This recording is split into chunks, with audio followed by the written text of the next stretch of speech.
Okay, we're going to do the 2-minute warning here, ladies and gentlemen. 2-minute warning, and then we'll start with an opening prayer and get into roll call. So 2-minute warning, if we could take our seats, please.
Okay, good morning, friends. Welcome back to day 2 of our MNLA. I hope you all had a good, restful night after that productive day we had yesterday. I just want to commend the House for how everything went yesterday, and I think for the first time in a long time, we got through the entire day 1 agenda on day 1. Hey, all right. Good for all of us. That felt good. And in speaking about feeling good, to start us off in a good way, I'd like to ask our Elder Ben Smith to open us with a prayer. How do you put this on? Pick it up in your hand. Here. Pull it off it. Thank you. Hello. Bonjour tout le monde. Un matin, on va parler un peu de ça qu'on a fait hier. Hier, on avait une bonne journée. OK, là, on va commencer. Dear Lord, our Father, who art in heaven, thank you for the beautiful morning that we have started with. And everything that you give us, sacrifice for us. And we ask for your guidance, protection, and blessings as we get this day started. Fill us with love, wisdom, strength. Help us make good decisions, to be kind and loving, and shine your light on everything we do. In Jesus' name we pray. Glory be to the Father, and to the Son, and to the Holy Spirit, as we begin. The beginning is now, and ever shall be, world without end. Amen. Thank you, Ben, for opening us up in a good way. Now I'm going to turn it over to our clerk to do roll call.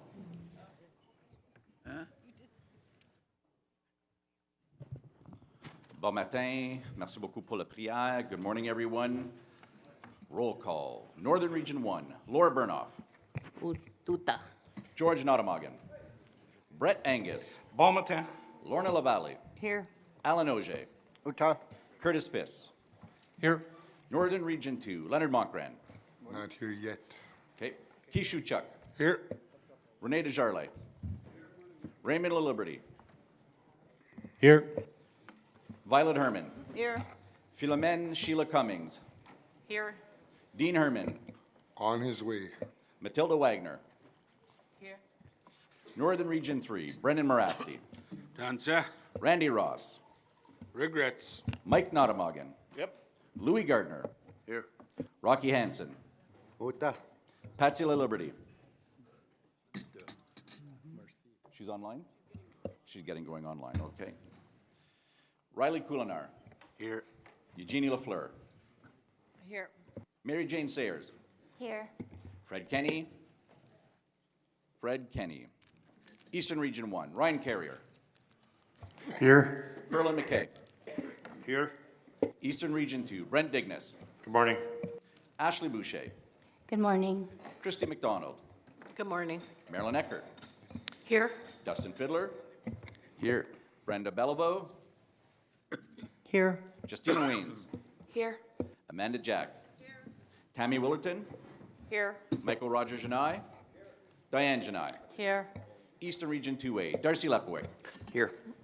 Gary Peltier. Here. Joanna Potiondi. Derek Langen.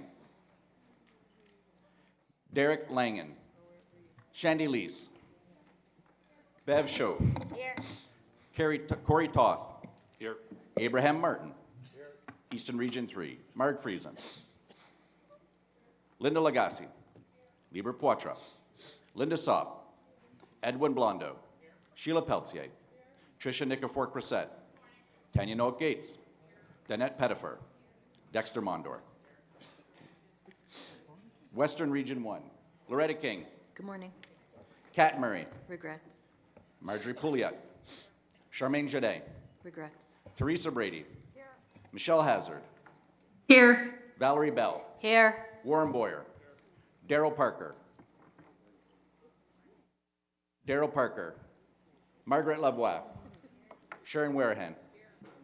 Western Region 1A, Billy Kennedy. Here. Good morning. Dieter Clarenbach. Morning. Becky Trottier. Carol DeLorme. Here. Jordan Mahalik.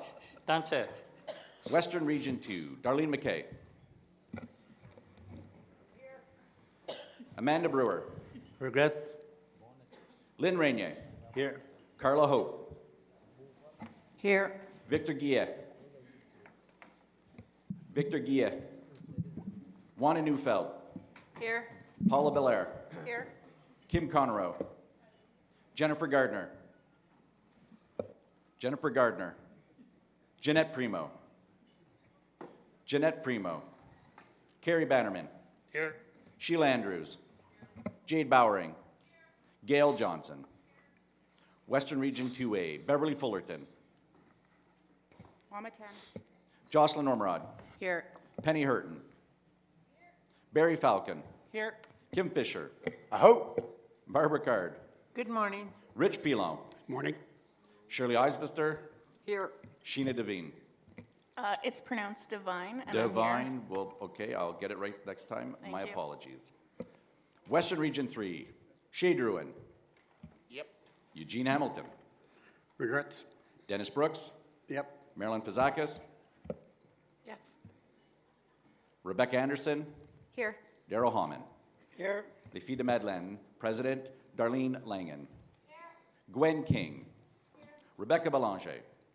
Danielle DeBrune. Here. Deanna Swain. Not online, okay. Provincial Métis Youth Council President Rachel Frericks. Present. Jacques Lacroix. Here. Alyssa Woodrow. Here. Haley Burnoff. Miokiksi-Paya. Zipporah Petrowski. Bon matin. And our Métis Nation Saskatchewan Executive, President Glenn McCallum. Vice President Michelle Leclerc. Bon matin. Provincial Secretary Marlene Hansen. Here. And our Treasurer Jeremy Denemy. Here. 99 delegates. Anyone else take their seat post roll call? We have quorum. Yeah.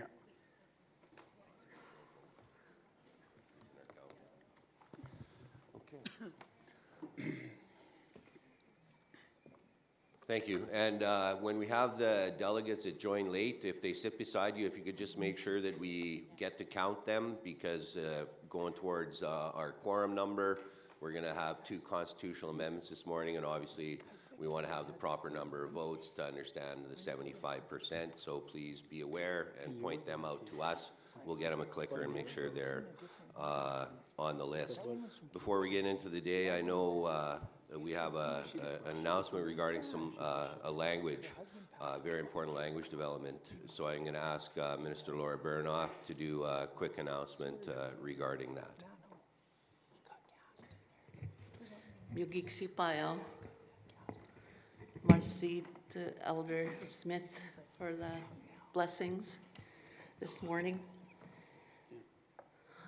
The announcement is for our language, local languages grant, because as we all know, our identity, culture, values, and language are the foundations that strengthen and distinguish us as a nation. As Minister of Language, I am pleased to announce a new local language grant dedicated to revitalizing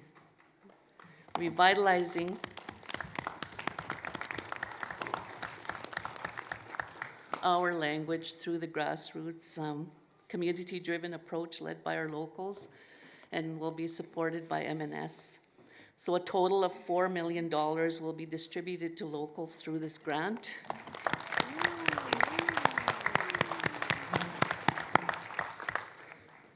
The language team will be sharing more details, including information that will help answer any questions you may have. So, egose, marci, miugisigansik, muistes. Thank you, Minister. Great news. So the first order of the day is amendments to the Constitution of the Métis Nation Saskatchewan to clarify General Assembly articles. So like yesterday, we're going to do the presentation, then we'll read in the motion, then we'll get to the vote. So I'm going to turn it over to Dorothy Mayo, our Deputy Chief of Self-Government, Brennan Morasti, the Minister of Self-Government and Self-Determination, Marilee Rasmussen of Rasmussen and Company, and I'll let you go. Point of order, Mr. Chair. Yes, Treasurer. I would like to make a motion to allow for, as per Rule 37, Rules of the House. What's the motion? Whereas the rules of the House exist to provide clear, consistent, and respectful guidance for deliberations of the Métis Nation Legislative Assembly, grounded in Métis customs and democratic practice. Whereas Rule 32 requires the Speaker to maintain a transparent speakers list and to recognize members in the order of which they have indicated they wish to speak, ensuring orderly and fair debate. Whereas Rule 33 currently allows members to move a motion to close debate, call question, and if supported by 2/3 of those voting, debate ends immediately, and on the main motion is put to a vote. Whereas the Assembly is presently engaged in matters of profound importance, including MNS constitutional reform, where legitimacy depends on hearing the full range of voices from across our nation, whereas cutting off members who have already been placed on the speakers list through calling question can unintentionally silence regions, locals, and citizens' perspectives, and may deepen division at the very moment where we must choose unity. Whereas Rule 28 currently requires 2/3 support before a motion not included in the order of the day may be introduced, creating a high procedural barrier, even where urgent democratic issues arise on the floor. Whereas lowering that threshold to a simple majority strengthens democratic responsiveness while still respecting the Assembly's authority to control its business. Whereas Rule 37 confirms that the Assembly has the power to suspend or amend its rules by a motion with debate and a vote, making this amendment properly before the House. Therefore, be it resolved, Rule 33 of the House be amended to protect the integrity of the speakers list and ensure that all pre-listed voices are heard as follows. Rule 33, 3.1, notwithstanding the adoption of a motion to close debate, the Speaker shall continue to recognize and hear all members whose names were placed on the list under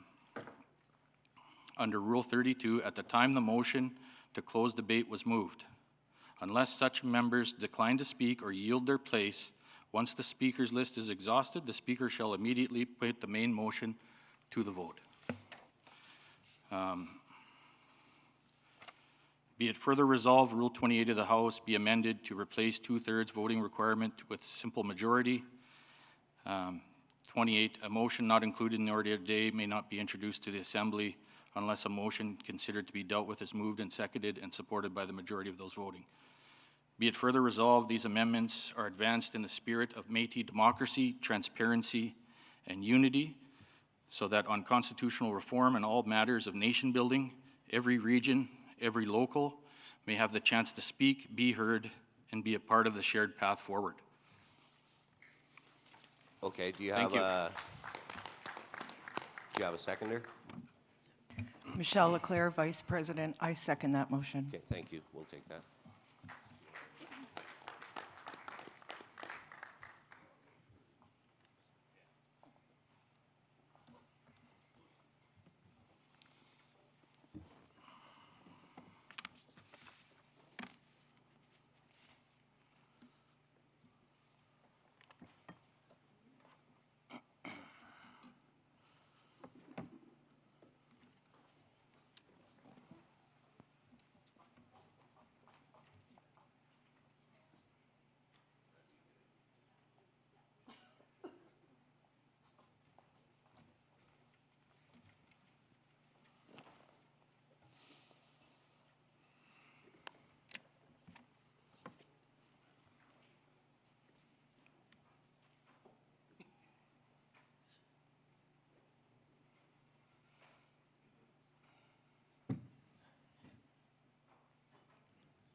She can't. They're going to support it.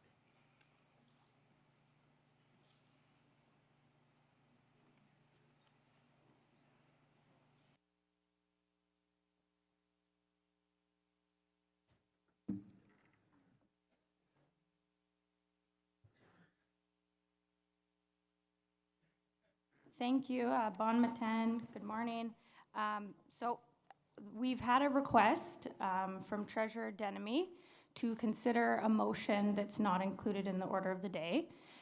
So as your rules state in section 28, to consider a motion not included in the order of the day, it will have to be a 2/3 vote. Point of on order. whether- I have a point of order. Okay. Rule 37, motion to suspend or amend. These rules can be suspended or amended at any time as follows by a motion of the Assembly identifying the rule to be suspended or amended. So this rule does not refer to having to make another motion. And that motion has been put to the floor. It's been read into record. Okay, I thank you, Member Omarod. Rule 28 still applies. It applies to your rules. This isn't included in the order of the day, so it will require a 2/3 vote in order for the motion to be considered. As Treasurer Denemy has reduced the motion to writing, which is a requirement. It will be considered by you. We're going to pull this up on the screen so all of you know what you're voting on. And to be clear, you Point are... of order. Rule 37 says, once recognized by the speaker, which Treasurer Denemy was, the member shall move a motion to suspend or amend a rule or rules as identified. The motion requires a seconder, which Vice President Leclerc is. The motion is debatable, and then once debate has concluded or the question has been called in accordance with Section 33, the speaker shall put the motion to a vote. There is no reference to Rule 30 or 28 in here, and the process as outlined in our rules have been followed. Thank you. Okay, so that will, I'll turn that to the speaker to determine, that will be the speaker's discretion. We are going to pull this up so that the assembly knows what they're voting on, whether to consider it or not. And Treasurer Denemy, as it does need to be reduced to writing, will be emailing it to the Office of the Clerk email so that it can be displayed on the screen. Thank you.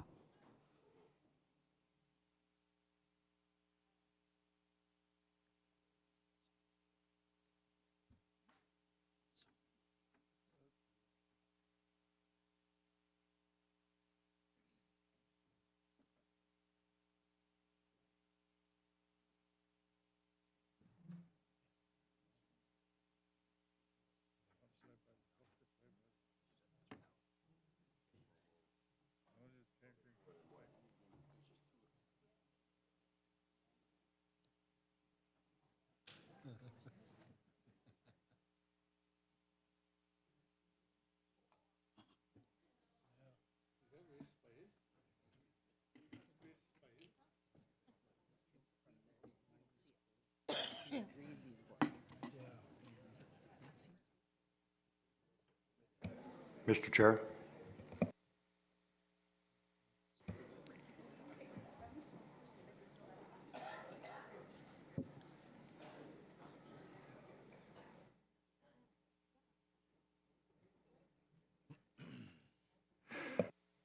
Mr. Chair, if I may, as we're discussing, I think Mr. Denemy is just really trying to gain the opportunity for all citizens to be heard in this assembly. And as a representative, I think we should really consider that as we move forward with House rules, Mr. Chair, we consider not necessarily changing those rules, Mr. Denemy, if we may just reconsider the speakers list and those that would like to have a voice and let their voice be heard, Mr. Chair. Please, I apologize. Okay, but just to make it official, we have to look at all of those rules. We can't let one override another. We have to look at them all together. And I don't think this is a very, just let me explain. Okay, we have to look at them all together. So in order to have it come to the floor, we have to have a 2/3 majority vote to allow it to come to the floor. Since it seems like it should, we're still going to put it to a vote. We need 2/3 to bring it to the floor to read in. Then we'll have a debate, and then if that goes through, then that's fine. Nothing wrong with that. But I'm challenging that ruling. Thank you, Ms. Ormerod. Mayor Lee, could you speak to this, please?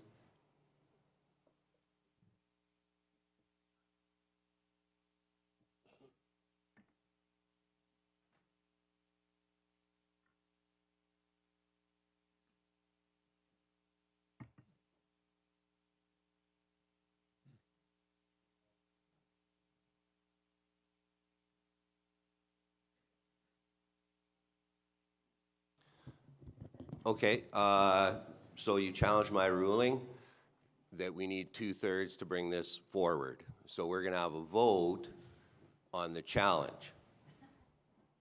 All right? So, and that's 50%. Okay. We should just bring it to a vote, eh? So here's the ruling, 6A. If a member disagrees with the ruling by the Speaker or Deputy Speaker, they can appeal to the Assembly. Once recognized, the member shall move a motion stating Shall the ruling of the Speaker be upheld? The motion requires a seconder. No debate on the motion. Goes to a vote. Do you have a seconder, Ms. Ormerod? I'll second it. Okay, Darlene Langen seconds that. So now we go to a vote.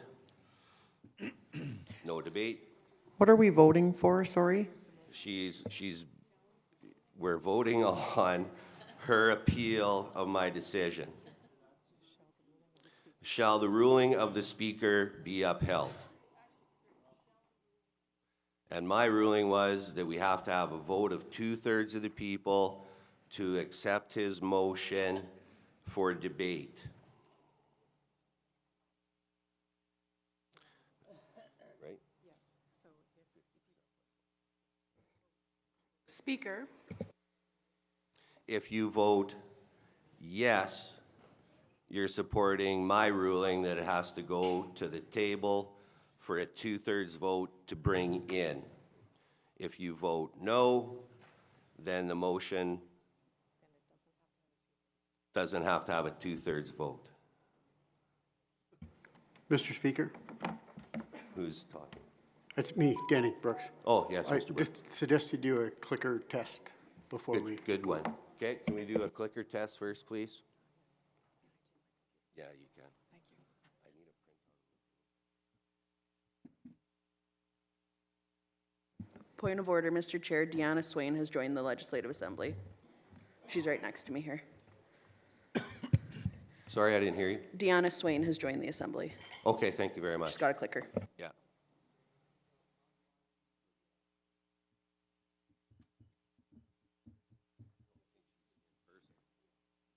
Like she's here.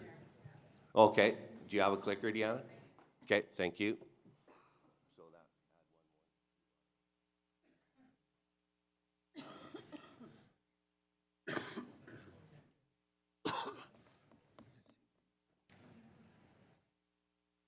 Okay, so we're going to do a quick check of the clickers here, and our number now is at 101. Yes, Mr. Langen. Okay, do you have a clicker?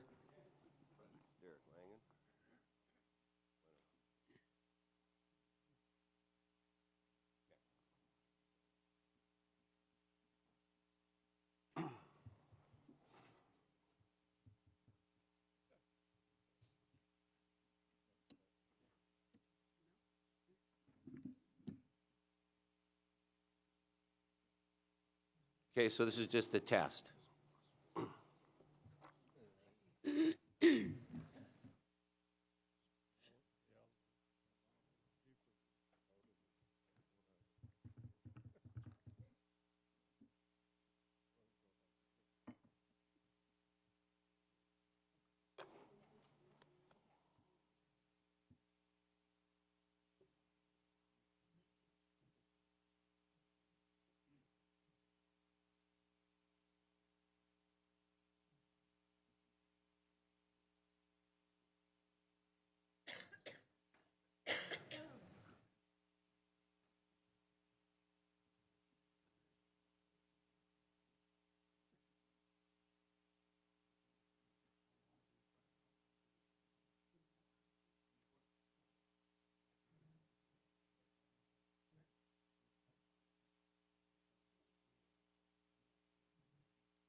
Who needs the clicker? Okay, put your hand up. Yeah, they're coming.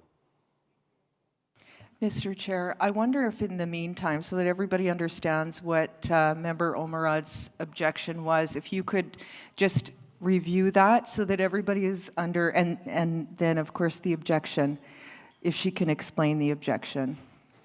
Please do. Thank you, VP Leclerc. So my objection is that Rule 37 of the Rules of the House clearly outlines the process in which we can make a motion to suspend or amend, which in my opinion bypasses Rule 28 or whatever the motion is to bring a motion not included in the order of the day. The Rule 37 says these rules can be suspended or amended at any time as follows: by a motion of the Assembly identifying the rule to be suspended or amended. Once recognized by the Speaker, the member Treasurer Denemy shall move a motion to suspend or amend a rule or rules as identified, which he did. The motion requires a seconder. Vice President Leclerc has seconded this motion. The motion then goes to debate. Once debate has concluded or the question has been called in accordance with Section 33, the Speaker shall put a motion to a vote. Nowhere in there does it include the process of enacting the motion to bring a motion to the floor. It very clearly outlines that process to amend the rules.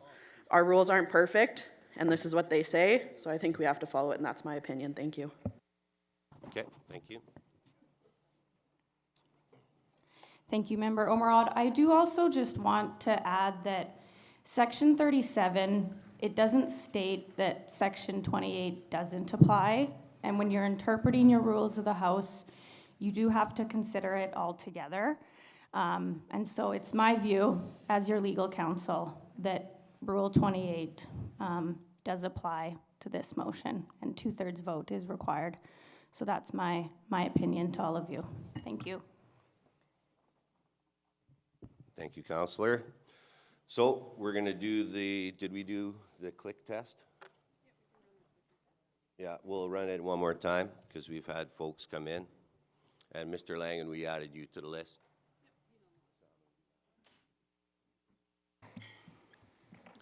So we're at 103 people on roll call. Mr. Speaker, sorry, we currently, Jordan Mahalit's over here. Hi, Jordan. We currently are waiting for new clickers. Our clickers weren't working, so we're just For you waiting for two? new ones. Yeah. Two of them? Okay, two more clickers over there at the second level end. It's coming. Mr. Speaker, could I have a point of clarification, please? Sure, who's speaking? Rachel Frericks. Okay. Yes, Youth Press. Under 35 for debatable motions, it is for E for the suspension of any of the rules of the Legislative Assembly. Would this be open for debate then, and to open the speakers list before this is voted upon? To vote on my judgment? Well, just debating of the amendment of the rules of the House.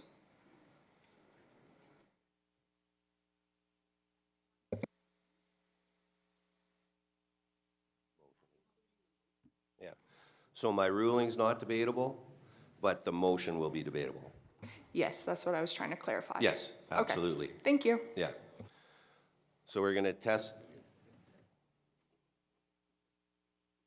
They got their clickers? Okay, we're going to run another test. We have 103 people. We're going to run the test again.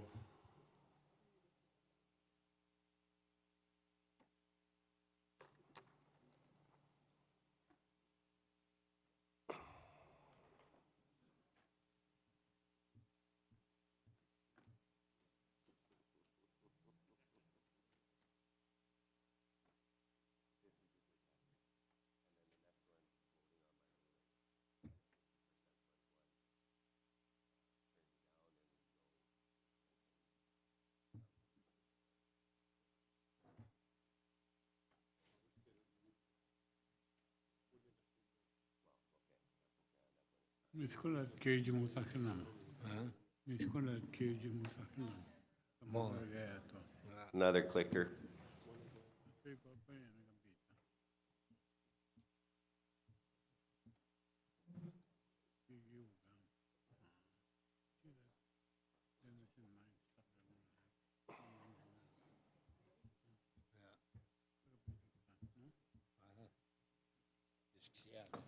Okay, 50, 77, 87.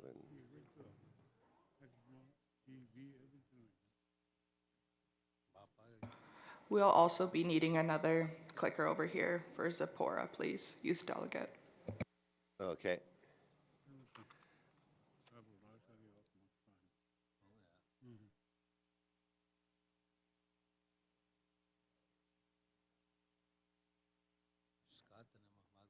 Okay, so when you press your clicker, it should show on your clicker, hey? Okay.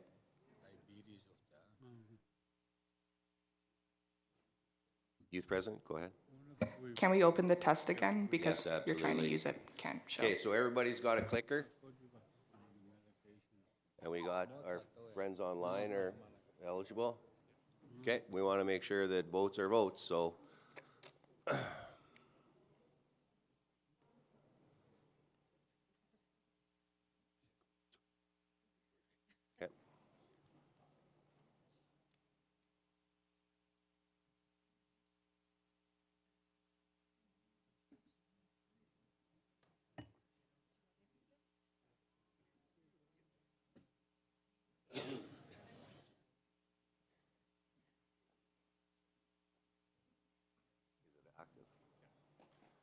All right, test out those clickers, make sure it talks to you back.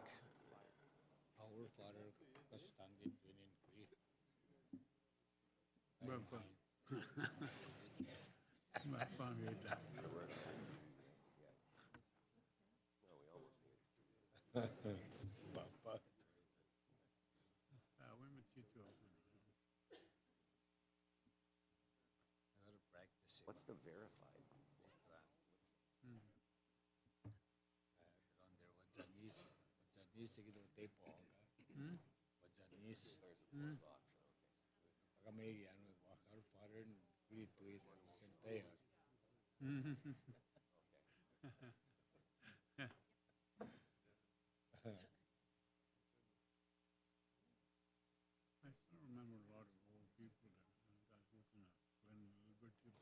Okay, so this one doesn't have a time limit, folks, so we just need you to,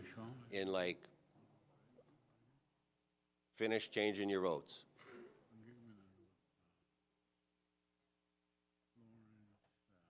Okay. Quit clicking away, it's not Nintendo. It's not Dig Dug. All right.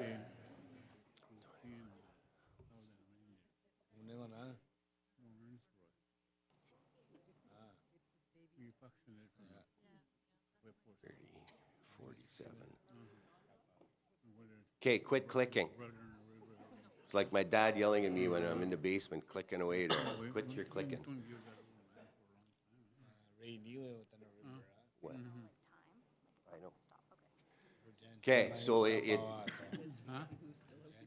had okay, I think we had the right amount there.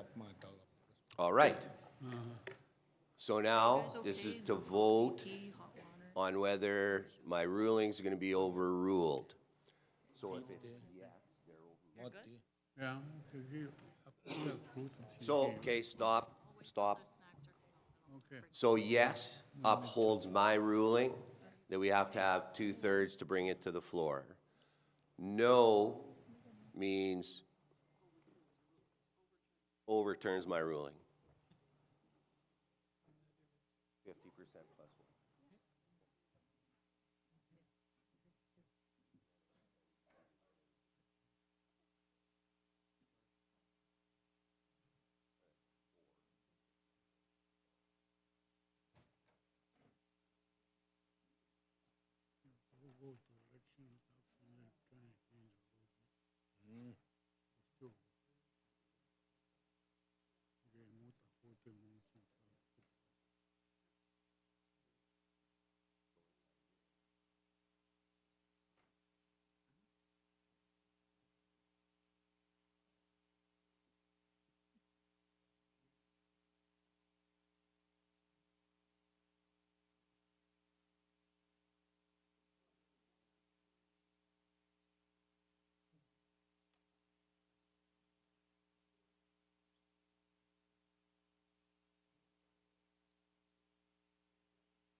Okay, so my ruling was upheld. So we need 2/3 to bring it to the floor. Now, I want you to understand what you're voting for. So, Mr. Denemy, could I have your motion, or do you have it? Okay, put her up.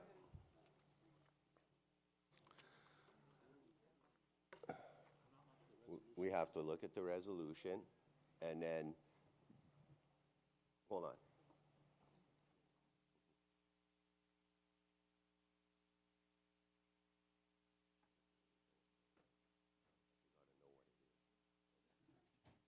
Okay, so here's the deal. This is so you know what this motion is. So we're going to read it. It's not going in as a motion because it hasn't been accepted yet. We're going to read it. We're going to have a vote. The vote has to be 2/3 to accept this motion into the day. Then we do it all over again to pass it. Okay, so whereas rules of the House exist to provide clear, consistent, and respectful guidance for deliberation of the Métis Nation Legislative Assembly, grounded in Métis customs and democratic practice. Whereas Rule 32 requires the Speaker to maintain a transparent speakers list and to recognize members in the order they have indicated a wish to speak, ensuring orderly and fair debate. Whereas Rule 33 currently allows a member to move a motion to close debate, call the question, and if supported by 2/3 of those voting, debate ends immediately and the main motion is put to a vote. Whereas the Assembly is presently engaged in matters of profound importance, including MNS constitutional reform, where legitimacy depends on hearing the full range of voices from across our nation. Whereas cutting off members already placed on the speakers list through calling the question can unintentionally silence regions, locals, and citizens' perspectives and may deepen division at the very moment we must choose unity. Whereas Rule 28 currently requires 2/3 support before a motion not included in the order of the day may be introduced, creating a high procedural barrier even where urgent democratic issues arise on the floor. Whereas lowering that threshold to a simple majority strengthens democratic responsiveness while respecting the Assembly's authority to control its business. Whereas Rule 37 confirms that the Assembly has the power to suspend or amend its rules by motion with debate and a vote, making this amendment properly before the House. Therefore, be it resolved that Rule 33 of the Rules of the House be amended to protect the integrity of the speakers list and to ensure all pre-listed voices are heard as follows. Insert a new subsection after Rule 33. So this is to actually change the rules of the House in perpetuity. In perpetuity. Insert a new subsection after Rule 33.3. 33.3.1. Notwithstanding the adoption of a motion to close debate, the Speaker shall continue to recognize and hear all members whose names were placed on the Speaker's list under Rule 32 at the time the motion to close debate was moved, unless such members decline to speak or yield their place. Once the Speaker's list is exhausted, the Speaker shall immediately put the main motion to a vote. Renumber subsequent subsections as required.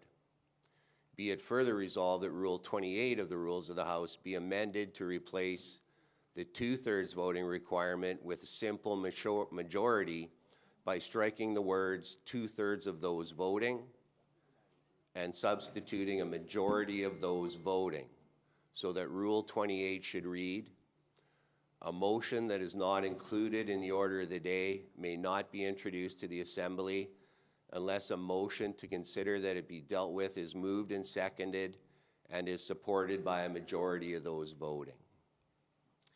Be it further resolved that these amendments are advanced in the spirit of Métis democracy, transparency, and unity, so that on constitutional reform and all matters of nation building, every region and local may speak, be heard, and be part of the shared path forward. Moved by Jeremy Denemy, seconded by Michelle Leclerc, Vice President. So, you're voting to, we'll get you on the speakers list there. We have Minister Morasti, Rebecca Anderson, Minister Friesen, and then we'll start the speakers list. We'll get the folks out there getting the names. So, should this motion come to the floor? We'll start with Ms. Anderson. Thank you, Mr. Speaker. I think that in order for my colleagues at the table to be able to vote about whether this comes to the floor, it might be good to have a very good understanding of why this resolution is needed. I am in full support of it, and I hope that we get the chance to bring it to the floor for debate.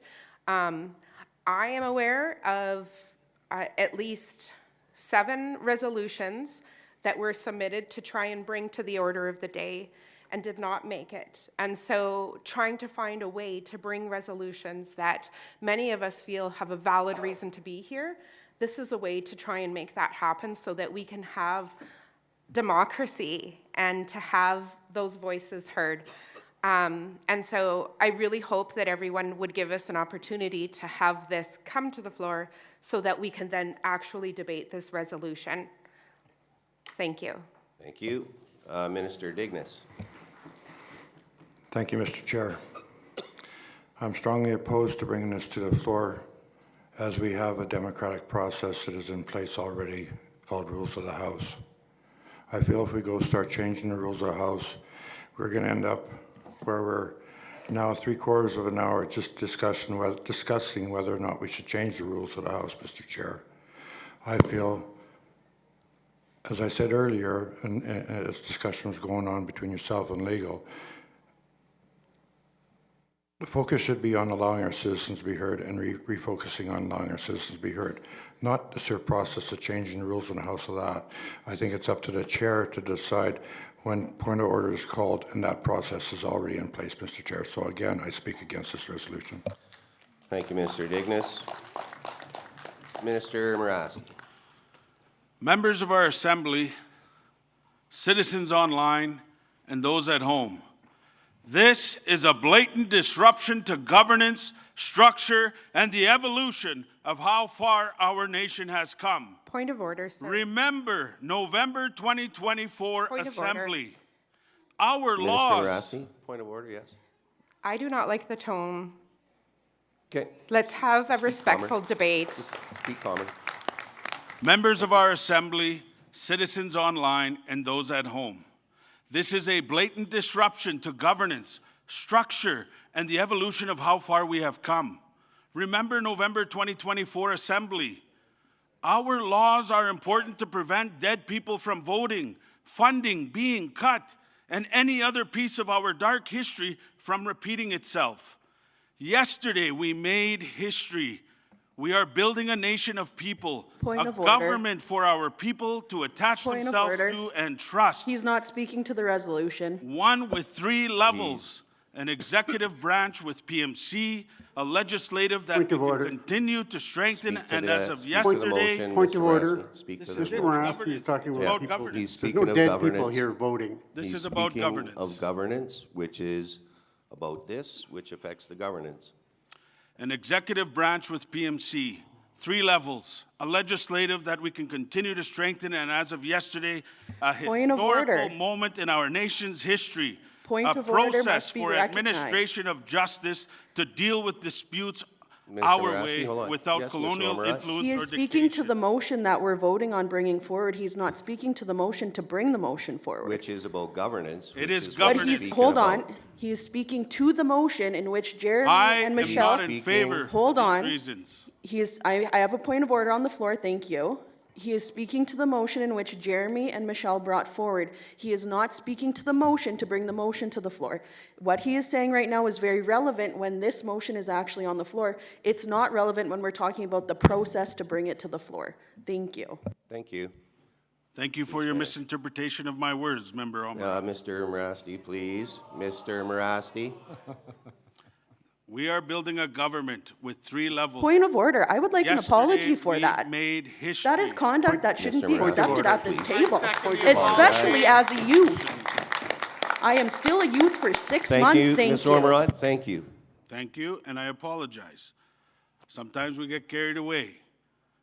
But we are building history here, ladies and gentlemen. We are building a government with structure, with many different levels. We need order to avoid our dark history repeating itself. There are processes for a reason, a constitution that is the foundational piece to who we are, our way. Think of that. Remember November 2024 in Regina and the mess we created and that we are still cleaning up. Thank you. I am not in favor. Rich Pilon. Thank you, Speaker. And newly elected here for the local.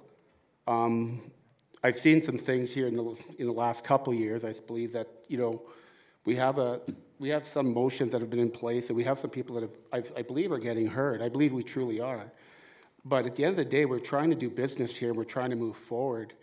And this, again, is just, here we are again discussing stuff about that. I guess it's important to be heard, but we have rules that are in place already that we've like Brennan said, Minister Brennan said, Morasti said, we started doing business yesterday, and here we are today again.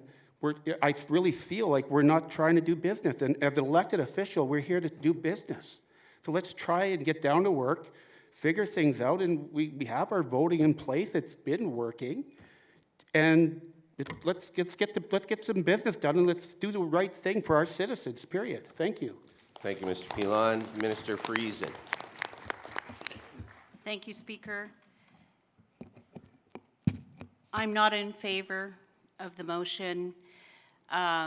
It's deja vu for me from November 2024, where we did not get business of the day. We couldn't even approve the agenda.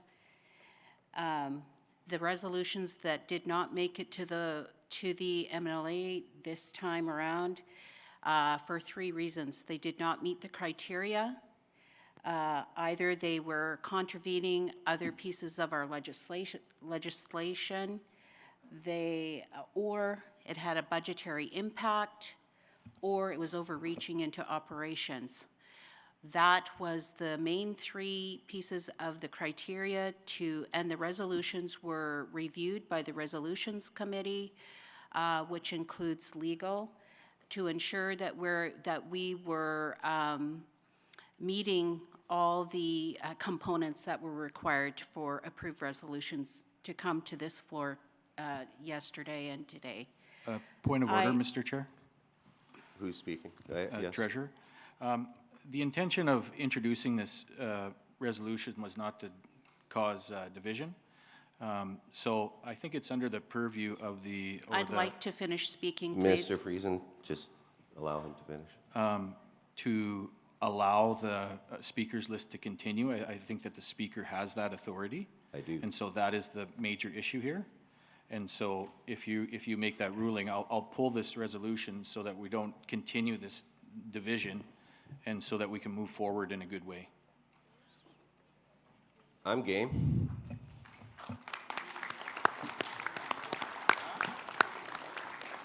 All right, we can clear the speakers list. We're going to move into amend of Constitution, Métis Nation, Saskatchewan General Assembly rules. There we go. Thank you for that, Treasurer. I understand, and I had people raise this issue to me about the speakers list and getting it cut off, and I agree that fair, honest debate and all voices should be heard, and that's very important, and obviously within reason. And we have these rules here for a reason. So we get our 2 minutes, and we speak to each other respectfully, and voices are important. So thank you for bringing the issue forward, Mr. Treasurer. And let's all respect each other in the rules today and not bung up the works and get some really important stuff done. And as a speaker, I do have that authority. I'm sure people may call question, but let's be reasonable. And reasonableness matters. So now I'm going to turn it over for the presentation on the amendment of the Constitution to our fine folks on the panel here. Let's have a good day.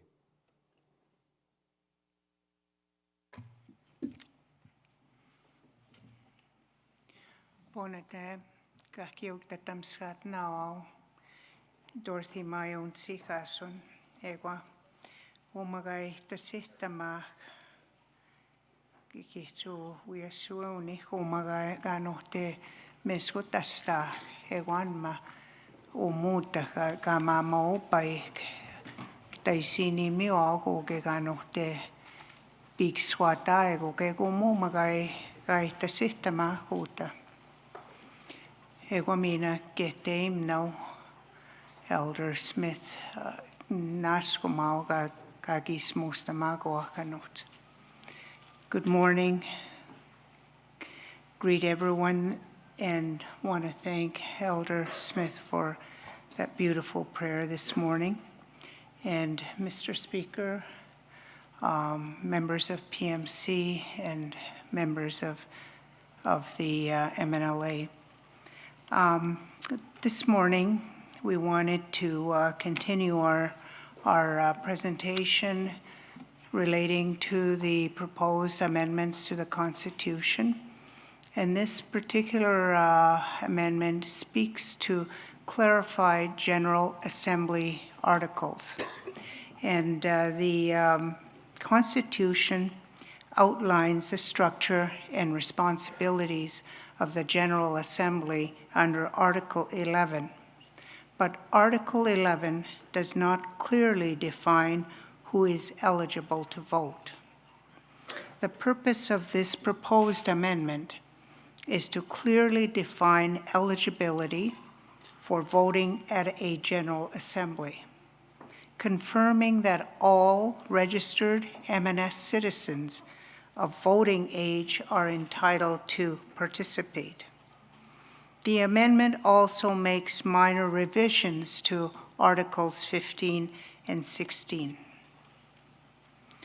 So the proposed amendments to Articles 11, 15, and 16 support MNS's ongoing transition from a provincial nonprofit structure to self-government. The proposed amendment specifically to Article 11 clearly defines who is eligible to vote at a General Assembly, ensuring transparent and inclusive participation by MNS citizens of voting age. It also simplifies the logistical organization and administration of future General Assemblies by removing ambiguity and ensuring procedural clarity. If the amendment receives 75% from the MNLA, a General Assembly will be organized for spring 2026. If the amendment receives 75% from citizens at a General Assembly, it'll be incorporated into the MNS Constitution. I'll now move to the side-by-side that talks about the proposed amendments. Again, on the left side of the chart is what is existing language in the MNS Constitution. The middle column is the proposed amendment, and the right-hand side of the column is where there's explanation and commentary relating to the proposed amendments. The proposed amendment for Article 11, titled General Assembly, 1. The Métis Nation Legislative Assembly shall convene a General Assembly annually and when necessary to ratify amendments to the Constitution. 2. The members of the General Assembly are those persons who are Métis citizens registered with the Métis Nation, Saskatchewan.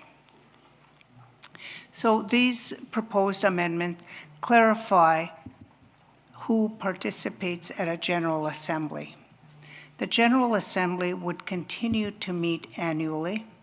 That hasn't been changed in the Constitution. That's not what we're proposing to change. 3/4 of the members of the General Assembly must ratify any constitutional amendment. Moving to Articles 15 and 16. Again, you'll see the side-by-side on screen.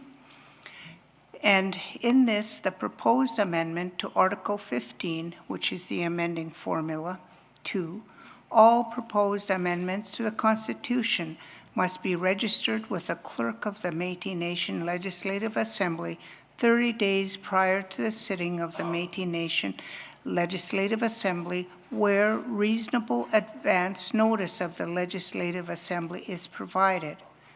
Where the minimum 30 days notice is provided under Article 2.8, all proposed amendments must be registered 14 days prior to the sitting of the Métis Nation Legislative Assembly.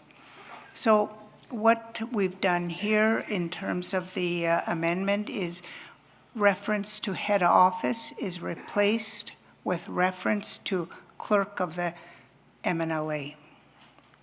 For Article 16, implementation. 1.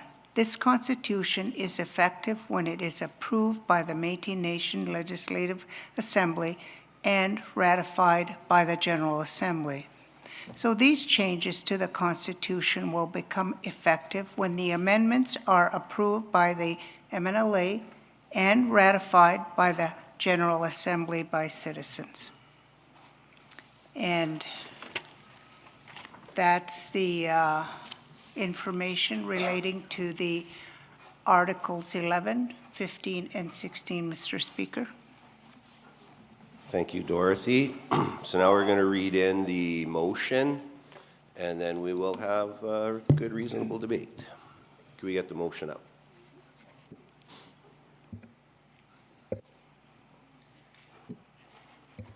Mr. Speaker, Who is Rachel, addressing? Rachel Frericks. Oh, sorry, yes, Youth President. Before we read this into motion, could we just take our break now so then we read the motion and then continue debate? The break scheduled for 10:30, and the staff work on getting it out at a particular time. So we're going to have to read it in, start debate, take the break, continue debate. Sorry. Okay, not a problem. Okay. All right, November 23rd, 2025, amend Constitution of the Métis Nation, Saskatchewan to clarify General Assembly articles.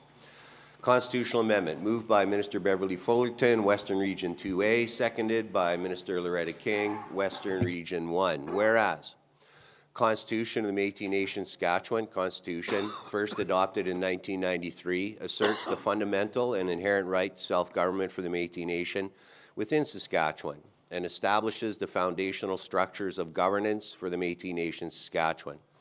Whereas in 2017, the Provincial Métis Council, PMC, established a Standing Committee on Constitutional Reform with a mandate to examine legislation and study matters relating to legal and constitutional matters generally, including constitutional issues, legislative structuring, electoral matters, and legal issues pertaining to its mandate, federal-provincial relations, and creation of a judiciary, PMC 1711-2906.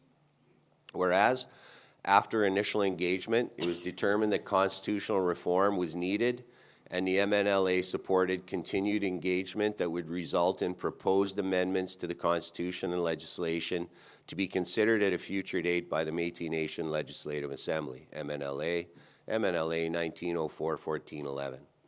Whereas the Métis Nation Saskatchewan, MNS, undertook community engagement with MNS citizens throughout the province in 2019, 2021, 2022, 2023, and in 2024 to solicit their views on constitutional reform, and has incorporated this information into a substantial package of proposed constitutional amendments and legislation. Whereas the PMC approved of a phased approach to constitutional reform to ensure thoughtful consideration by MNS citizens and by the officials elected to represent them, PMC 2404-1702. Whereas in April, got a little too high there. In April 2024, the PMC passed a resolution that supported proceeding with 5 priorities for constitutional amendments, which included changes to General Assembly provisions so eligibility for voting will be open to all MNS citizens of voting age, PMC 2404-1702. Whereas currently the Constitution, Article 11, General Assembly does not clearly outline who can vote at a General Assembly. Whereas in alignment with the requirements for constitutional amendments in the Métis Nation Legislative Assembly Act 1999, Section 12.1, the constitutional amendment clarifying General Assembly voting was supported by resolution of the PMC on October 15, 2024, PMC 2410-1511, and included in the order of the day for the November 2024 MNLA, but not considered by the Assembly. And whereas, at the duly held meeting on October 28, 2025, the PMC again reviewed amendment included as Annex A and confirmed their support by resolution PMC 2510-2808 attached as Annex B. And whereas the Constitution sets out the formula by which it may be amended in Article 15.1. The Constitution shall only be amended by the majority of 3/4 of the members of the Métis Nation Legislative Assembly and ratified by 3/4 of the members of the General Assembly. Therefore, be it resolved that the Constitution of the Métis Nation Saskatchewan Constitution be amended for changes to General Assembly provisions so eligibility for voting will be open to all Métis Nation Saskatchewan citizens of voting age set out in Annex A attached to this resolution. Further, be it resolved that MNLA calls at a General Assembly to be held as soon as feasible to ratify the amendments to the Constitution included as Annex A. Minister Fullerton, still so move. I still so move, Speaker. Thank you. Minister King, still so second. Yes. Thank you very much. Speakers list. Ms. Ormerod. Thank you, Mr. Speaker. I have a clarifying, who's first? Me? I identified Ms. Ormerod. Perfect. Sorry, Michelle. So my first clarifying question, and I'm going to speak and then I will get my answer, I'm sure. Have any changes been made to this amendment since the October 2024 PMC resolution? So were any changes made at that October 28th, 2025 meeting or any of the preceding PMC meetings? Second of all, I have to vote against this resolution. Why are we changing the AGM requirements when we haven't had an AGM in 6 years? This is further muddying the water. It's further muddying language by saying, shall convene a General Assembly annually and when necessary to ratify amendments to this Constitution. So to me, that's giving us, the MNLA, the MNS, the PMC, space to not call that annual AGM and only calling it when there's constitutional amendments, which is what we're seeing right now, which is currently in contravention of our Constitution. And that might not be the intention for it, but that's how the language reads, and that's how I could see it being implemented. Second of all, it says where reasonable advance notice of the MNLA is given or the Legislative Assembly is provided. However, that doesn't refer, what's reasonable? Is 31 days reasonable and then we only have 30 days to get our resolutions in? Like that, reasonable isn't firm enough language for me. Like I said, if 31 days are given, like where it says where the minimum 30 days notice is provided, all proposed amendments must be registered 14 days. But if they give us 30 days, does that mean that all of our resolutions have to be in, or 31 days, does that mean that they have to be in the 30 days? Like there needs to be stronger language there in an actual definition. Because if we get 31 days notice and then our resolutions have to be in 30 days ahead of time, well, that's not reasonable to me, but maybe that's reasonable to the clerk. Thank you. Thank you. So first question was how many, has it been changed since that PMC meetings and then notice? Okay. Someone want to speak to that?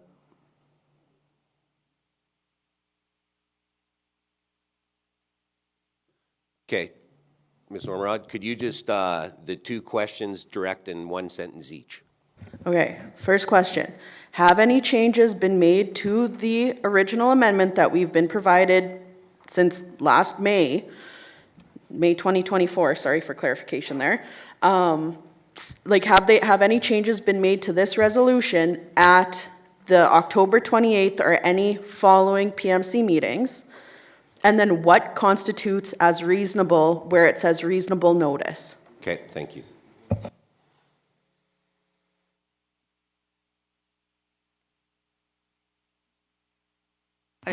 I believe that there have been no changes made since October 24. But with respect to the question relating to reasonable, that is the current wording of the current Constitution, so that's not being changed. It does say now where reasonable advance notice of the Assembly is provided, and I think what that is intending to refer to is where there's more than 30 days notice being provided.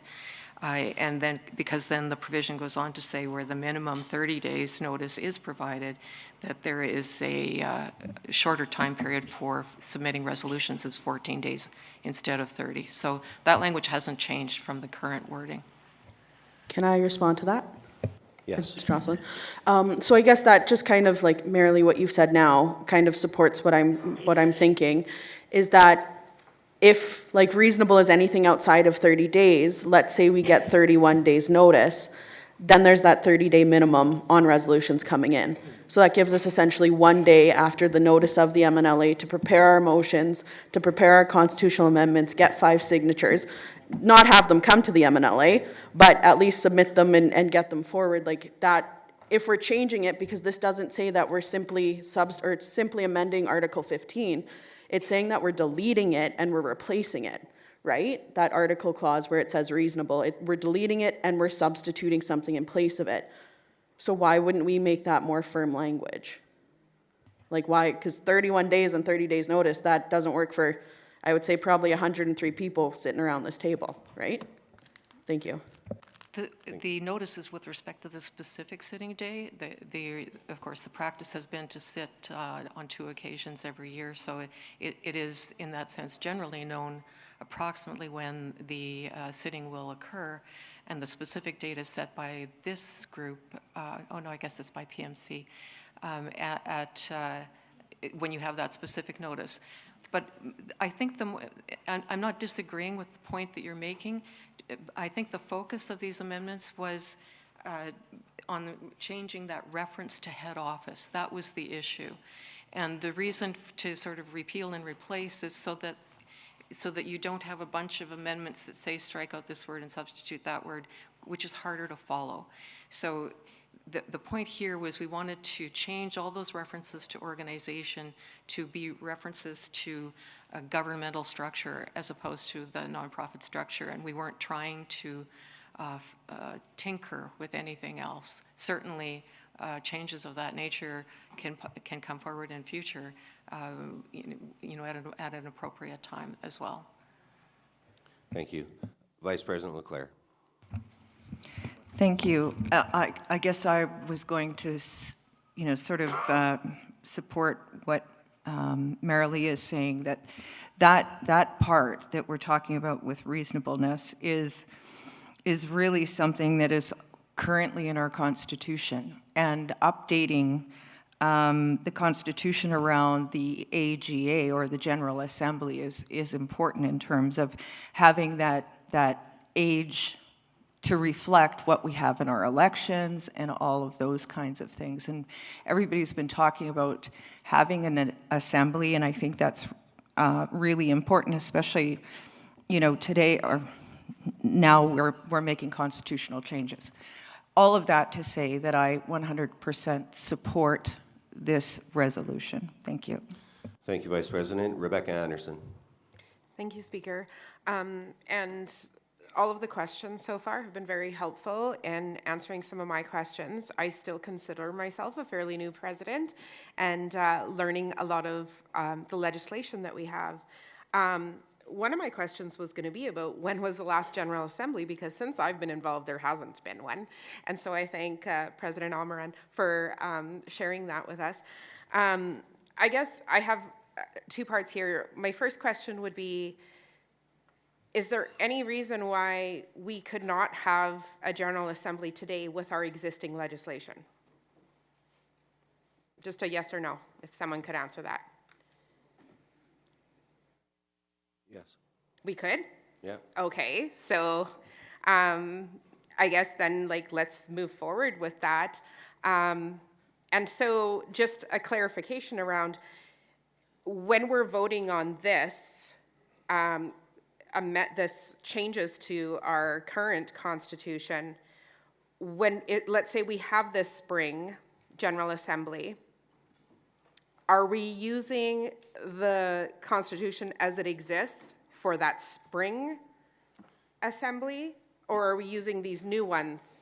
The MNLA would have to ratify this, then the old Constitution would apply for that one because they have to ratify those changes. I just thought that was an important point. I know we've got a lot of new presidents at the table, and it can be very overwhelming with everything that is thrown at us, so wanted to make sure that everybody understood. Okay, and I think Dorothy's going to speak to that. Thank you, Ms. Anderson.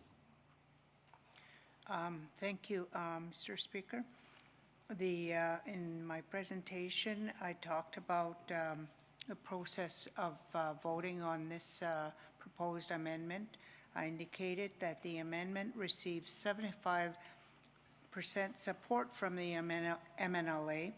A General Assembly will be organized for spring 2026. If the amendment receives 75% from citizens at a General Assembly, it will then be incorporated into the Constitution, not before. Thank you. Thank you. Minister Friesen, and then we will have a health break. Thank you, Mr. Speaker.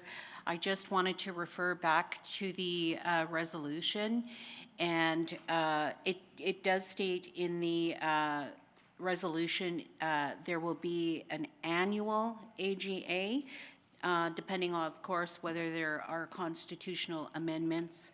And the MNLA sets that date for the AGA as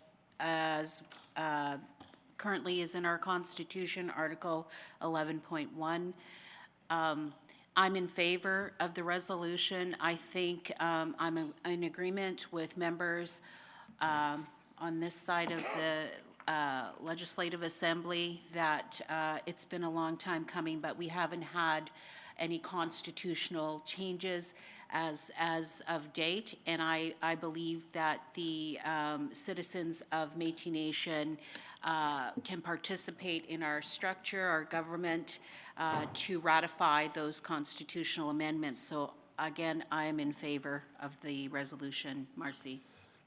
Thank you, Minister. And so we're going to take the break right now, folks. When we come back, we'll pick up the list with Mr. Langen. Mr. Speaker, sorry to interrupt. Could I just have a moment of the Assembly's time? You got. Thank you. I just want to take a moment to recognize the lifetime of commitment to Métis culture and history of Cecile Blanc, who recently passed away. The quilt that you see at the table that is in the center of the gallery there, that belonged to Cecile.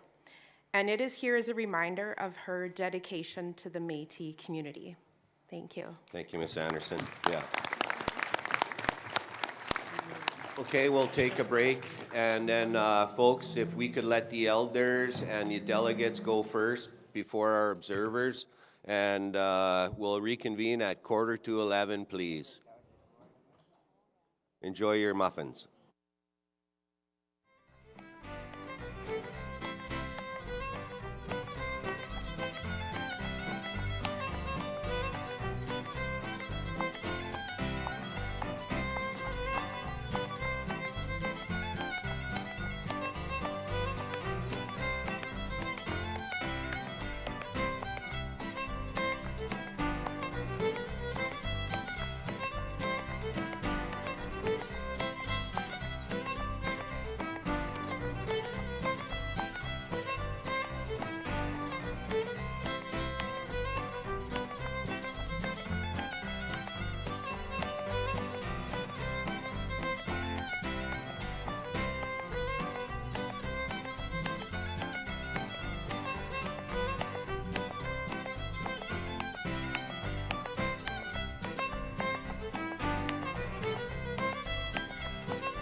Okay, folks, could we get people heading back into the assembly area, please?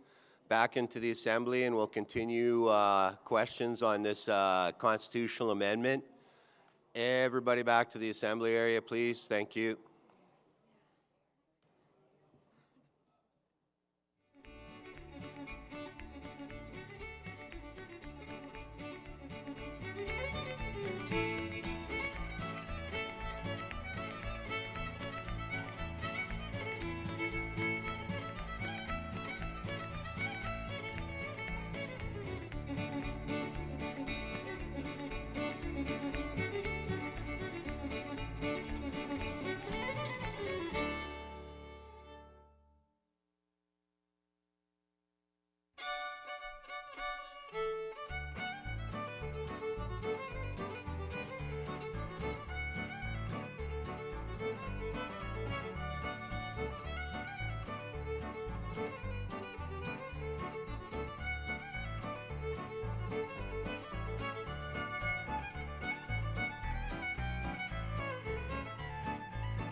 Okay, friends, we're at 10:02 already. So if we get everybody back in their seats, we're going to roll call in because we're very important with when we have constitutional amendments to ensure that that 75% number is correct. That's important. Okay.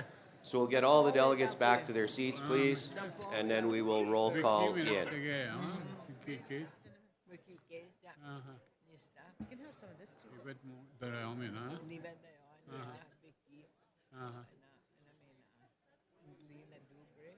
Oh, yeah. I mean, the Kimberly girls, the two young girls, Anna and Rose and Rose Kimberly. Huh? They're all Kimberly. Oh, okay. Boval.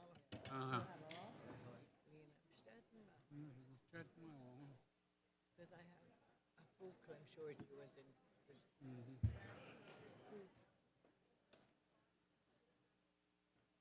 Meeting on lagi pesta man. Subamos que nanti o an orphanage of Ostais. Yeah. I wasn't. Sometimes I go to PA. Younger 2 days, 3 days, etc. When we went to school in PA, where we were in a convent in PA, my granddaughter lives. This is where that building is, and there's a road here. So my granddaughter lives in the third house from that building. My little grandkids, they go to school right where we were, St. Michael's.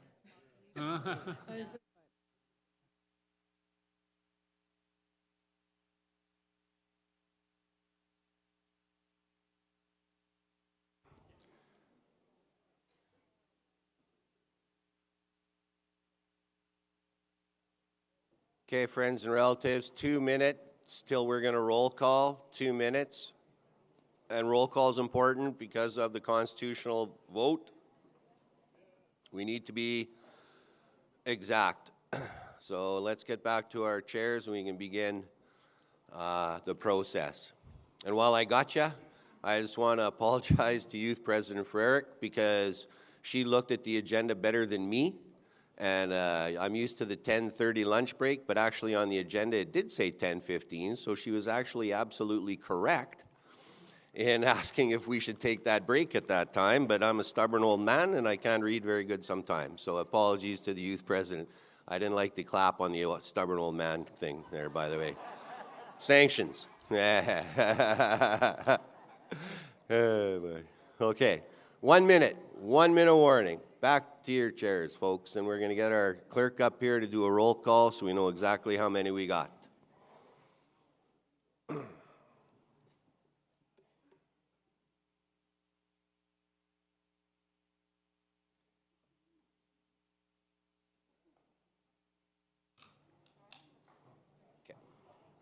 All right, I'm going to ask our clerk to join us so we can do a roll call, and then we'll get back onto the list of speakers.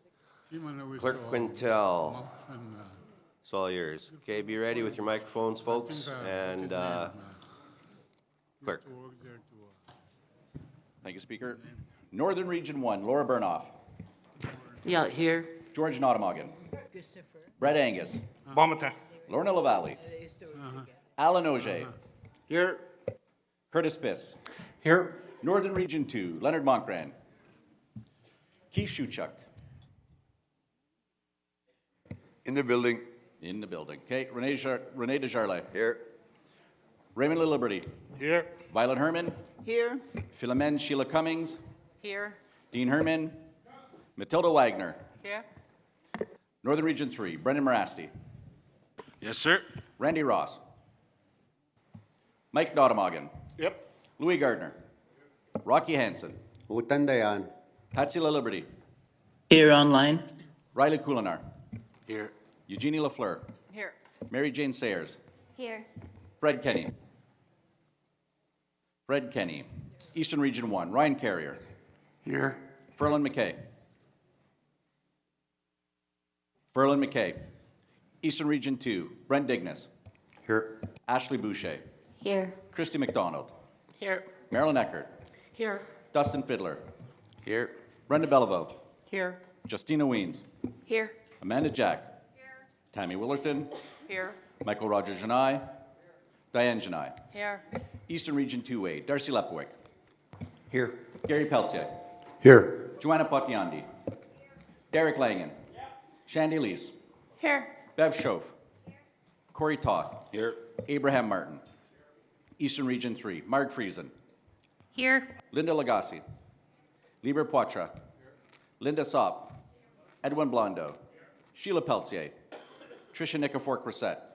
Daniel Nolt Gates. Danette Pettifer. Dexter Mondor. Western Region 1, Loretta King. Yep. Kat Murray. Regrets. Marjorie Pouliot. Charmaine Jodin. Regrets. Teresa Brady. Michelle Hazard. Here. Valerie Bell. Here. Warren Boyer. Daryl Parker. Margaret Lavoie. Sharon Warahan. Western Region 1A, Billy Kennedy. Here. Dieter Clarenbach. Here. Becky Trottier. Here. Carol Delorme. Here. Jordan Mahalix. Danse. Western Region 2, Darlene Mackay. Amanda Brewer. Regrets. Thank you. Lynn Renier. Here. Carla Hope. Here. Victor Guillet. Stisit. Wanda Neufeld. Here. Paula Belair. Here. Kim Conroe. Present. Jennifer Gardner. Jeanette Primo. Carrie Bannerman. Here. Sheila Andrews. Jade Bowering. Gail Johnson. Western Region 2A, Beverly Fullerton. Present. Jocelyn Ormerod.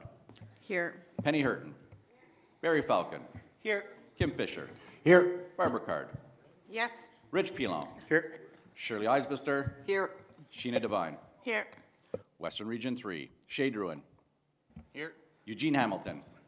Regrets. Dennis Brooks. Here. Marilyn Fazakis. Here. Rebecca Anderson. Here. Daryl Hammond. Here. Les Filles de Madeleine, President Darlene Langen. Gwen King. Rebecca Belanger. Danielle DeBrune. Here. Deanna Swain. Our Provincial Métis Youth Council President, Rachel Frericks. Ready. Jack Lacroix. Here. Alyssa Woodrow. Here. Haley Burnoff. Tensa. Zipporah Petrowski. Here. And our executive, President Glenn McCallum. Vice President Michelle Leclerc. Rota. Provincial Secretary Marlene Hansen. Here.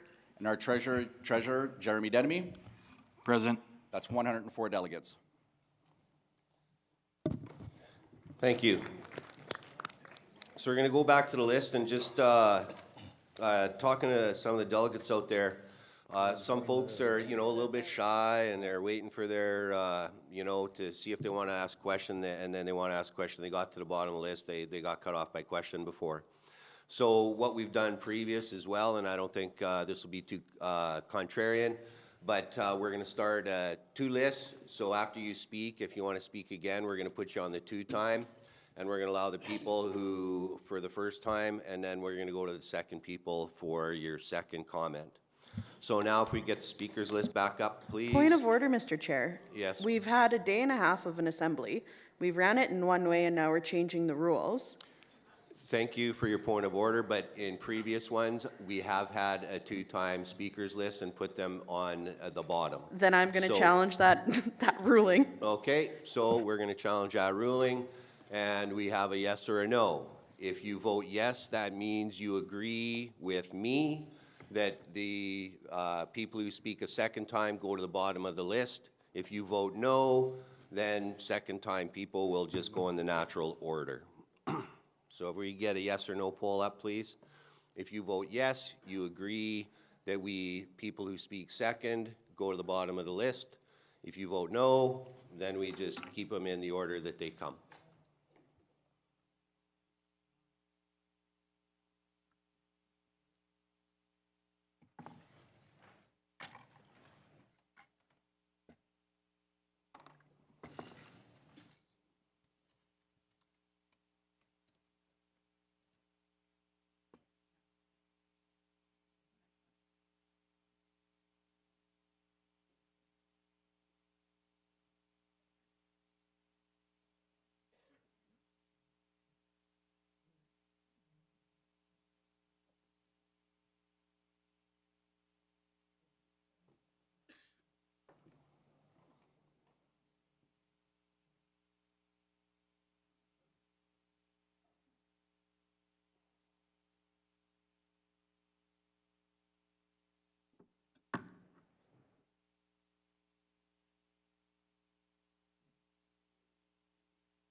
So we will have second speakers move to the bottom of the list. So we'll get the speakers list up again, please. And we will begin with Mr. Langen. So I have, I guess, a concern about this amendment. I'm going to speak against it for a simple fact. There's not enough parameters around, I guess, what I would like to see anyway for my own satisfaction of the clerk and the duties thereof, so that their resolutions that we put forward actually come to the Métis Legislative Assembly. You know, I've put my name on, I think, 2 or 3 resolutions that have never made it to this floor because of the process that we currently follow. And I've challenged that process a couple times. Mr. Langen, this is about the AGA, not about MNLA rules. Well, but this constitution is changing to the clerk here. It's changing Article 15.2 and substituting it with the following, and it must be registered within the clerk.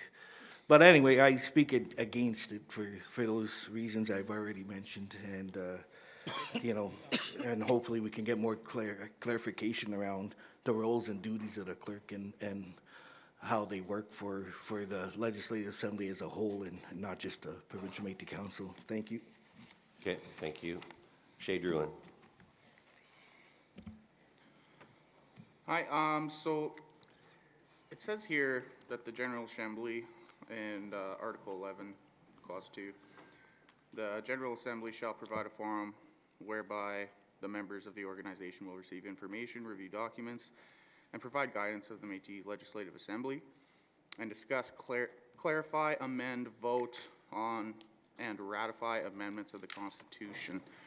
So it doesn't state that we actually need to have any amendments to the Constitution to have an AGA, but knowing that we've already ratified, or sorry, passed a resolution yesterday, will we be having an AGA in the spring? Mr. Druin, when you, just a little closer to your mic. So what was, the last 2 sentences basically your question? Yeah, so knowing that we passed motions yesterday of constitutional amendments, are we going to be having an AGA in the spring? And also just wondering, since we don't need to have anything to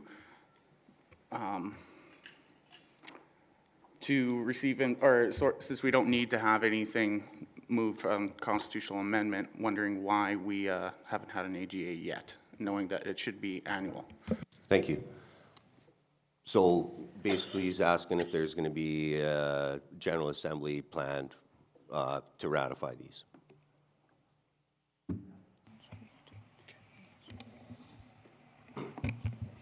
That was not the question. Thank you, Mr. Speaker. Yes, we do, based on yesterday's amendment, proposed amendment that was passed by 75% of this MNLA, we will have to take it to a General Assembly, and will have to have a General Assembly in the spring of 2026, pending, of course, facilities that are available. So, thank you.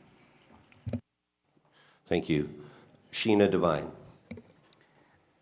Under our current constitution, it clearly outlines the purpose of a General Assembly, to provide information to our citizens, for them to review information, receive documents, in addition to ratifying constitutional amendments. The proposed amendment seems to remove all of that and signify that we only have to have it annually or when we need to ratify amendments. And I'm wondering if the mover or seconder would be open to putting that language back into this. Okay, so you're asking, sorry, can you just repeat that very last part? Sure. So the current constitution includes that the purpose of the General Assembly is for our citizens to receive information, review documents, and provide guidance to the MNLA. The proposed amendment seems to remove all of that and suggests that we only have a General Assembly when we need to ratify constitutional amendments.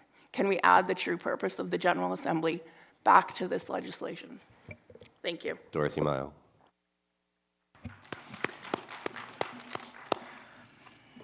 Thank you, Mr. Speaker.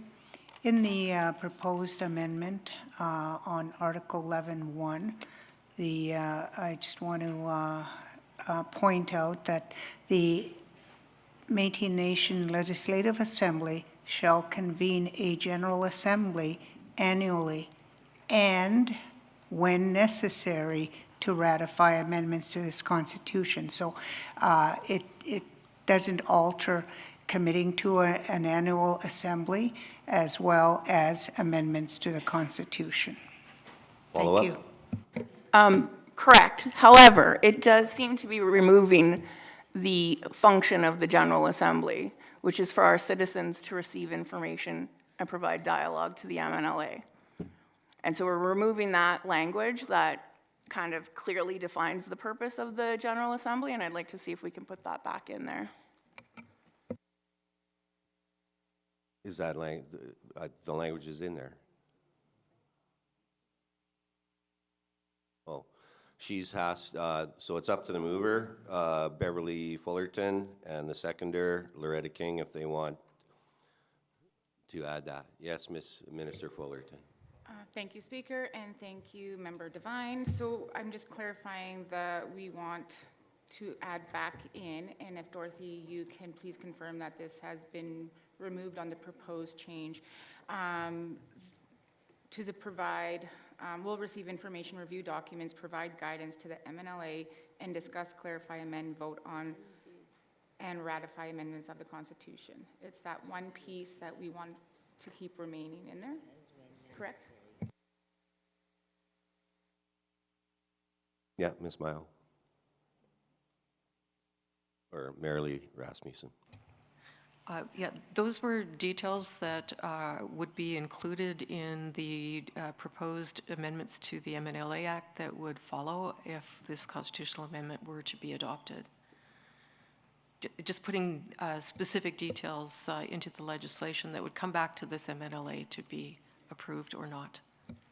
Mr. Speaker? Yes. Yesterday, I stood up here and I swore an oath to uphold the laws and the Constitution of our people. And currently, we're in contravention of that. And I would argue that we need to keep that language in there to make sure that we are following those rules. Thank you. Thank you.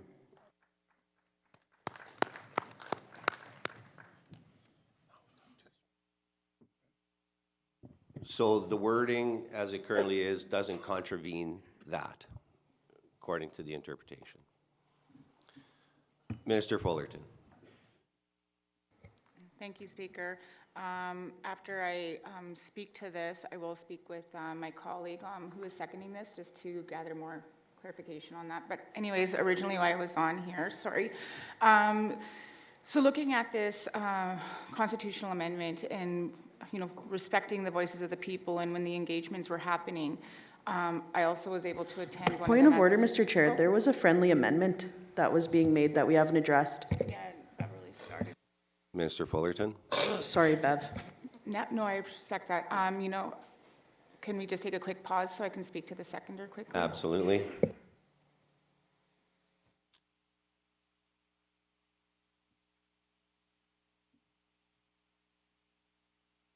And then, yeah, it's Loretta. Where's Loretta? Mr. King. Oh, you're right there. And if you guys want to talk to, do you want to give them?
Easier.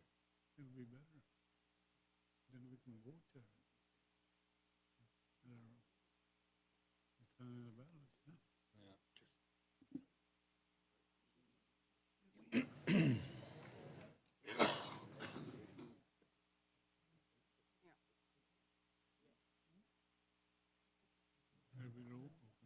There'll be no. Only need a camera and a screen. Yeah. Well, they can even use video stations, huh? But they have cameras there. Yeah. Set up already. Exactly. We all would think on this side, huh? South of that.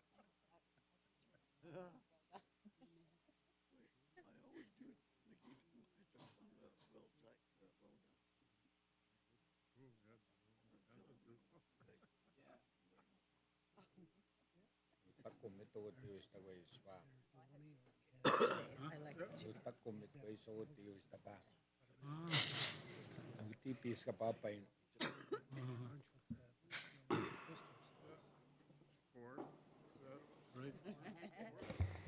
So, Minister Fullerton, are you open to the friendly amendment?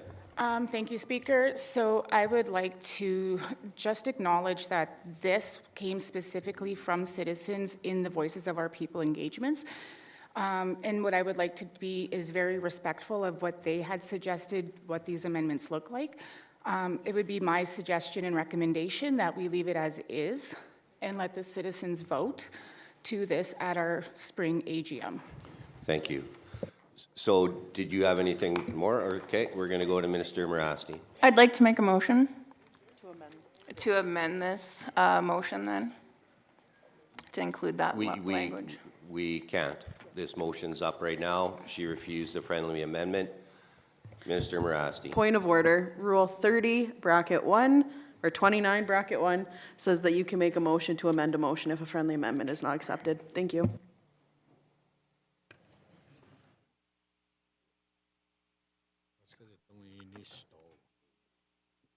Okay. So we'll need a written motion.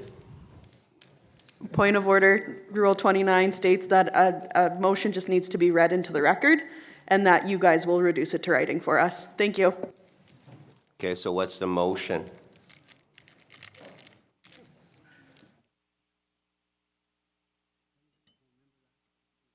So my my motion would be to, where in this motion, where we have. Can you just hold on a second? They're going to, Yeah. as you speak.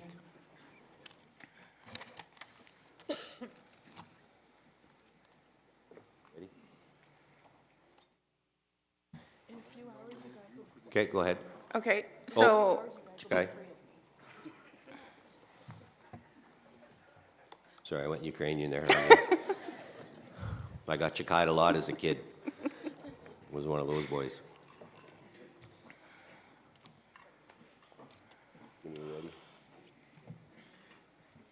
All right. Ms. Devine.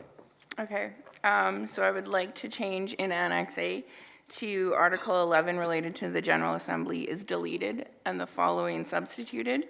Can we change it to 1, the Métis Nation Legislative Assembly shall convene a General Assembly annually, whereby the members of the organization will receive information, review documents, provide guidance to the Métis Nation Legislative Assembly, and discuss, clarify, amend, vote on, and ratify amendments to the Constitution annually, and when necessary to ratify amendments to the Constitution.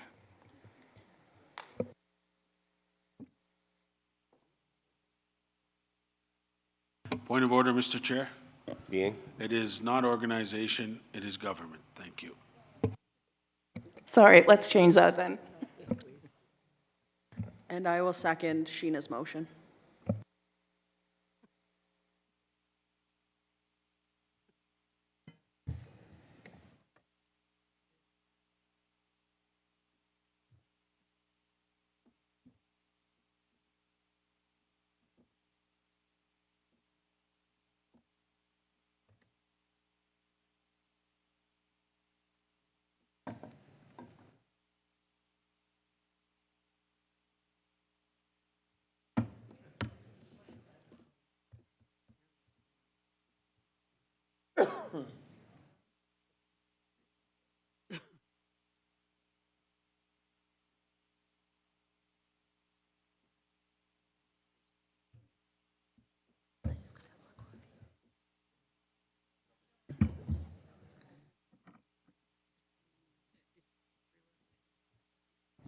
So, Ms. Devine,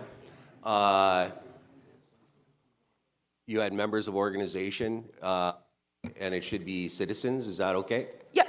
Okay, and so we just need a few moments to grammar and do that. Perfect, thank you. Thank you.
Let's go.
That's good.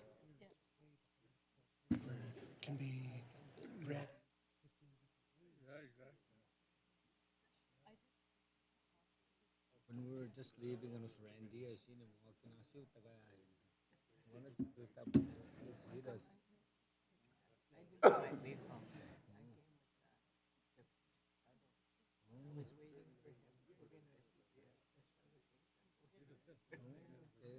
What a shuttle came after.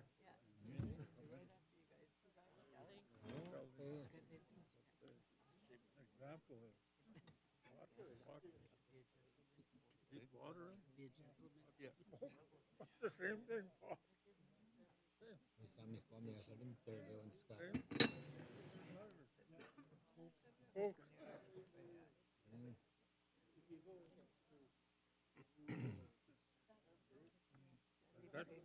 That's where we were when I never knew one word.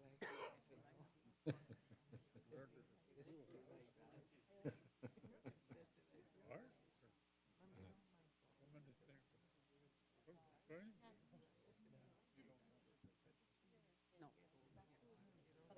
Yeah, that's what it is.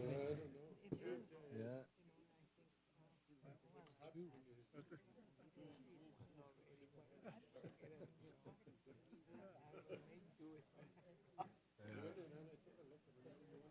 It's true, it's different now.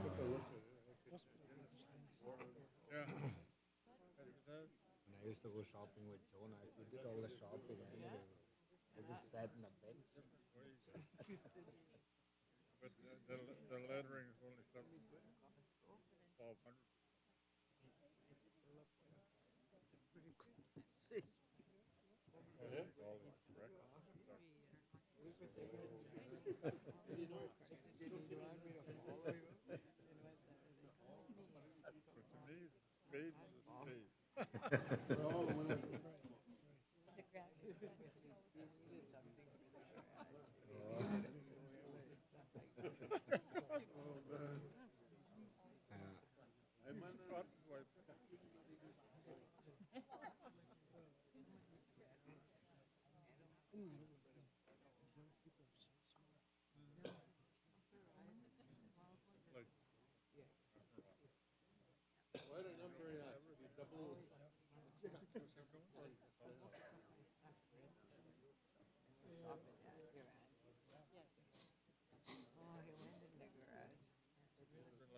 Don't ask me to come with you, please.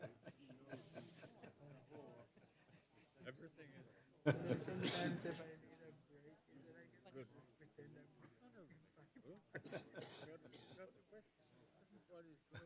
someone asked me to go with you.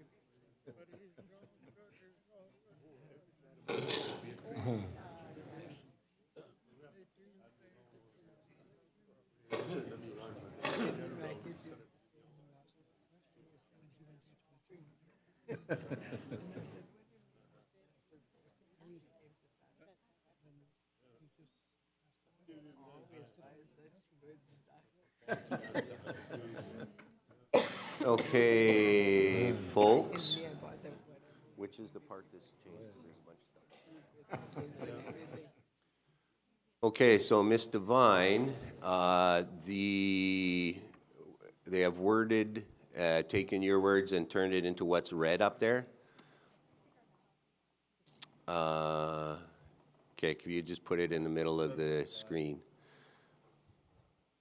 So it says the Métis Nation Legislative Assembly shall annually convene a General Assembly to provide a forum for persons who are Métis citizens registered with the Métis Nation Saskatchewan to receive information, review documents, and provide guidance to the Métis Nation Legislative Assembly, and, when necessary, to discuss, clarify, and amend, vote on, and ratify amendments to the Constitution. Does that capture what you're asking? Yes, that's perfect. Thank you. Thank you very much. Now, here's the thing. Minister Fullerton and Minister King, are you open to a friendly amendment with this wording, or do we go to a vote?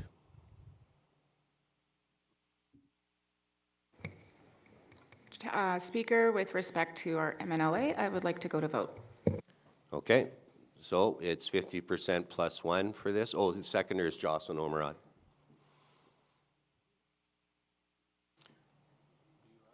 Oh, Gabriel Dumont, Local 11. doesn't, then we can't. So this is a debatable motion. Is there any debate on this language change? Seeing none, it goes to a vote, 50% plus one, to change the language in the motion, or in this, tied to that motion, to this. So it's just 50% plus one. Vote will come up. They just have to word the vote.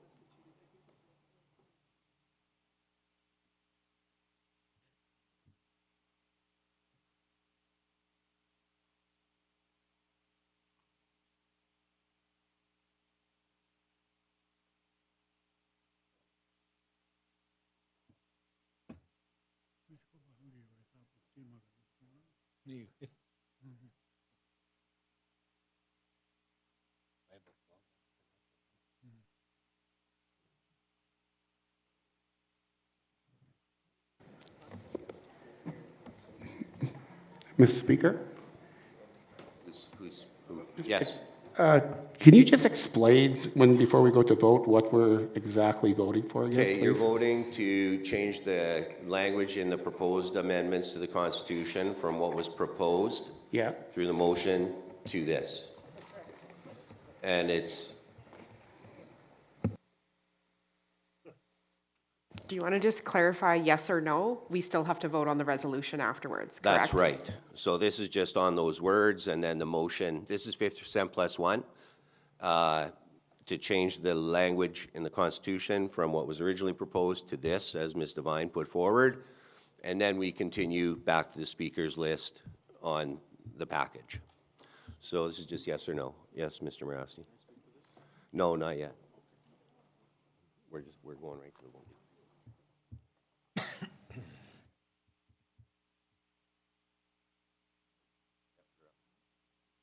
Okay, we're going to vote.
Okay, so we'll change that part in the motion. Back to the speaker's list on the main motion.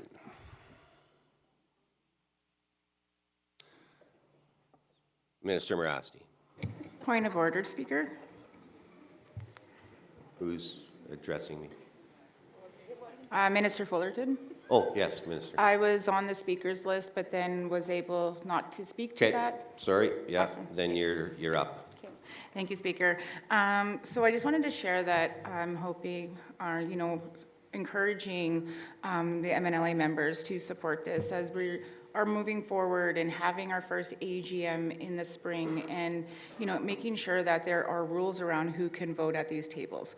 I am in support of this because the last thing I would like to see is for our citizens to show up and then something come up where we don't have a rule in this, and then we actually don't have the votes and we can't proceed. So really making sure that we're covering all bases. We have this a part of our Constitution. It's very clear, and then moving forward in a good way. So I am in support of this. I look at our young folks, coming out and understanding and making sure that we have no loopholes when it comes to voting. Thank you.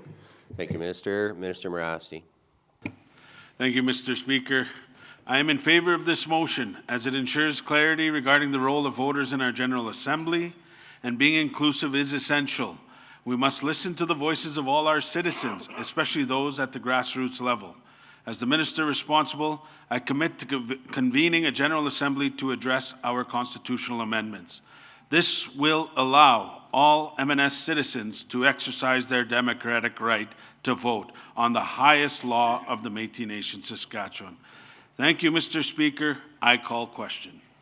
Okay, question's been called. Ashley Boucher. Thank you. My question was already answered. Point of order, we have to vote on questions still, regardless. Yeah, you're correct. Sorry. Thank you very much. Is there a seconder to question? Linda Sopp. Okay, we need 2/3.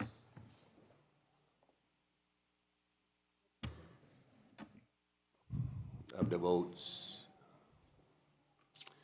on question.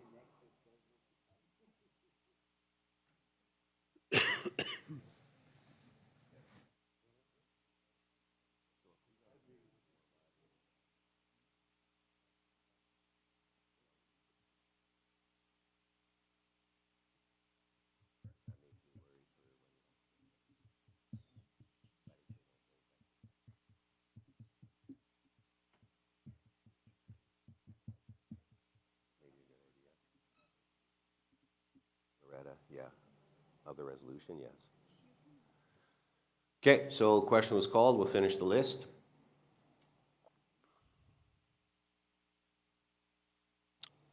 Ms. Boucher was answered. Raymond LaLiberty. Thank you, Mr. Speaker. Basically, I'm speaking strongly against this motion. Hallelujah, I believe we're going to have an AGM finally. Regardless if this motion passes or not, we still have to have an AGM because of what we passed yesterday.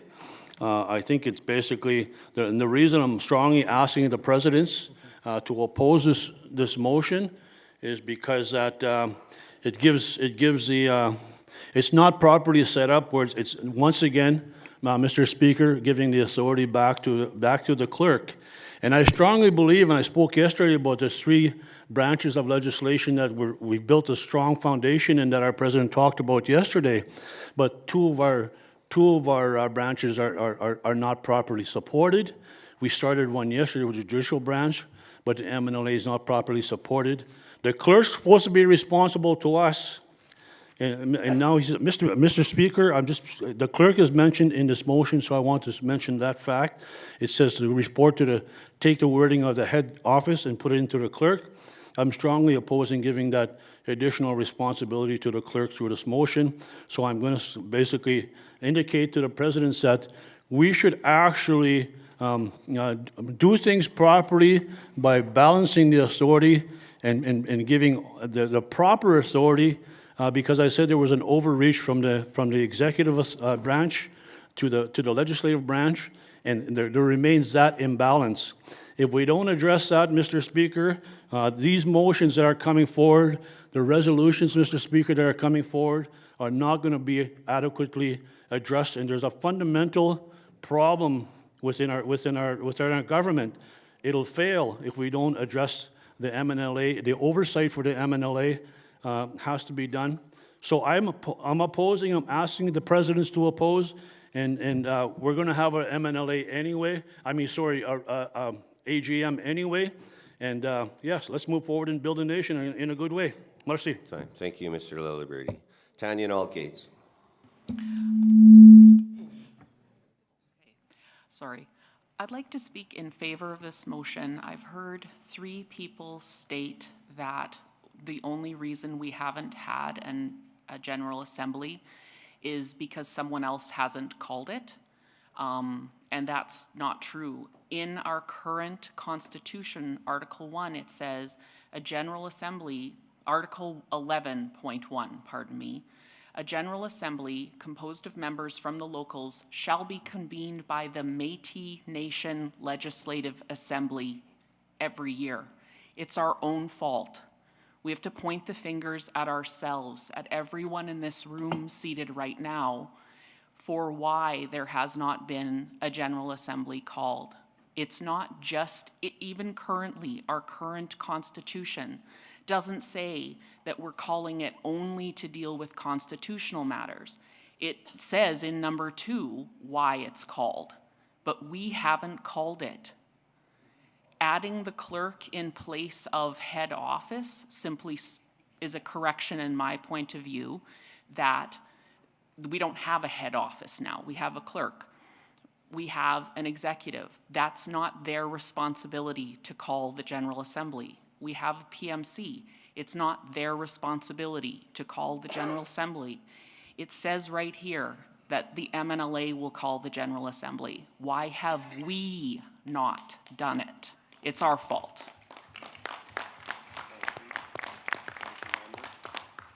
Thank you. My mic's not working. Thank you. Secretary Hansen. Thank you, Mr. Speaker. My question has been answered. Thanks. Thank you very much. Member Omerod. Thank you, Mr. Speaker. Just for a point of context for this annual, or this Métis Nation Legislative Assembly, I have on 2 occasions submitted resolutions to call an annual general meeting. They've not made it to the agenda of the past 2 MNLAs, so it's not for lack of trying as to us not calling an annual general assembly. It's the fact that we're being silenced by the Provincial Métis Council when we want to call that annual general assembly. Thank you, Member Ormerod. Hold on, I'm not finished. Oh, sorry. So again, I have issues. I'm very appreciative of the amendment we were able to make, but I have issues with deleting, and I understand, like, we're moving towards Métis citizens who are registered with the Métis Nation Saskatchewan, but later on this agenda, I believe, we have a resolution coming forward to help support local and citizen connection. And I see this as another way to divide and kind of sever that tie with citizens and locals. So our current constitution reads that those people who can vote at the annual general meeting are members of locals. And by taking that piece out of it, and I understand that the voice of all citizens is important, it silences and it severs that connection between locals and citizens in the Métis Nation Saskatchewan again, and especially for locals. So my friendly amendment would be that we add that piece back in, that it be Métis Nation Saskatchewan citizens or members of duly recognized Métis locals. As well, my other question is I know this conversation has come up about not having an annual general meeting, and I've responded to what I've done to try and ensure that happens. But are we not also in contravention of the Nonprofit Act if we don't host once a year? So it's important that we annually host it, because I know that we're moving towards self-government, but we still operate as a nonprofit organization. Thank you. So that was two parts, Ms. Ormerod. Number one, you're asking the mover and the seconder for a friendly amendment to say, and members of locals? Yeah, of duly recognized Métis Nation Saskatchewan locals. Okay, but there's been issues, I can't speak to that. So, Minister Fullerton and Minister King. I just want clarification, 'cause as I'm hearing, we want citizens, registered citizens of Métis Nation Saskatchewan, or members of duly, of locals. My concern is that we still have memberships out in our communities that are not registered citizens, but are members of locals. So, clarify what we're asking here, please, member. Yeah, so we do have people that are outstanding, but I think it's imperative that they still have a voice at this table or at the annual general meeting. And my reasoning behind that is we, no matter what we say, we're currently negotiating treaty. We, in our constitution, in the preamble, I know it was defeated, but currently in the preamble, it still refers to Métis persons. We represent all 80,000 Métis in this province, regardless of if they're a member of our organization or not. And I think it's important that they have a voice at that AGM. As long as they meet the membership criteria of locals, they are a Métis person in my perspective, and in the perspective of what iterations of our constitution have been. And I think it's imperative that we have their voice to hear why they don't want to be a member of this nation. We can't say that we represent the Métis Nation within Saskatchewan when we only represent 30,000 of, about to be 40,000 of 80,000. That's not even 50%. So that's my take. I know it's something that my local would want me to say, so, and I'm sure my friendly amendment will be not accepted, but I gotta at least put it out there. Thanks. Thank you. Minister Fullerton, do you accept that friendly amendment or not? I do not, Speaker. Thank you. And then the second question you had, Ms. Ormerod? Was regarding the kind of language that we have still in there is that we call it annually, and to ratify constitutional amendments. So my understanding of that wording is that we at least have to have one a year, could be more if there's additional constitutional amendments to be ratified. However, I just want to make sure we are still technically, and I know we're moving out of this, but we are still technically under the Nonprofit Act. So do we not have to have an AGM once a year? Thank you.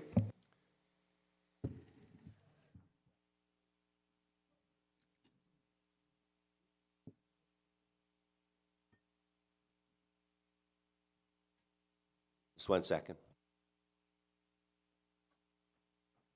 Point of order, why is somebody being added to the list when question's been called? They shouldn't be. Thank you.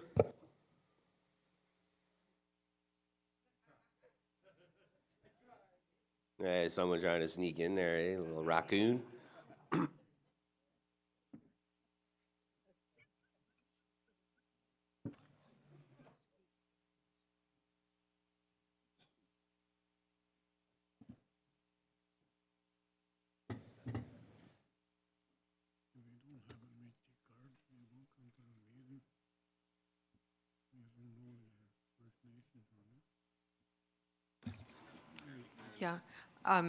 There is a distinction between the Métis Nation Secretariat, Inc., which is an entity created under the Saskatchewan Métis Act, and that is not the same entity as the Métis Nation Saskatchewan, which is the government representing the Métis people within Saskatchewan. So the Nonprofit Corporations Act does not apply to this government. Thank you. Minister Friesen. Can I have a point of clarification there? This whole package we've been provided with is to move us from nonprofit organization to government. And now we're being told that, no, we're not a nonprofit organization, we're a government. It feels like we're picking and choosing when we're a nonprofit organization and when we're a government. And I think we need very solid clarification on which we are. Because how can we be transferring into a government if we are a government? Does that make sense? Thank you.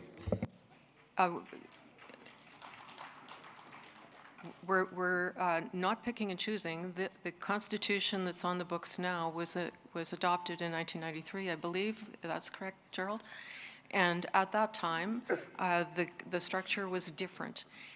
The language of the current Constitution uses a lot of terminology that comes from the Nonprofit Corporations Act, and because we are no longer a nonprofit corporation but a government, we're changing that language to reflect the reality of Métis Nation Saskatchewan as a self-governing nation. Oh, yeah. Sorry, Richard Quintal, our CEO, is going to address us. Thank you, Speaker. And I just wanted to follow up to that question. So we are a government in transition. So we are no longer not-for-profit. We have upfront recognition from the federal government through our MGSRA 2.0. So we are self-governing. The final step to this is treaty. Well, it's the first step in a long road of other jurisdictions, but the final step to self-government is treaty. But we already have the upfront recognition. We are now a government in transition, and that's why this work has been taking place. Thank you. And folks, I'll try to get you to stay in your seats. We're going to be voting here right away. Minister Friesen. Thank you, Speaker. Good debate. However, I am now honestly confused.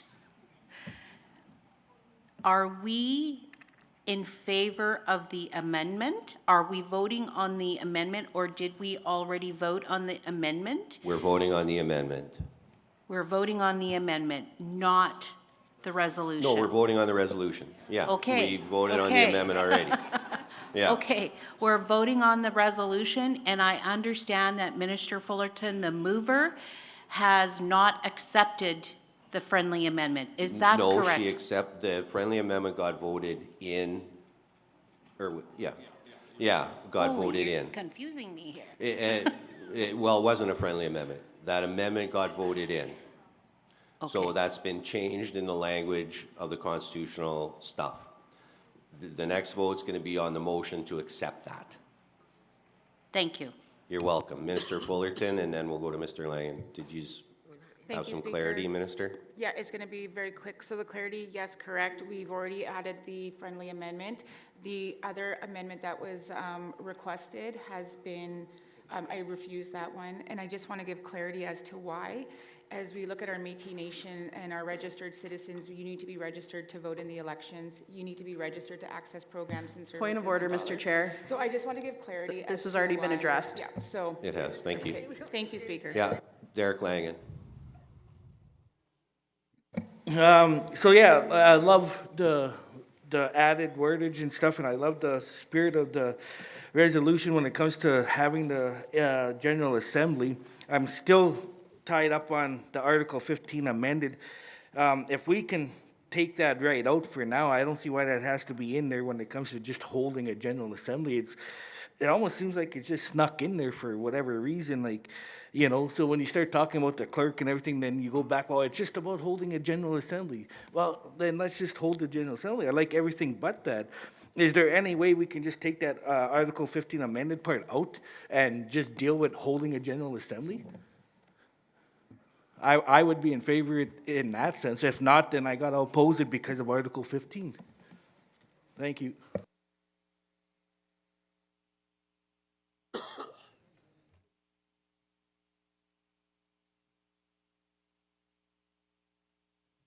So basically 15, they just replace head office with clerk. That's the only change in Article 15. Yeah, and I'm not happy with the roles and responsibilities of the clerk. So until that's clarified, and until we have rules and, I guess, responsibilities of how we can make the clerk, I guess, more effective to bringing resolutions to the floor, then I rather the wording just stay the way it is for now. I rather not be enforced in the Constitution until I know I can have my resolutions and everything brought forward to the floor, regardless whether the PMC sees them fit for the legislation to discuss or not. Thank you. Okay. So were you trying to get a friendly amendment, or that's just you don't Yes, like that yeah, part? no, I would, like, I could support this if that was out of it right now. Okay, thank you. Minister Fullerton, are you okay with friendly amendment? I am not, Speaker. Thank you very much.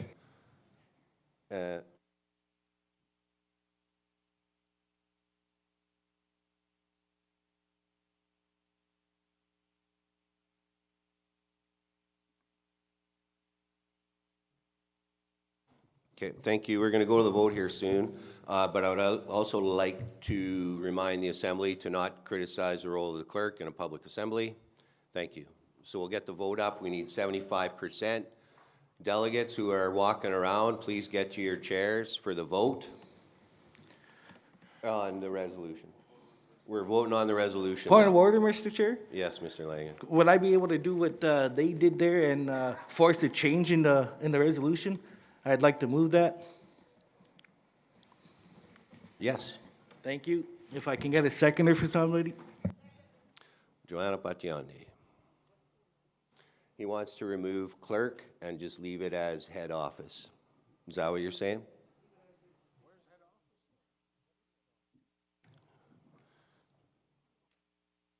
Oh, you want to remove clerk?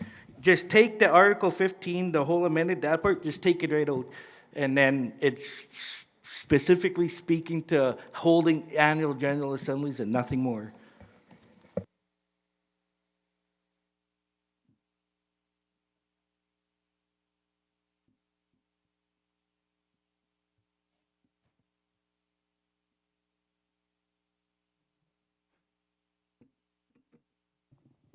So just basically removing Article 15 from the motion. Okay.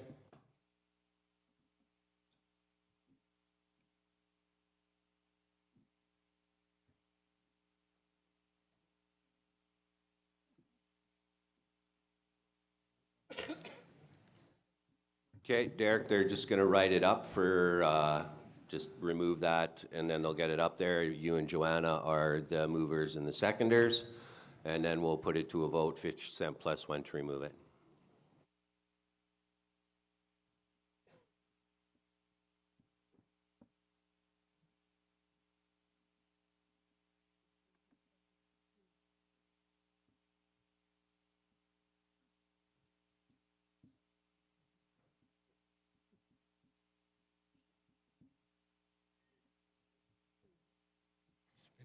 Spin bread in your siwe start.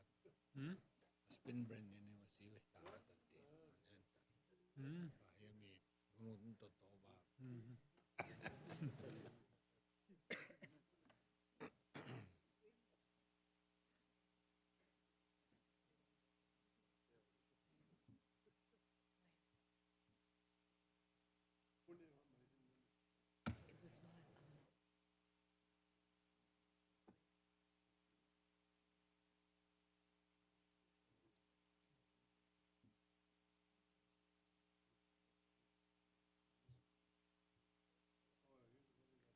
Same point.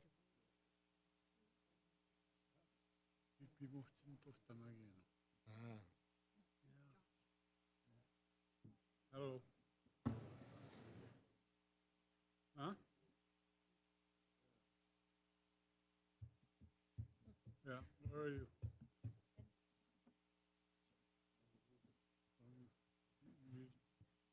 Get me. Hold on, where's Maxine? Oh, she's there.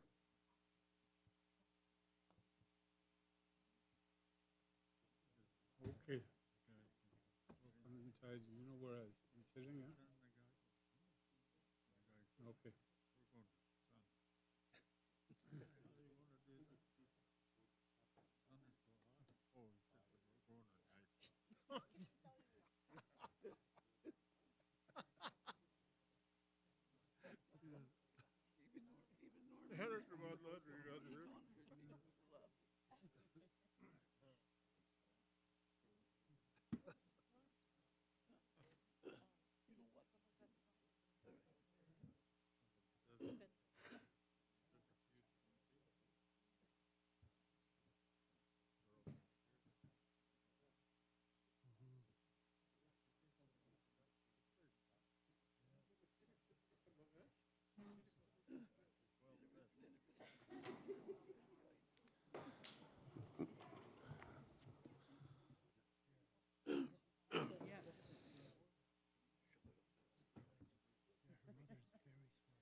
Okay, we're going to put it up on the screen here.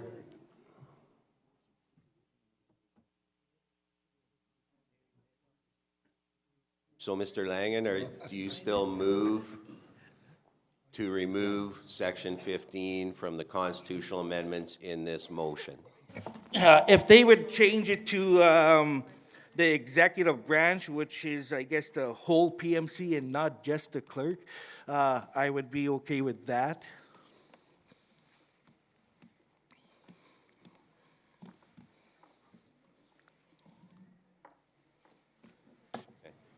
That's not their function. Well, then, yeah, remove it all then. Okay, so he moved it. Joanna Potyandi, you second it. 50% plus one to remove that article from.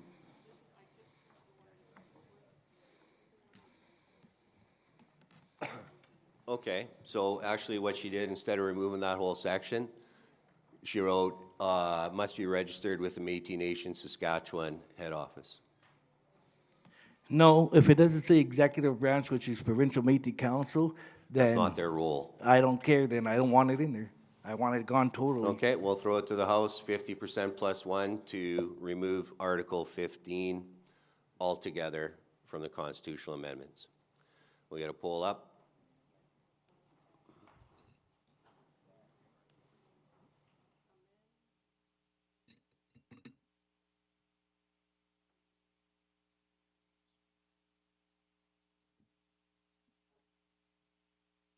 He's got to word the poll. So this poll is 50% plus one, just to leave Article 15 as was, to remove the amendments. And to be clear, you still go to the AGM, they're still forcing the AGMs annually and all that other stuff. Let's not muddy the waters. This is just, we're talking here.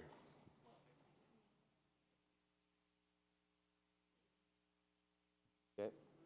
All right, poll's coming up.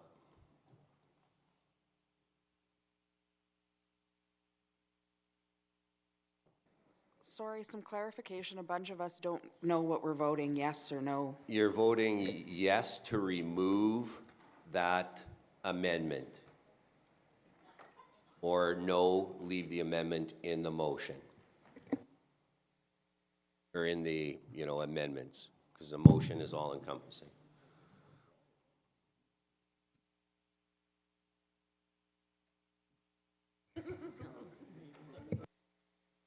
Speaker, just for clarification, if we're voting in favor, we are removing that completely from just the amendment or from the Constitution?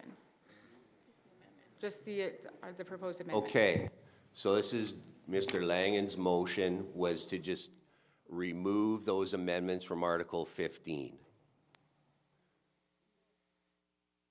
So for clarification, Article 15 will stay in the Constitution as it is. Yeah, he's removing the amendments. Perfect, thank you. Okay, so this is to remove the amendments to Article 15. If you vote yes, you agree with Mr. Langen to remove the amendments from Article 15. Okay? So, yes or no? So, we're going to vote now.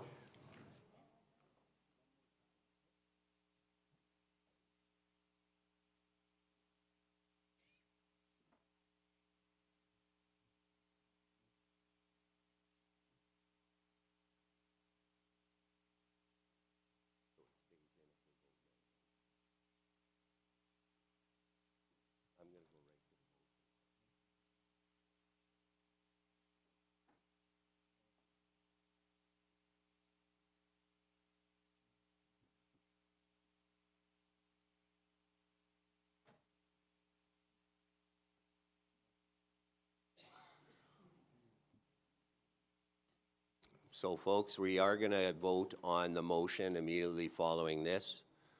So please stay in your seats with your clickers.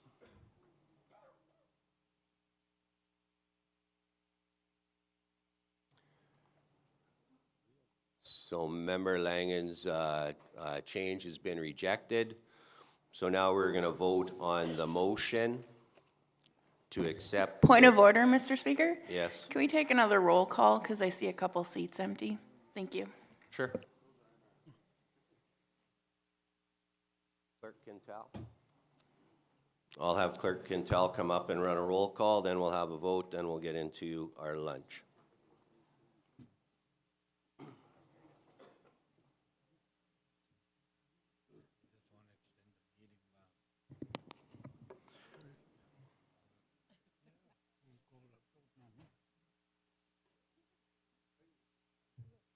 Okay, Northern Region 1, Laura Burnoff.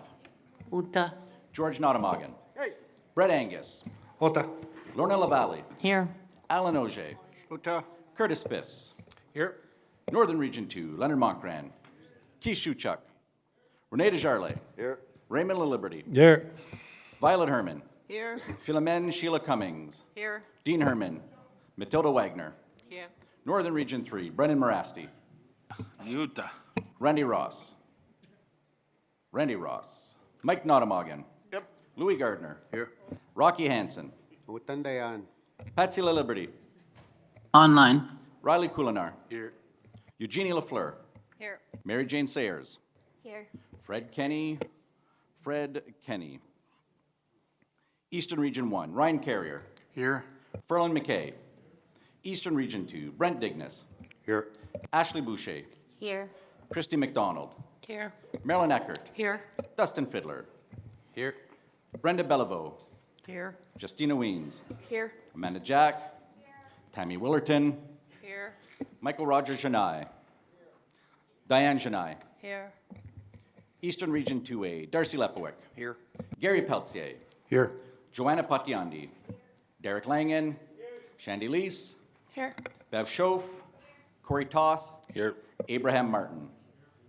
Eastern Region 3, Marg Friesen. Linda Lagasse. Liebert Poitras. Linda Sopp. Edwin Blondo. Sheila Peltier. Tricia Nicafor-Cressette. Tanya Nolt Gates. Danette Pettifer. Dexter Mondor. Western Region 1, Loretta King. Yep. Kat Murray. Regrets. Marjorie Pouliot. Charmaine Jodin. Regrets. Teresa Brady. Michelle Hazard. Here. Valerie Bell. Here. Warren Boyer. Daryl Parker. Margaret Lavoie. Sharon Warehan. Western Region 1, Billy Kennedy. Here. Dieter Clarenbach. Here. Becky Trottier. Here. Carol Delorme. Here. Jordan Mahalix. Tanse. Western Region 2, Darlene McKay. She's here. Amanda Brewer. Regrets. Lynn Renier. Here. Carla Hope. Here. Victor Guillet. Je vais être ici pour toute la moitié de journée aujourd'hui. Wanda Neufeld. Here. Paula Bella. Here. Kim Conroe. Jennifer Gardner. Jeanette Primo. Carrie Bannerman. Here. Sheila Andrews. Jade Bowering. Gail Johnson. Western Region 2A, Beverly Fullerton. Present. Jocelyn Ormerod. Here. Penny Hurton. Missing. Barry Falcon. Here. Kim Fisher. Hi, hi. Barbara Card. Lost. Rich Pilon. Here. Shirley Osbister. Regrets. Sheena Devine. Sorry, Devine. you anglicized Devine. Yep. Here. Western, oh, so now you're going to say it in French, though. Western Region 3, Shay Druin. Here. Eugene Hamilton. Regrets. Dennis Brooks. Yep. Marilyn Fazakis. Here. Rebecca Anderson. Here. Daryl Hammond. Here. Lefita Medlin, President Darlene Langen. Gwen King. Rebecca Belanger. Danielle DeBrune. Here. Deanna Swain. Our Provincial Métis Youth Council President, Rachel Frericks. Ready. Jack Lacroix. Present. Alyssa Woodrow. Yeah. Haley Burnoff. Kansa. Zipporah Petrowski. Here. Our Métis Nation Saskatchewan Executive, President Glenn McCallum. Vice President Michelle Leclerc. Ota. Provincial Secretary Marlene Hansen. Here. And our Treasurer, Jeremy Denemy. Present. 105. All right, 105 people. We'll get that up. We're voting on the motion to accept those changes. We need 75%.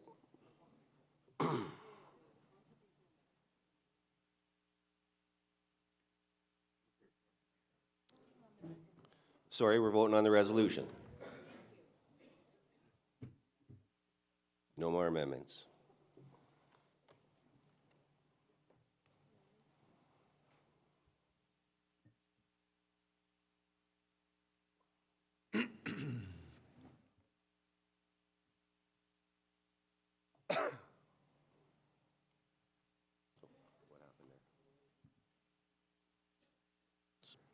Hold on 1 second, folks, sorry.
Okay, so what's that say, 78? We needed 79. Unfortunately, it does not pass. We'll take a lunch break now. To pray us for the food, I'd ask Elder Leona Neville to give us a prayer.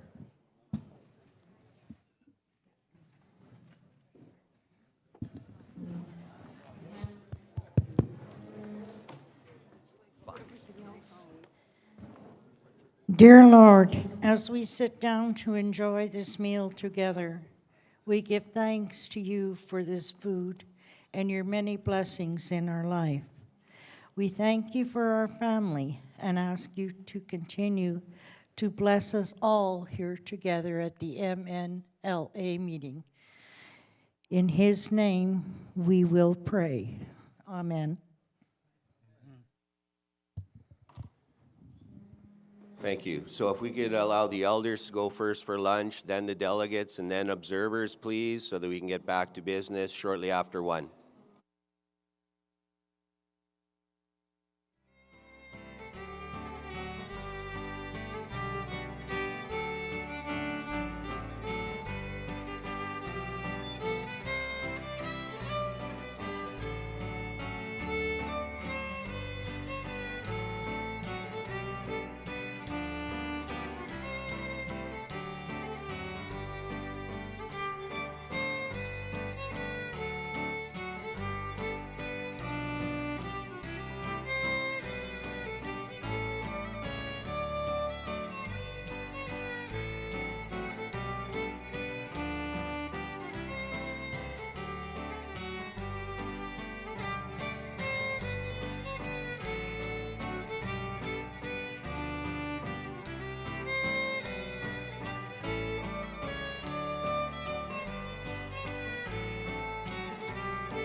most rewarding part of my job is definitely the ability to get in touch with my culture and to be able to be on the land. The energy is amazing everywhere I go, and it's really fun to go to different places but see how our culture is spread out throughout the whole province. I get to do something that I think is important, that I see the value in, and other people see the value as well, so it's great. Most rewarding part of my job is going into the classrooms. I want to see the kids. I want to see what's happening in the classroom, how the culture and the language is being used between the teacher, the kids, the language keeper, the elder. Your work is really fun to do. Like, I have fun doing my work every day here. I'm not constrained to just working with my team. I'm constantly collaborating.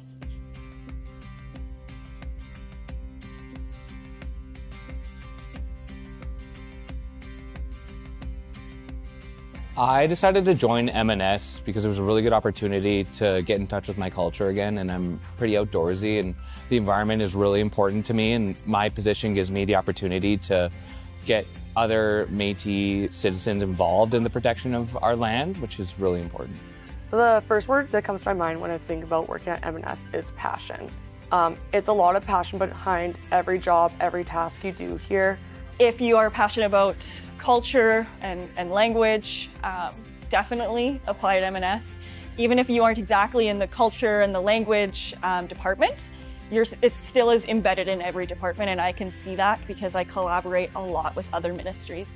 And so everything that I'm excited about is what I get to work on almost every day. And so I can't ask for anything more than that. It's great.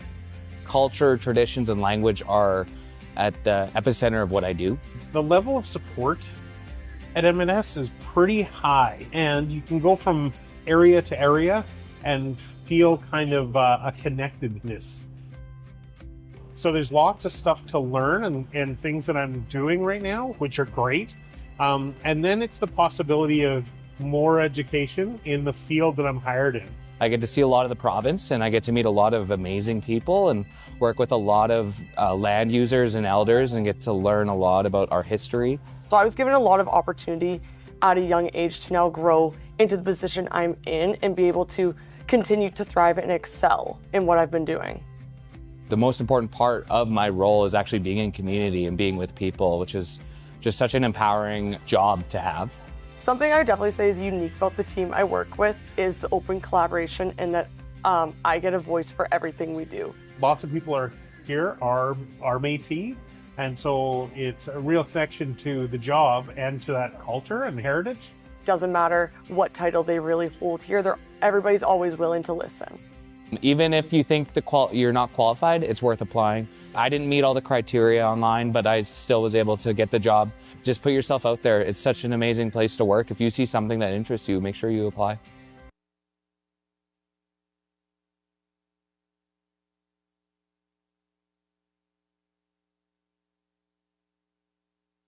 Hello, my name is Anita Vincent, and this is my story. I decided to become a citizen to be able to identify as a Métis citizen and be part of a larger community. The process was quite simple. So I was able to apply online, send all of my information in through email and through the website. Now is the time. Become a registered Métis citizen. MétisNationSK.com. The best time to plant a tree is 20 years ago. The second best time is today. My name is Brent Larocque. I'm the Director of Environment with Métis Nation Saskatchewan. So today we are having a tree planting day with all of our interns. This is part of our 2 Billion Trees program with Natural Resources Canada. The goal is to plant 5,000 trees on M&S owned land. Today is a fantastic tree planting day. My name is Ian King. I'm out here at the Dumont Lodge at the Back to Batoche Festival site, and we are planting a mix of white spruce and jack pine. We've got about 25 interns here, so I've walked them through the process of how to make the hole properly, what sort of depth those plugs need to go in, how well they need to be firmed. We've got almost 600 trees in the ground already, and I think we've only been at it an hour maybe so far, so it's fantastic to have so many people working on this project. we really went hard on, a lot of the aesthetic, a lot of the design on the Dumont Lodge, and unfortunately, it meant that we didn't have quite as much funding for, the outside space to kind of beautify that. So today, and ongoing through the next kind of month, we're going to be planting a bunch of trees and shrubs to just kind of beautify the space, but ultimately with the goal of reducing or mitigating the carbon impacts. We're going to be doing some cultural teachings through the trees, through the plants that we plant, as well as that carbon sequestration.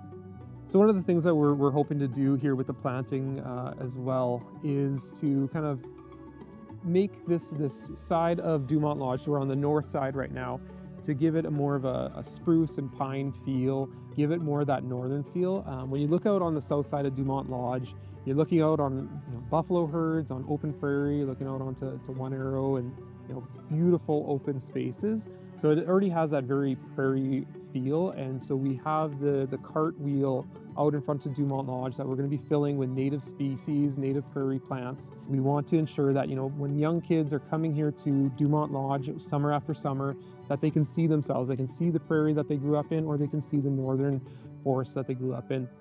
It's really great to have the interns here that are, some of our youth that are contributing and helping the next generation to hopefully be able to see themselves in this space.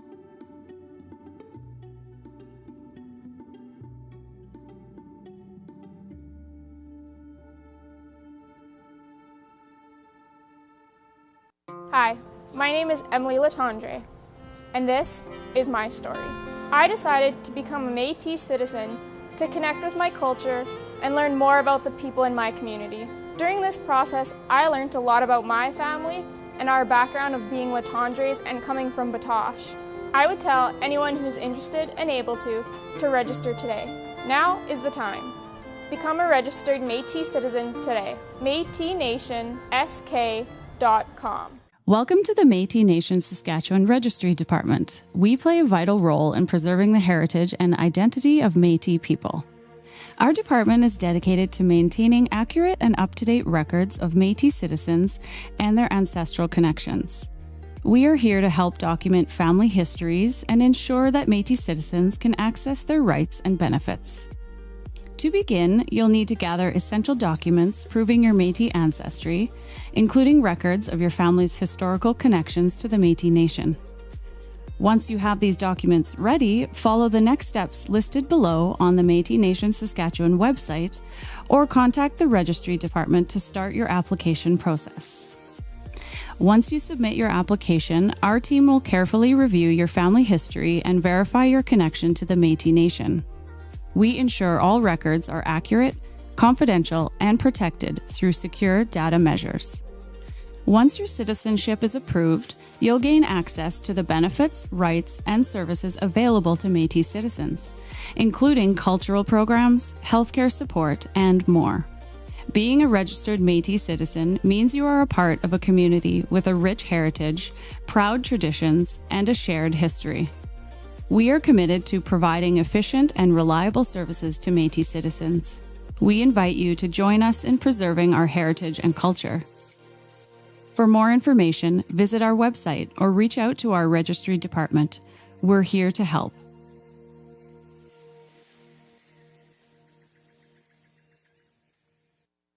Hi, my name is Daniel Belmer, and this is my story. It was important for me to register with the Métis Nation to pay respect to the hard work our ancestors did for the recognition of our uniquely diverse culture. The registration process was a rewarding journey. All the forms can be found online, and the staff were helpful and informative. Now is the time. Become a registered Métis citizen. MétisNationSK.com.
Okay, friends, if we get everybody to slowly start making their way back to the assembly, that'd be great. I know we started lunch a bit late, but we still have quite a bit of business to take care of, so we could start moving back to the assembly, please. Thank you.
Okay, folks, we'll start getting everybody back to the assembly, please.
Okay, folks, we'll get you back to your seats, please.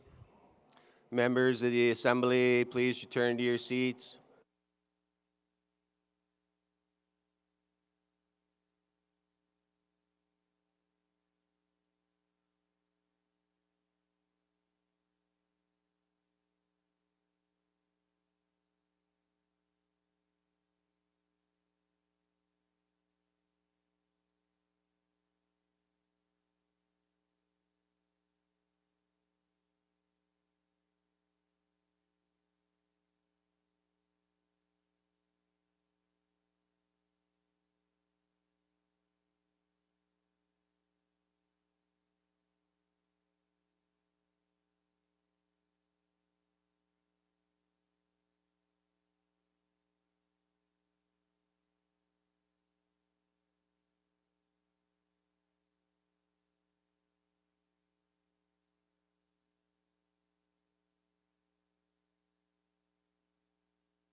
Okay, a couple minutes till roll call, folks. Get you to your chairs. 2 minutes till roll call.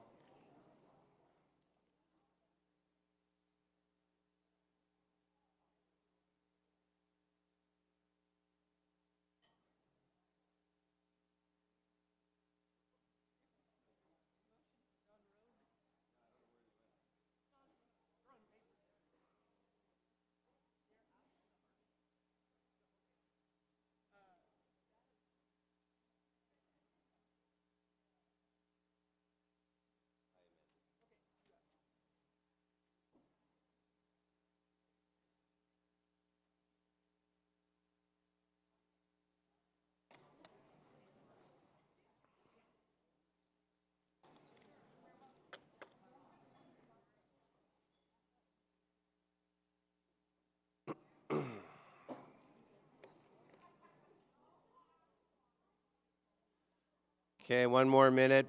Delegates, please return to your seats.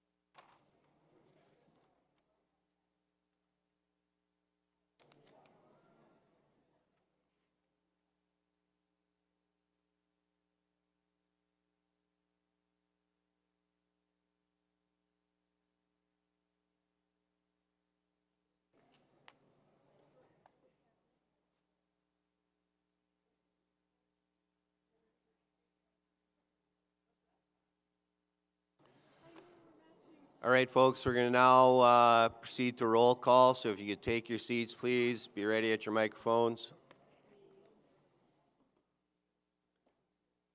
So now I'd ask our clerk, Richard Quintel, to do roll call, and then we'll get into the last constitutional motion.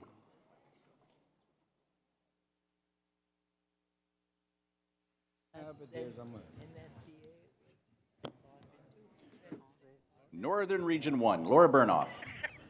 Uta. George Nottamagan. Brett Angus. Ota. Lorna LaValle. Here.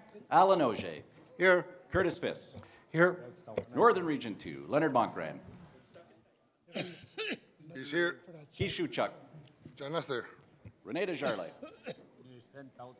Renee Desjardins. Raymond LaLiberty. Here. Rainey's in the washroom. Okay. Violet Herman. Here. Sheila Cummings. Here. Dean Herman. Yeah, he's here. Matilda Wagner. Here. Northern Region 3. Brendan Morasti. Brennan Morasti. Randy Ross. Randy Ross. Mike Nottamagan. Yep. Louis Gardner. Oh, they're in a meeting. My wife was sent to Rocky Hansen. Utayao. Patsy LaLiberty. Here. Riley Coulinar. Riley Coulinar. Eugenie Lafleur. Here. Mary Jane Sayers. Here. Fred Kenny. Fred Kenny. Eastern Region 1. Ryan Carrier. Here. Ferlin McKay. Ferlin McKay. Here. Eastern Region 2. Brent Dignas. Afternoon. Ashley Boucher. Hello. Christy McDonald. Hello. Marilyn Eckert. Here. Dustin Fiddler. Here. Brenda Bellabo. Here. Justina Weens. Here. Amanda Jack. Tammy Willerton. Here. Michael Roger Janai. Diane Janai. Here. Eastern Region 2A. Darcy Lepowick. Here. Gary Peltier. Here. Joanna Potiondi. Derek Langen. Shandy Leese. Here. Bev Schoaf. Here. Corey Toth. Here. Abraham Martin. Eastern Region 3. Mark Friesen. Linda Lagasse. Lieber Poitras. Linda Sopp. Edwin Blondo. Sheila Peltier. Tricia Nikifor Cressette. Tanya Nolt Gates. Danette Pettifer. Dexter Mondor. Western Region 1. Loretta King. Hi. Kat Murray. Regrets. Marjorie Pouliot. Charmaine Jaudet. Regrets. Teresa Brady. Michelle Hazard. Here. Valerie Bell. Here. Warren Boyer. Daryl Parker. Daryl Parker. Margaret Lavoie. Sharon Warrenhan. Western Region 1A. Billy Kennedy. Here. Dieter Clarenbach. Here. Becky Trottier. Here. Carol Delorme. Here. Jordan Mahalik. Downstairs. Western Region 2. Darlene McKay. Amanda Brewer. Regrets. Lynn Rainier. Here. Carla Hope. Here. Victor Guillet. Wanda Neufeld. Here. Paula Belair. Here. Kim Conroe. Present. Jennifer Gardner. Jennifer Gardner. Jeanette Primo. Jeanette Primo. Carrie Bannerman. Here. Sheila Andrews. She is here, but not at her desk. Jade Bowering. Gail Johnson. Western Region 2A, Beverly Fullerton. Present. Jocelyn Ormerod. Here. Penny Hurton. Barry Falcon. Here. Kim Fisher. Danse. Barbara Card. Hello. Rich Pilon. Here. Evelyn Johnson. Evelyn Johnson. Sheena Devine. Here. Western Region 3, Shay Druin. Here. Eugene Hamilton. Regrets. Dennis Brooks. Yep. Marilyn Pazakis. Here. Rebecca Anderson. Go Chiefs. Daryl Hammond. Here. Defeated Medellin President Darlene Langen. Gwen King. Rebecca Belanger. Regrets. Danielle DeBrune. Here. Deanna Swain. Our Provincial Métis Youth Council President Rachel Frericks. Present. Jack Lacroix. Here. Alyssa Woodrow. Yeah. Haley Burnoff. Haley's in that meeting, I believe. Zipporah Petrowski. Tanse. Our executive, President Glenn McCallum. He's here. Vice President Michelle Leclerc. Provincial Secretary Marlene Hansen. Here. Treasurer Jeremy Denemy. We have 98 delegates. Present. Any delegates I missed that came back to the table? Okay, it'll be the ones from ILX that'll add back in. They'll make themselves known. Thank you. Richard, can somebody come and get the clicker here because the delegate left? I'll come get it. Thank you. Mr. Speaker, really quickly before we start, can I just acknowledge one of our members' birthdays today? Sure. I'd like to recognize and send birthday wishes out to Darlene Mackay, who has been a long time distinguished service to our nation. So happy birthday, Darlene. While we're at it, the President's wife, Ms. Verna McCallum, is also celebrating a birthday today. So happy birthday to all those folks that have their special day today. Yeah. Sorry? So we're going to do a presentation and then we'll read in the motion for the constitutional amendment. So this is going to be regarding some cleanup. So I'm going to turn it over to... Point of order, Mr. Chair. Yes. As per Rule 28, I would like to introduce a resolution regarding locals. And I could read it and see if it receives support. The resolution is local-based capacity funding and arrears. Whereas the Métis Nation Saskatchewan Constitution affirms that locals are the foundational community-based democratic governments within the Métis Nation Saskatchewan governance structure, and their meaningful operation is essential to self-determination and accountable nation building. And whereas the locals are required to hold annual general meetings and conduct regular community engagement to remain in good standing and in compliance with the Métis Nation Saskatchewan laws, policies, and democratic standards. And whereas the approved M&S budget includes a base capacity allocation of $1,000 per local, intended to support essential operational requirements, including, but not limited to, AGM notices and papers, advertising, outreach, hall or meeting space rental, basic supplies, and other reasonable related costs. Whereas many local presidents and volunteer local executives currently lack sufficient resources to meet these obligations and are too often compelled to pay out of their pocket for basic meeting supports such as coffee, tea, printing, facility costs, which is inequitable, unsustainable, and undermines the democratic participation. And whereas withholding or delaying base capacity dollars erodes local governance, reduces citizenship engagement, and creates barriers to compliance, thereby weakening the collective strength and unity of the Métis Nation Saskatchewan. And whereas if Métis Nation Saskatchewan expects locals to meet constitutional and policy obligations, the M&S must provide the practical supports and minimal operational capacity required to hold AGMs and serve citizens effectively in a timely and predictable manner.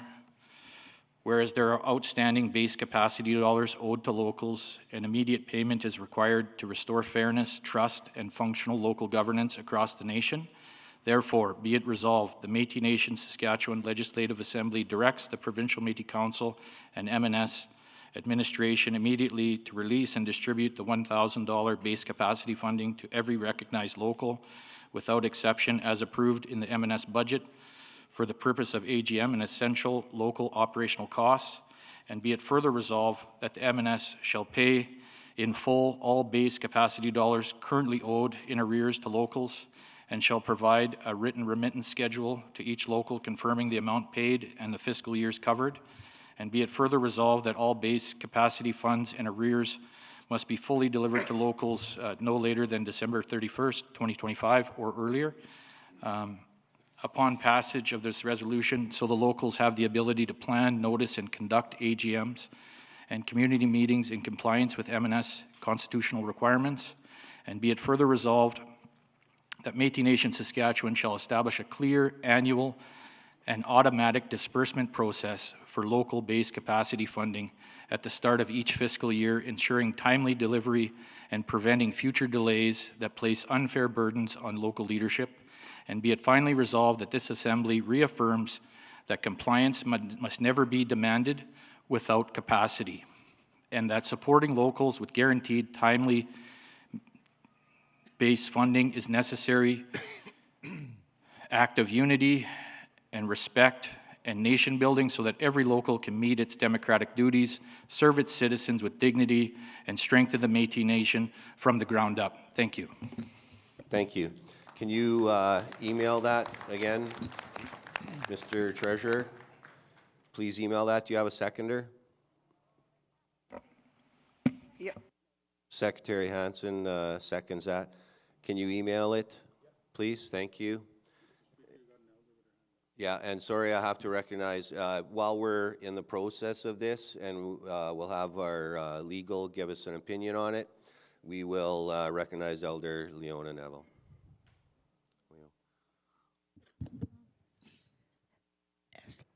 As an elder and a woman here, I don't feel it's a woman's privilege to not apologize when they use aggressive behavior towards another, yet a man is. I am praying and requesting that Jocelyn, for your aggressive behavior, please apologize as well. That's all I'm asking, because you do have some good points, but you have to watch how you speak to people. Thank you. So I want to explain what I just had happen to me. So I was attacked at this table directly, which goes against the rules of the House. The chair did not stand up for me. I addressed the chair and I asked for an apology. This is the third time since I've been sitting as a delegate that I have had to ask the chair to get somebody to apologize to me because of their conduct at this table. I am a woman. I am also a youth. I have not been respected at this table as a youth. Treasurer Denemy just had a speech the other day about how we need to be respected at this table as a youth. I've heard people criticize the way that I conduct myself at this table. And all I wanted to ask for was an apology because I felt like I wasn't being given the respect that was found in the rules of the House. So in saying that, I do apologize to the Métis Nation Legislative Assembly for the fact that I felt like I had to assert myself in that way. That's not fair to anybody here. That's not fair to me. That's not fair to the youth. That's not fair to the women. That's not fair that this is the environment that we are breeding here at the Métis Nation Legislative Assembly. However, I'm not apologizing for following suit and calling point of order and requesting an apology based on the conduct that I was faced with from another member. Thank you.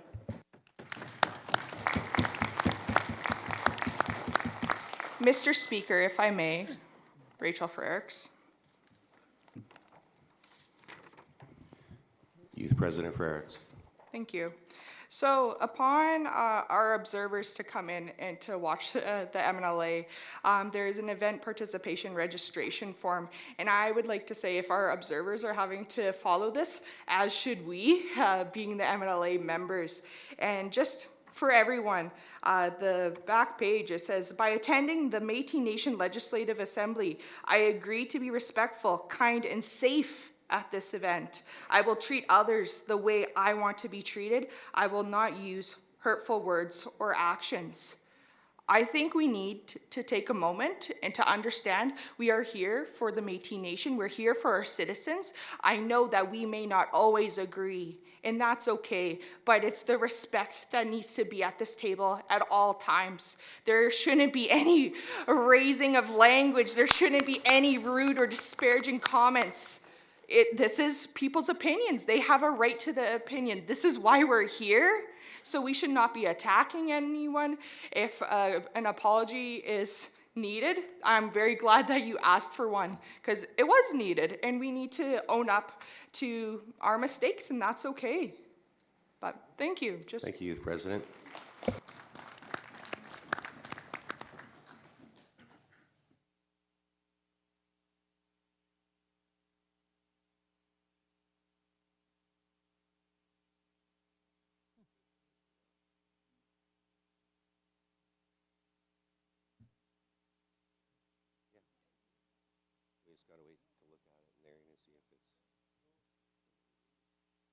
Mr. Speaker? Yes, Ms. Anderson. Could I maybe just get a clarification on what the rest of the agenda looks like? I know we've had a few things kind of bounce around, so I just want to make sure I have the right order, because from yesterday I had those consent agenda items removed, and I just want to clarify because I felt like there was some important things to address. Okay, next is general cleanup for the Constitution of Métis Nation, Saskatchewan. That is followed by ratification of ministerial portfolios. That is followed by a resolution to reaffirm and strengthen Métis Nation, Saskatchewan Section 35 rights, harvest, hunt, trap, fish, gather. And then adoption of September 5th, 7 MNLA minutes, clarity on that. And then the business arising from those minutes. And then after that, technical panels, Child Family Service, Housing, Homelessness, Health, Mental, Education, and then a final motion connecting locals to MNS citizens. Good? Okay. So we're just going to be, please give us a bit of patience here while we look at this motions brought forward by Treasurer Denemy.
Okay, so Minister Friesen's just going to address this real quick there, Mr. Denemy.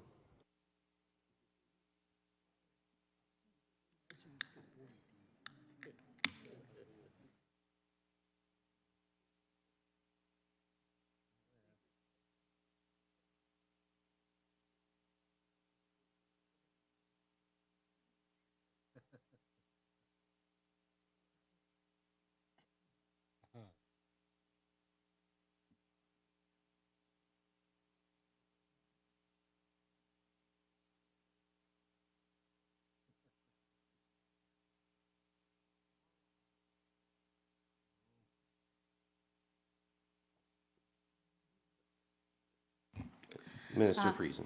Thank you, Mr. Speaker. On in relation to Treasurer Denemy's resolution, I just wanted to inform the Legislative Assembly that we already do that. We do already offer $1,000 per local.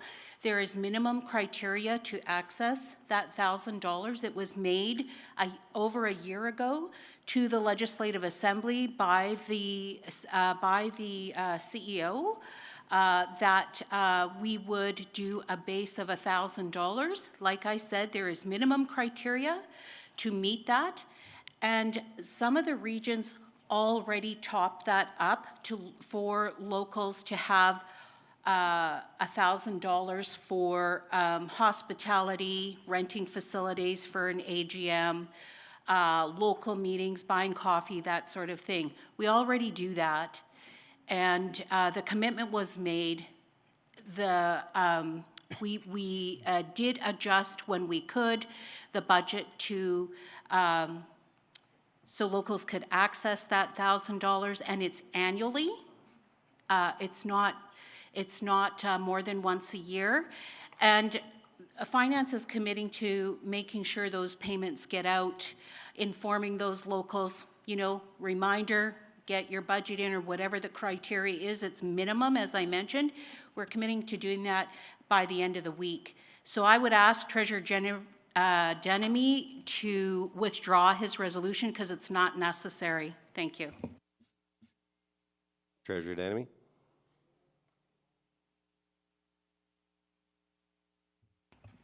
Well, from what I've heard from locals is that they're unaware of this criteria and it hasn't been done. So this is just reaffirming that it will be done. And so, but I guess it's up to the will of the Assembly if they feel that they are receiving the capacity funding and they're, it's been addressed and they know the criteria and they know everything, I guess then, I'm just operating under the will of the Assembly. So if it's the will of the Assembly to, and if there's a commitment, I guess, from the CEO, and this doesn't need to go to a vote because you're going to write the checks and they're going to get their money and they're going to be dealt with and their arrears are going to get done, that's what I'm here for, to make sure that happens. So.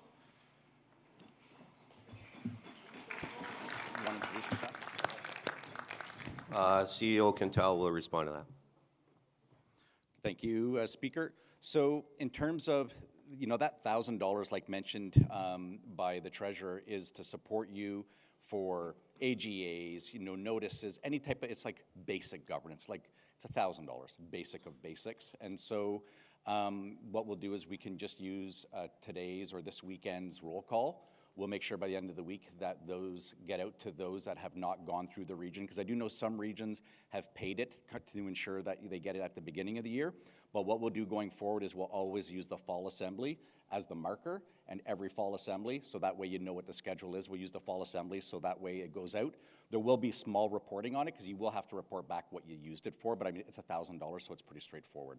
And hopefully a year from now, we'll be having a much different conversation where we're talking real capacity, not $1,000. But we will get this out right away.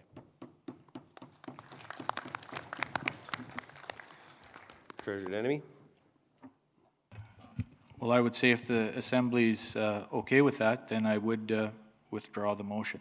But I would put it to the Assembly. If they agree, I guess they'll clap for it, and then we'll just move on, and I'll withdraw the motion. Everybody. So if you guys are in agreement for me to withdraw the motion, because they're going to, provide this money and give you the criteria, then, just let me know, and then. But it also doesn't hurt to have it in writing and make it formalized. Yeah. So are you guys okay with, it's coming, Minister Friesen? Thank you, Speaker. Yes, I will ask the Treasurer to withdraw the motion. The commitment has been made. It is in the minutes of last fall's MNLA or spring. I think it was the spring of 2024.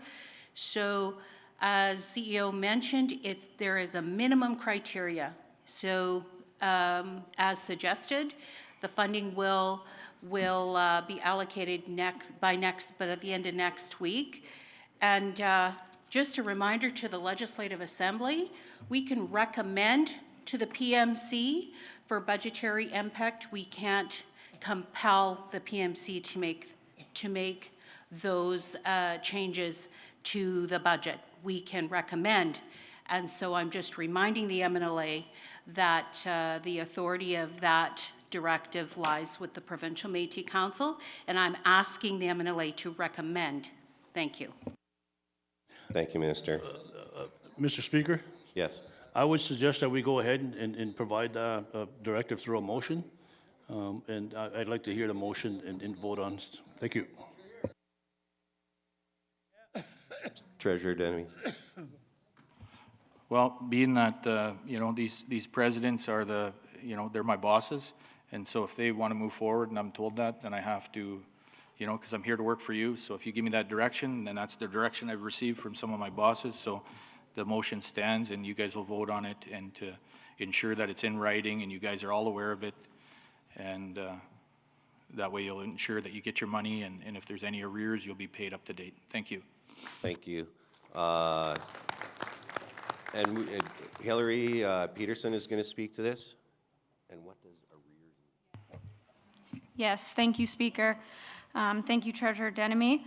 I'm just going to make a couple of brief comments about the difference of authority between the MNLA and the PMC, just to provide some clarity to the Assembly. So under Article 3 of your Constitution, Provincial Métis Council, so Article 3.3, the Provincial Métis Council is responsible as the executive, as the cabinet of the government, to ensure that the government is running smoothly and has the necessary resources. So it's PMC who has that operational function of your government to make those types of decisions.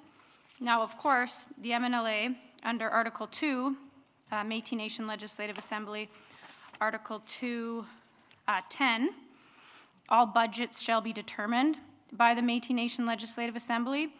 So yes, that is within your jurisdiction, and then it's the PMC who makes decisions about, you know, operational type decisions. I would suggest to the Assembly that this resolution is directing the PMC on something that's within PMC's direction. So I do agree with Minister Friesen's comments about, you know, the MNLA can provide recommendations to the PMC, but for areas within the authority of the PMC, that does lie with them, and it's a, you know, branch of government issue. So I did just want to provide that clarity. Thank you. Point of order, Mr. Chair. Is it the wording that's the issue, to go from directing to recommending? And will that satisfy the legal counsel?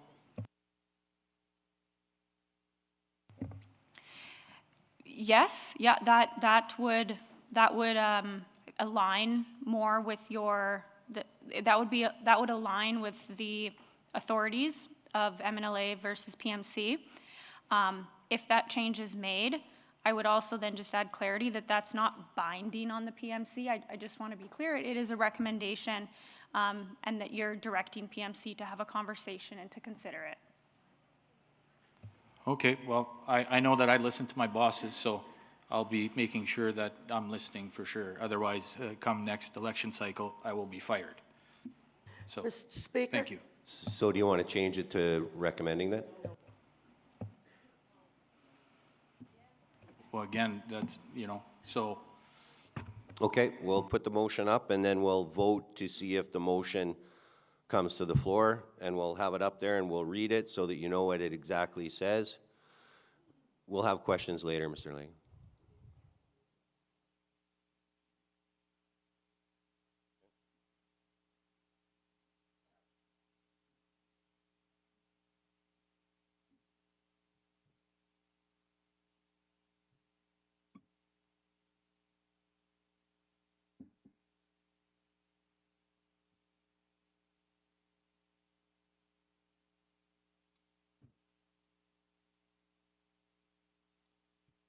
Okay, draft resolution, local-based capacity funding and arrears payment. Whereas the Métis, yeah, that's all right. Oh, yeah.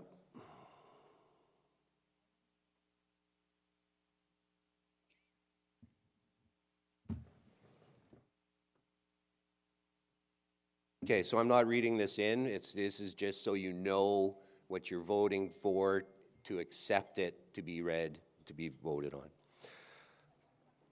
That's, yeah, local-based capacity funding and arrears payment. Whereas the Métis Nation Saskatchewan, MNS, Constitution affirms that locals are foundational, community-based democratic governments within the MNS governance structure, and their meaningful operation is essential to self-determination and accountable nation building. And whereas locals are required to hold annual general meetings, AGMs, and conduct regular community engagement to remain in good standing and in compliance with MNS laws, policies, and democratic standards. And whereas the approved MNS budget includes a base capacity allocation of $1,000 per local intended to support essential operational requirements, including, but not limited to, AGM notices and papers, advertising and outreach, hall or meeting space rental, basic supplies, and other reasonable AGM-related costs. And whereas many local presidents and volunteer local executives currently lack sufficient resources to meet these obligations and are too often compelled to pay out of pocket for basic meeting support such as coffee, tea, printing, and facility costs, which is inequitable, unsustainable, and undermines democratic participation. And whereas withholding or delaying base capacity dollars erodes local governance, reduces citizen engagement, and creates barriers to compliance, thereby weakening the collective strength and unity of the Métis Nation Saskatchewan. And whereas if MNS expects locals to meet constitutional and policy obligations, MNS must provide the practical supports and minimum operational capacity required to hold AGMs and serve citizens effectively in a timely and predictable manner. And whereas there are outstanding base capacity dollars owed to locals, and immediate payment is required to restore fairness, trust, and functional local governance across the nation.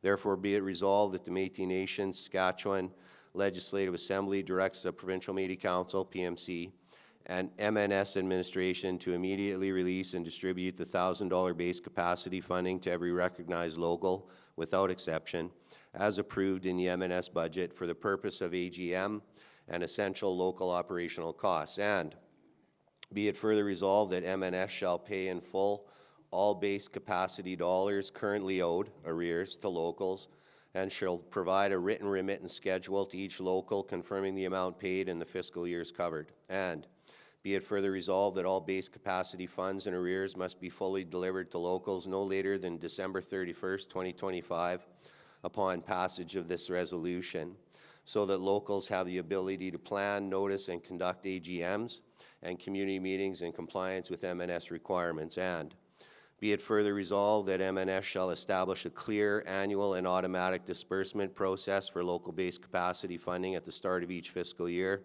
ensuring timely delivery and preventing future delays that place unfair burdens on local leadership. And be it finally resolved that this Assembly reaffirms that compliance must never be demanded without capacity, and that supporting locals with guaranteed timely base funding is a necessary act of unity, respect, and nation building, so that every local can meet its democratic duties, serve its citizens with dignity, and strengthen the Métis Nation Saskatchewan from the ground up. So that's what you're voting on, to bring that to the floor. Point of order, Mr. Speaker. Rebecca Anderson, Local 35. Yes. Just in regards to the clarification we had from legal earlier, I believe that in the past a precedent has been set. I am reading from the minutes of the November 2024 MNLA, and as part of the financial update and audited financial statements, a motion was proposed to direct the PMC to meet immediately for the purpose of approving the audited financial statements and the appointment of an auditor. And that was moved by Wade Westfall and seconded by Larry Leclerc. And so I just wanted to put out that we have already done this in the past, so we've set a precedent that we are able to direct the PMC. Thank you.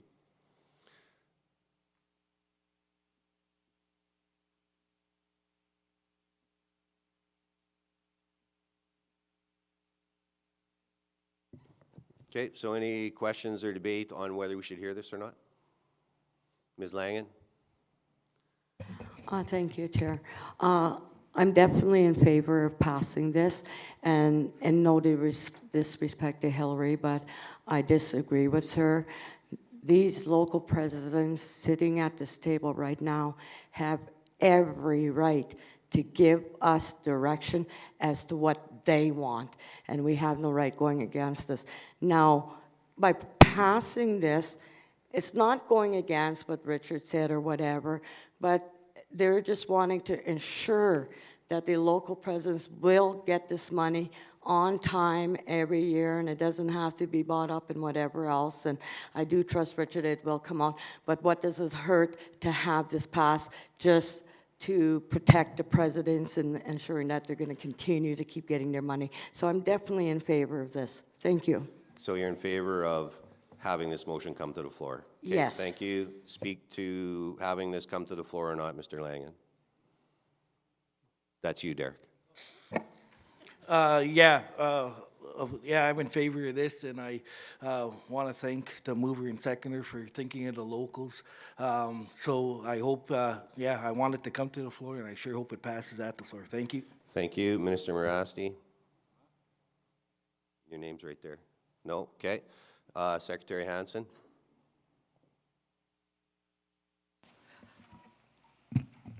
Thank you, Mr. Chair.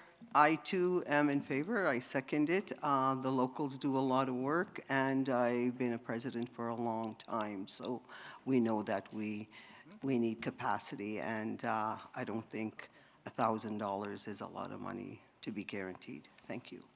Thank you.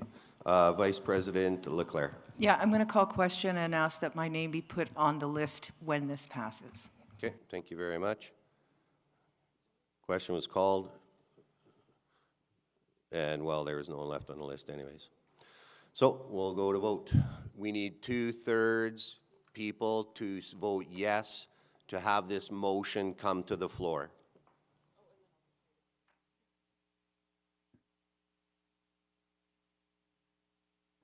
Just give them a second to pull up this poll. They have to write it.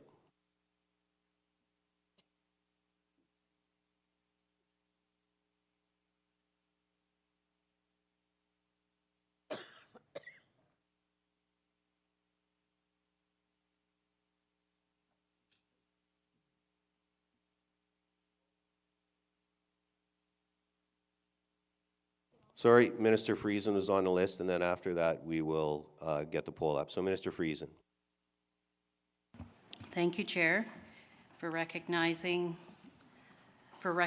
me.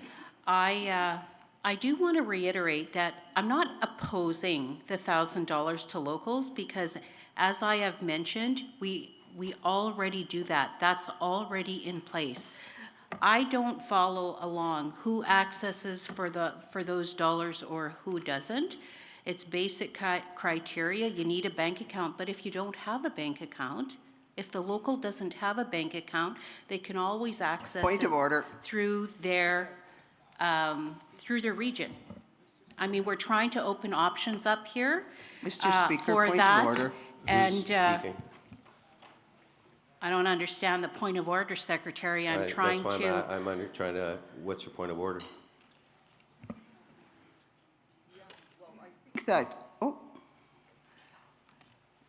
We've already had the list and we've moved on. Her hand was up. I didn't acknowledge it. It was my bad. So that was my fault. Ms. Vice President called question, but her hand had been up, and I thought when she took it down that she took her question. Yeah, but the motion's on the floor and she's explaining herself again that she The motion's not on the floor. No, I mean to That's vote. the point of order. Yeah. That's the point of order Because that I got ahead of myself. She was. I get that, Mr. Speaker, and I'm not going to get into an argument with you. I think the point of order is that Minister Friesen is speaking to the contents of the motion that we're talking about merely deciding whether or not it should come to the floor or not. The point of order is she's not speaking to the motion. I get what she's talking about. Minister, speak to the motion come to the floor or not. I will withdraw, and please put my name on the list. Okay, thank you. So when the poll's ready, we'll put her up.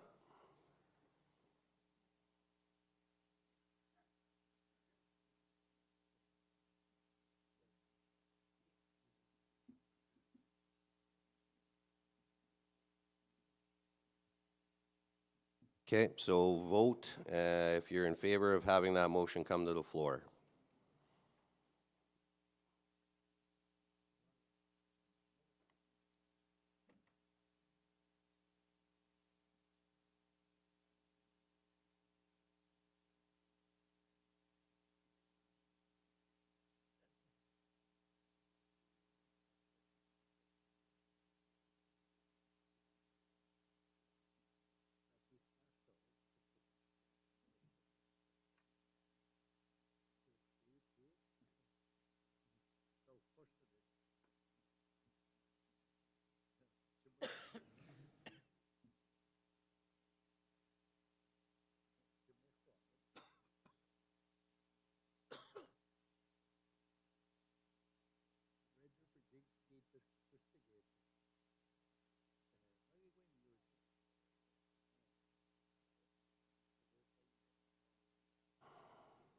So we did get 2/3, so this motion will come to the floor.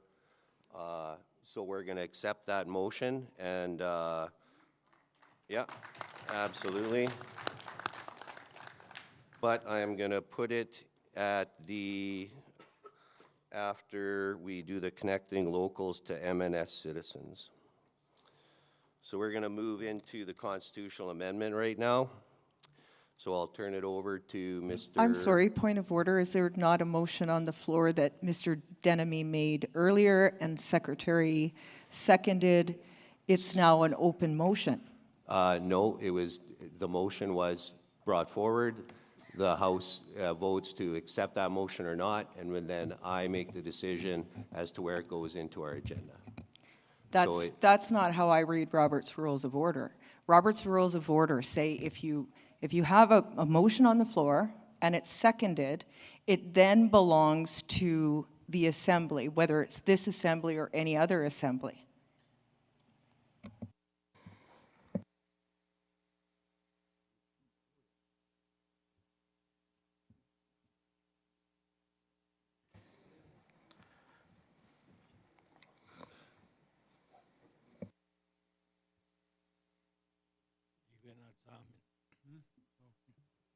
So as a speaker, I have the authority as to where it sits in the agenda of the day.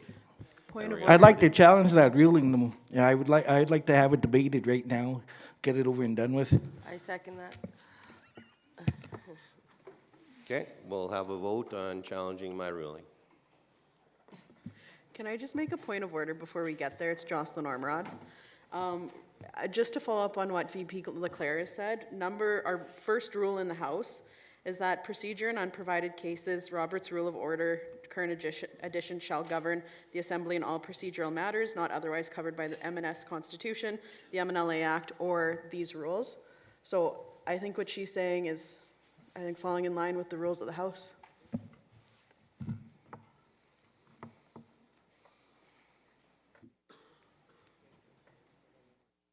Okay, just give me a minute, please.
All right, can we get the motion up, please?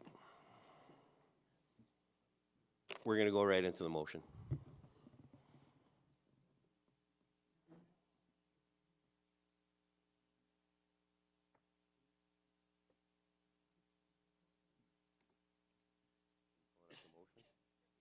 Okay. Oh, there it is. Okay. Local-based capacity funding and arrears payment. Whereas the Métis Nation Saskatchewan MNS Constitution affirms that locals are foundational, community-based democratic governments within the MNS governance structure, and their meaningful operation is essential to self-determination and accountable nation building. And whereas locals are required to hold annual general meetings, AGMs, and conduct regular community engagement to remain in good standing and in compliance with MNS laws, policies, and democratic standards. And whereas the approved MNS budget includes a base capacity allocation of $1,000 per local intended to support essential operational requirements, including but not limited to AGM notices and papers, advertising and outreach, hall or meeting space rental, basic supplies, and other reasonable AGM-related costs. And whereas many local presidents and volunteer local executives currently lack sufficient resources to meet these obligations and are too often compelled to pay out of pocket for basic meeting support such as coffee, tea, printing, and facility costs, which is inequitable, unsustainable, and undermines democratic participation. And whereas withholding or delaying base capacity dollars erodes local governance, reduces citizen engagement, and creates barriers to compliance, thereby weakening the collective strength and unity of the Métis Nation Saskatchewan. And whereas if MNS expects locals to meet constitutional and policy obligations, MNS must provide the practical supports and minimum operational capacity required to hold AGMs and serve citizens effectively in a timely and predictable manner. And whereas there are outstanding base capacity dollars owed to locals and immediate payment is required to restore fairness, trust, and functional local governance across the nation.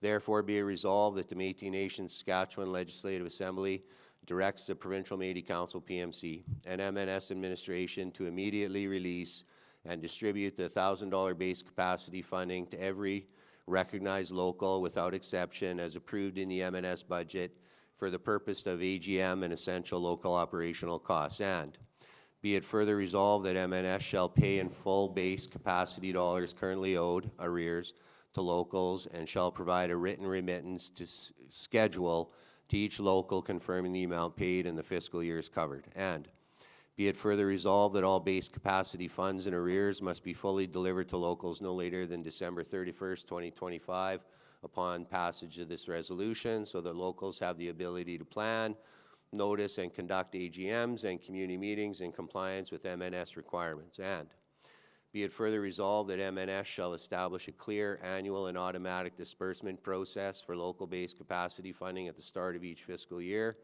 ensuring timely delivery and preventing future delays that place unfair burdens on local leadership. And be it resolved that this Assembly reaffirms that compliance must never be demanded without capacity and that supporting locals with guaranteed timely base funding is a necessary act of unity, respect, and nation building so that every local can meet its democratic duties, serve its citizens with dignity, and strengthen the Métis Nation Saskatchewan from the ground up. Moved by Treasurer Jeremy Denemy, seconded by Secretary Marlene Hansen. Treasurer Denemy, still so moved. Yes, sir. Secretary Hansen, still so second. Yes. Vice President Leclerc, then Minister Friesen. Any other people, put your hands up to be on the list. Thank you very much, and I thank our Chief Legal Counsel for pointing out a couple of sections, and one of which is the approval of all budgets. And as far as I have a letter that was sent out to the locals dated January 15th, 2024, indicating that there was a commitment to provide locals with this $1,000. Now, there's a lot of new local members here, presidents that probably are not aware of that. And when it comes to the budget then, the letter was sent out by the Office of the Clerk, and there was a commitment to this Assembly. I want to point out that the budget for 2023 and 2024 would have been approved by this assembly.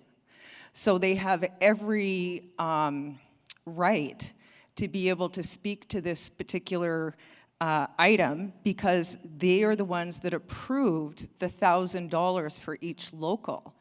So it's rightly placed before this assembly. And I believe that when they made that commitment, when the Métis Nation, I believe it was our clerk made that commitment and then followed up with a letter, they have the right to determine whether or not this $1,000 goes out. And the other thing is that, I've just lost my train of thought, that shows my age. So I'll leave it at that, but I think it's important to paper the file, to be able to say, look, the commitment was made, but none of us received it, therefore there is an actual motion on the books from the Métis Nation Legislative Assembly. Thank you, Vice President. Minister Friesen. Thank you, Mr. Speaker. I just want to speak to the potential motion here. Some of the language in that motion is actually not welcome because it implies that we're undermining the authority of the Legislative Assembly, and it's actually the opposite. So I would ask that some of that language be considered to be more reflective of our commitment to this Legislative Assembly, as otherwise implied that we're not committing to the $1,000, because we have committed. As VP Leclerc has stated, there was a letter that went out from the Office of the Clerk recommitting the $1,000. So I would ask that the motion be considered to reflect positive change, not negatively impact the intention of, i.e., the Provincial Métis Council or this Legislative Assembly. And we have to practice good faith here. If you haven't accessed your $1,000, why is it the responsibility of us to ensure you do? We're working as a collective here. So I encourage you all to reach out so that we can ensure that you receive the committed dollars. As far as the arrears, I'm not certain what that means. So I'd like clarification on arrears, and I'd like the terms of this resolution or this motion to be considered as I have suggested. Thank you. Thank you, Minister. I just want to ask Treasurer Denemy what you mean by arrears. Is it what that means? And then Mr. Vermette's going to speak to this. Okay, so I guess what it means is if there's money that hasn't been paid because either they weren't aware or they weren't, maybe they're new to their seat, that we bring it up to date because it's owed. So if they didn't get their 1,000 from 2024, it should be the 2024 and 2025 money, 2,000. Yeah, well, whatever. That's Well, what you mean by that's why arrears. I have in there to reconcile it. Okay. And that's the duty of the finance. Thank you. Thank you. COO Matt Vermette. Oh, just a point of order, Chair. If there's certain language that Minister Friesen. Minister Friesen would like amended, if she can provide that to me, and then, yep, okay. Do you have it typed out? You can Yeah, I got it typed out. Sure. Yep. Okay. Or she will come to you. Matt Vermette. Okay, yeah, just wanted to kind of chime in real quick on one thing. So I think the awareness on this issue is a good thing. I'm just kind of looking back at the original resolution from May 28th, 2023 that was moved by Secretary Hansen and seconded by Kelly Kwan. And so it already lays out the obligation to provide $1,000. That commitment was made.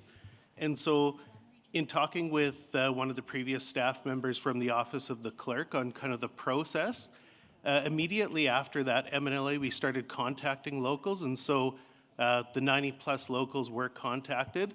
About 52, well, not about, 52 participated, and we found that one of the reasons that some of them didn't participate was because the primary reason was not having bank accounts. That was one of the main reason.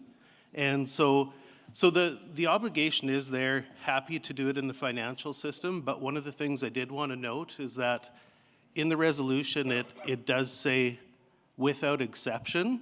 So I would say that because of transparency, accountability, and all of our financial standards, that the local would still need to either have a bank account or the region would have to agree to sign a tri-party kind of contribution agreement to manage that for the local. But we can't just kind of throw out a check without a name or to an individual.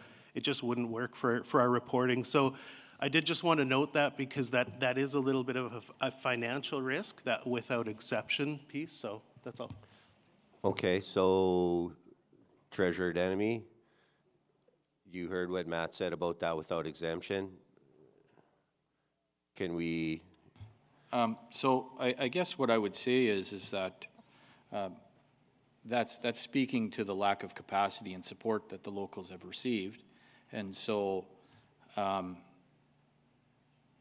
I guess if we pass this resolution, then basically I would make a commitment to visiting each region, to make sure that they're, and we put some, if Minister Friesen's open to it, I guess, as well, to go out to each region and ensure that the locals have the financial training and the capacity in order to, and if that requires a bank account, if that requires incorporation, because we do have a locals unit that can support that we would, I'd be definitely open to doing that because that is my job. And these are my bosses, so if they tell me to come and they're in need of support, I'll do that for sure. I'll make that commitment.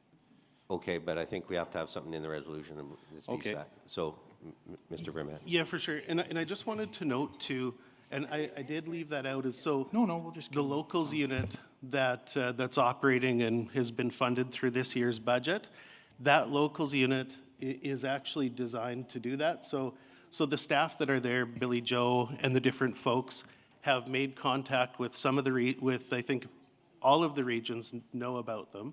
Many of the locals, I think many of you had a chance on Friday at the workshop to hear about it a bit, but that is one of the functions and one of the reasons that they're there. They do want to help you get all of your administrative affairs in order, and they do have the capacity. Point of order, Mr. Speaker. So, yeah. He's speaking. Yeah. Sheena? That was all I had. So. Yes.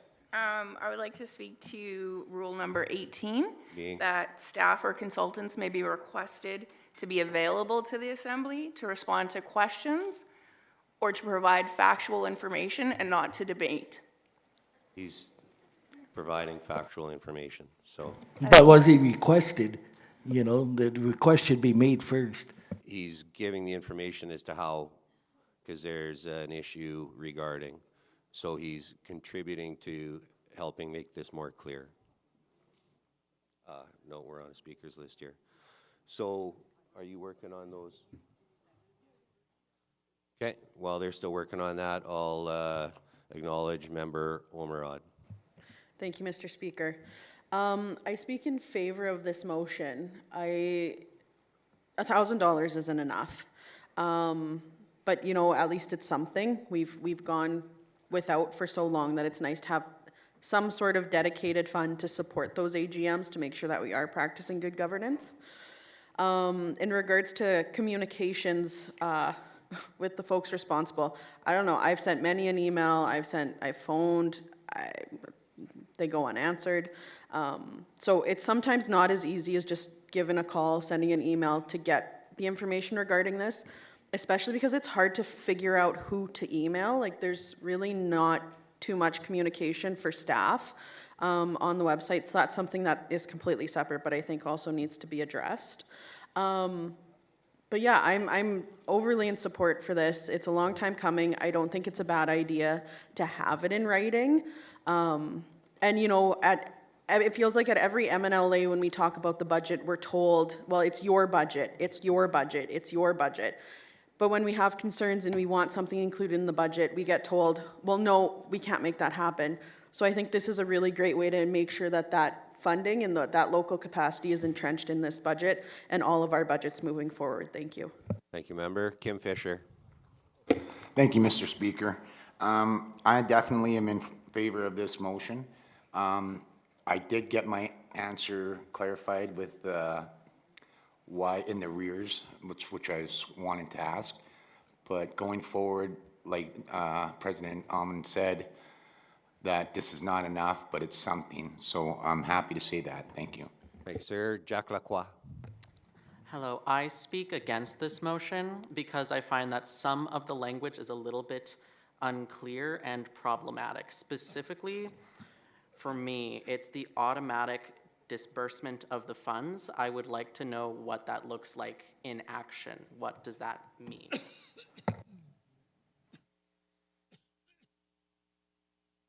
Matt. Mr. Denemy. Are we talking to how the funds would be distributed? Yeah, it was the question, Jack, was It'd be like automatic disbursement, right? What does that mean? Oh, no different than how you would receive your pay. It'd be a direct deposit into your bank account from Métis Nation. Like how any other funding, you get receive your, if you do receive CEG grant, you get it direct deposited into your account. So it'd be automatic. Okay, thank you. Shay Druin. Hi, I speak in favor of this motion. As we've been told, we are in charge of the budget. Article 2 states that there shall be a Métis Nation Legislative Assembly which shall be the governing authority of the Métis Nation Saskatchewan. And point 10 of Article 2 is all budgets shall be determined by the Métis Nation Legislative Assembly based upon the recommendations of the Provincial Métis Council. So I speak in favor of this motion. As everyone else has said, it's not a lot, but it is definitely something to help us out in the long run.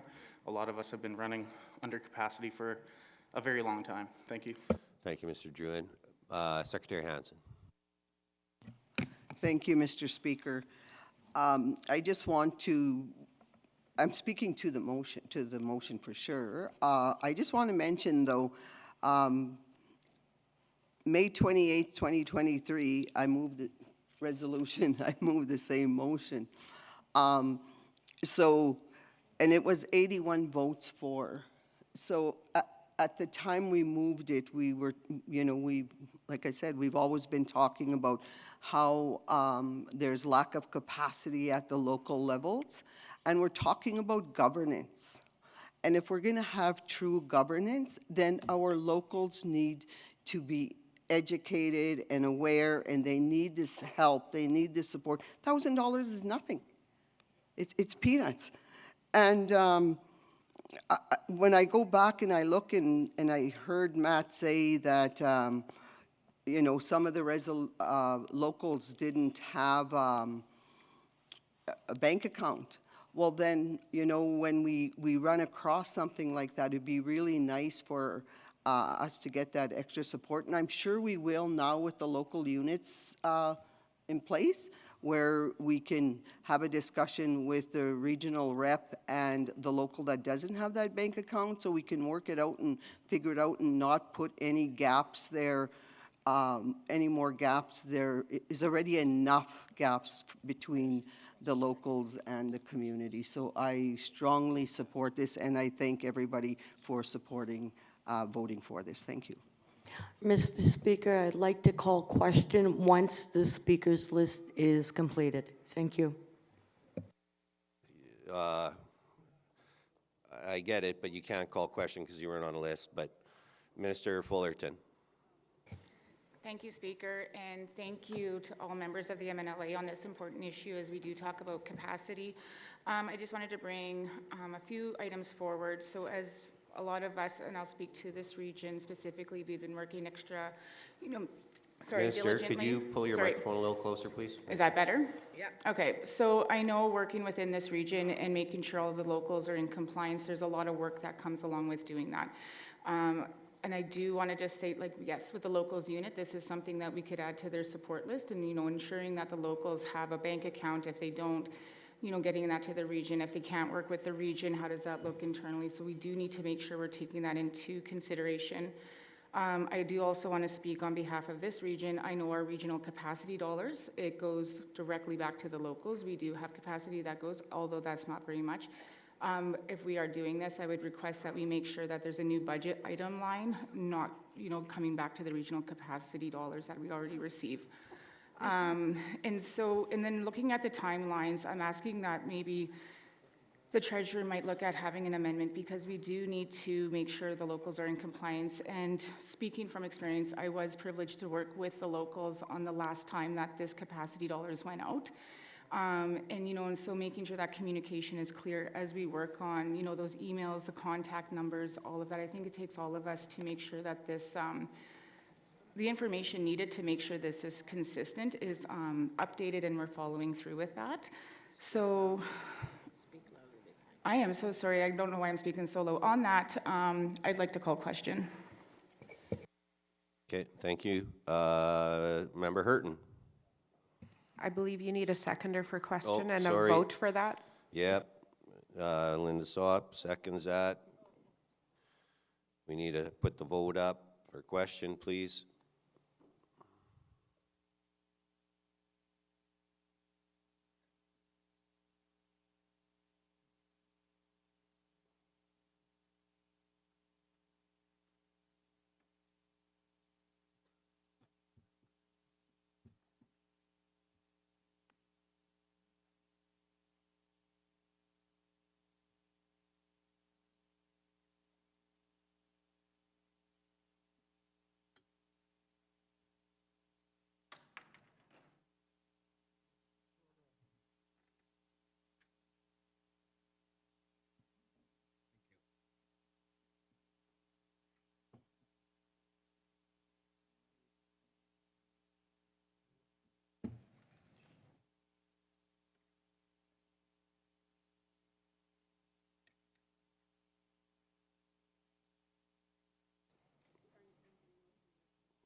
All right, question's been called. We'll finish the list, and it'll come back up here.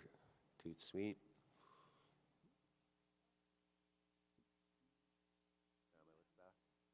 There we go. Ms. Hurton. Do I need the mic? I speak in favor of this motion, and I also call question. That's a triple dip on the question there. Okay. Is that your comment, Ms. Hurton? Yeah. Thank you. Good stuff. Ms. Anderson. Thank you, Speaker. I just wanted to quickly speak to, I know earlier when Minister Friesen was speaking, I could sense your frustration that this is something that's already in place. I just want to speak from my experience being the president of a local that does have a bank account. The first time this came through, I never received the email. It took about, I think, almost 3 years before I was able to finally have the correct email and contact information for myself and for our local through MNS. And you can ask the clerk if he's here somewhere. Like, I sent registered letters by mail. I was like constantly on this. So I missed that first one. I was able to have someone else forward it to me. And so it was my understanding at that time that it was a one-time thing. I didn't understand it as an annual thing. And I have not received any correspondence since that initial one asking me to apply again or that I'm eligible for it or anything. So I think there's maybe a bit of a disconnect between the intent of what was supposed to be and what maybe everyone understood was happening and what's actually happening.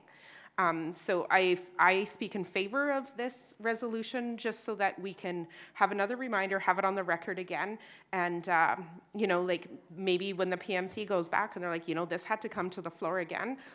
What's going wrong? Why is there a gap? How do we address this moving forward to ensure that everybody is getting it as they should? Thank you. Thank you, Member. Minister Morasti.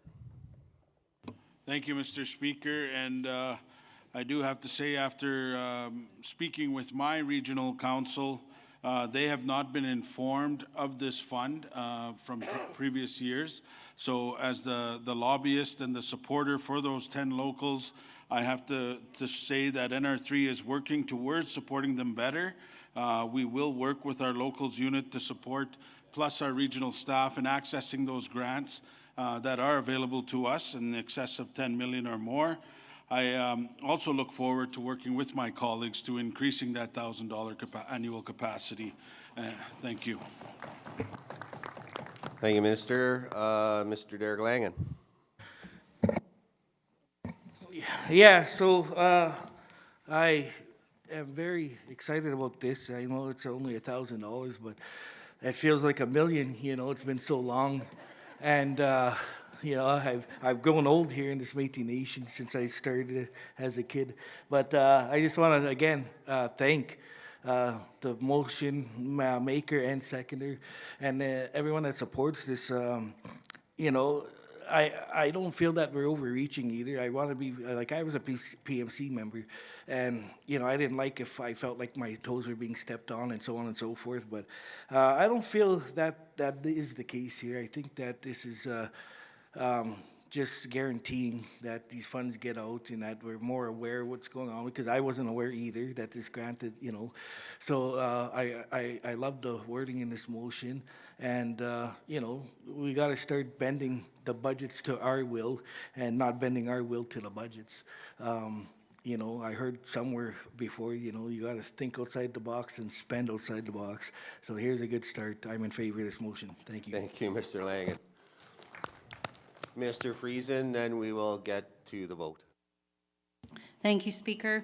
And thank you, Member Anderson. After checking that original email, you are correct. It was a one-time payment. And so what the motion reads is an annual payment of $1,000. So I have suggested and made recommendations to the language so it is less offensive, but it supports and reaffirms our commitment as Métis Nation to the legislative members, to the local presidents. It reaffirms the commitment that we've already made. So I am just awaiting the language, and then we'll take it to a vote. And thank you for the good debate. I'm not opposed to supporting the locals. I want to make that very clear. When it is a budgetary impact, no matter how great or small, it is my responsibility to ensure that we are being transparent and accountable to that budget. And so that is my commitment to you. And I will commit to the support for the local presidents. And again, this is a point for negotiating our treaty to ensure that there is capacity for local presidents so that we can get on with the day-to-day work and support this government. Merci. Thank you, Minister. So just please bear with me. They're just amending those friendly amendments wording that Minister Friesen had talked to Treasurer Denemy about, and we'll get to the vote here right away.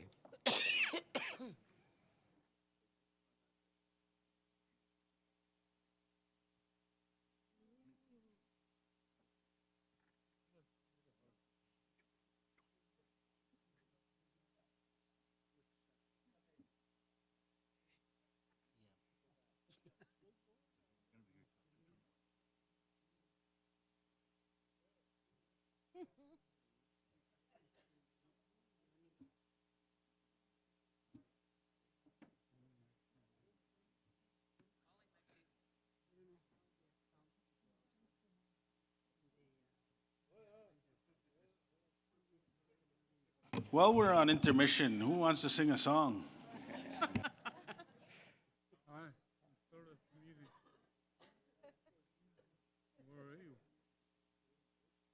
Brennan, go for it. Give me a song, I'll do it. I'm just kidding. Anything by Taylor Lady Swift. Gaga.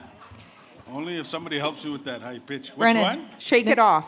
Shake it off. I asked the speaker if I could dance to that yesterday. He said, no thanks. There will be no dancing. Only neck bone eating contest. That's right. That's True sport. That's true sport. Mr. Speaker, Minister Morasti, we could sing happy birthday to Darlene Mackay. It's her birthday, and I think Verna's hey, here. let's Do it. 1, 2. And First Lady. Wait. And First Lady, that's what I said. We've got to wait. There's something at the front. We should ask them in front. See the flowers? Ready. All that vanilla goodness on the table. Oh. There goes Mr. Big and Tall, Mr. Langen. Diggy, sit down. Are we singing it now? Prez?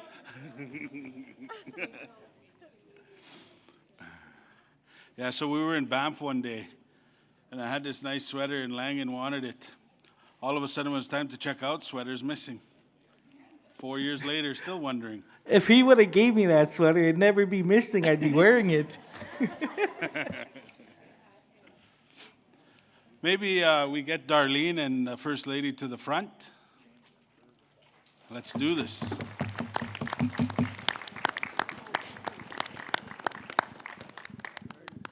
Astamik.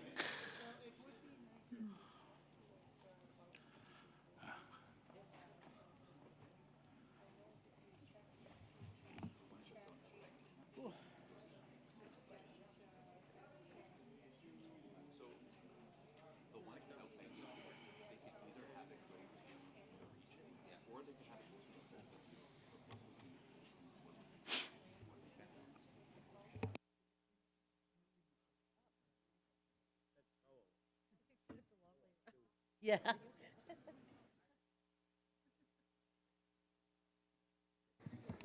Happy birthday, my wife. Okay, folks. I think we should all stand for these two beautiful ladies while we're singing. Darlene, where are you going? Get back there. Oh, wait. I don't want my friend. 3, 2, 1. Happy birthday to you. Happy birthday to you. Happy birthday, Vern and Darlene. Happy birthday to you.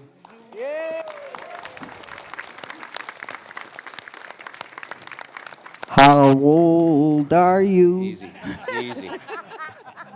Okay, friends, we're going to take that break right now. They're still making sure, because with when you're directing money and whatnot, like there's a lot of wordsmithing that's being cleaned up on this. We'll take a break. We'll get back at 2:45, and we'll vote on this, and then we'll get to the rest of our day, whatever we can get in.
The most rewarding part of my job is definitely the ability to get in touch with my culture and to be able to be on the land. The energy is amazing everywhere I go, and it's really fun to go to different places but see how our culture is spread out throughout the whole province. I get to do something that I think is important, that I see the value in, and other people see the value as well, so it's great.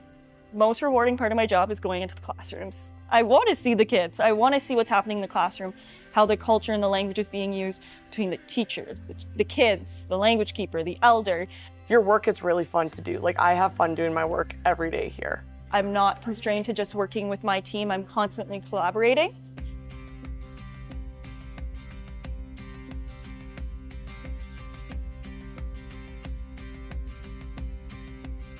I decided to join MNS because it was a really good opportunity to get in touch with my culture again, and I'm pretty outdoorsy and the environment is really important to me, and my position gives me the opportunity to get other Métis citizens involved in the protection of our land, which is really important. The first word that comes to my mind when I think about working at M&S is passion. It's a lot of passion behind every job, every task you do here. If you are passionate about culture and language, definitely apply at M&S. Even if you aren't exactly in the culture and the language department, it still is embedded in every department, and I can see that because I collaborate a lot with other ministries. And so everything that I'm excited about is what I get to work on almost every day. And so I can't ask for anything more than that. It's great. Culture, traditions, and language are at the epicenter of what I do. The level of support at M&S is pretty high, and you can go from area to area and feel kind of a connectedness. So there's lots of stuff to learn and things that I'm doing right now, which are great.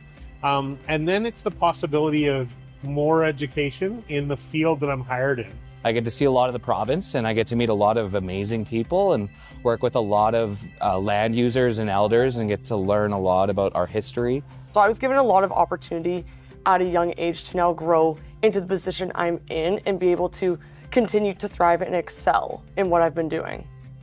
The most important part of my role is actually being in community and being with people, which is just such an empowering job to have. Something I would definitely say is unique about the team I work with is the open collaboration, and that I get a voice for everything we do. Lots of people are Métis, and so it's a real connection to the job and to that culture and heritage. Doesn't matter what title they really hold here, everybody's always willing to listen. Even if you think you're not qualified, it's worth applying. I didn't meet all the criteria online, but I still was able to get the job. Just put yourself out there. It's such an amazing place to work. If you see something that interests you, make sure you apply.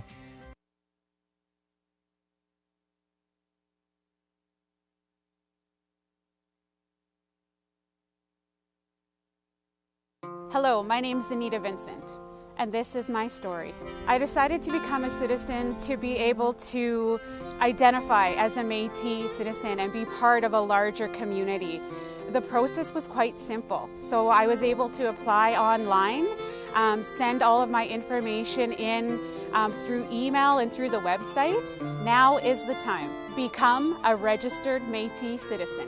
MétisNationSK.com.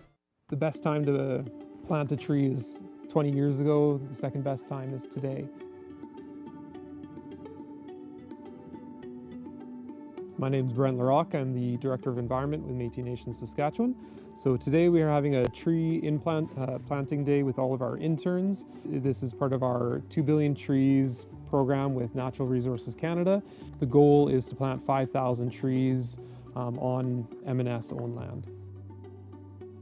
Today is a fantastic tree planting day. My name is Ian King. I'm out here at the Dumont Lodge at the Back to Batoche Festival site, and we are planting a mix of white spruce and jack pine.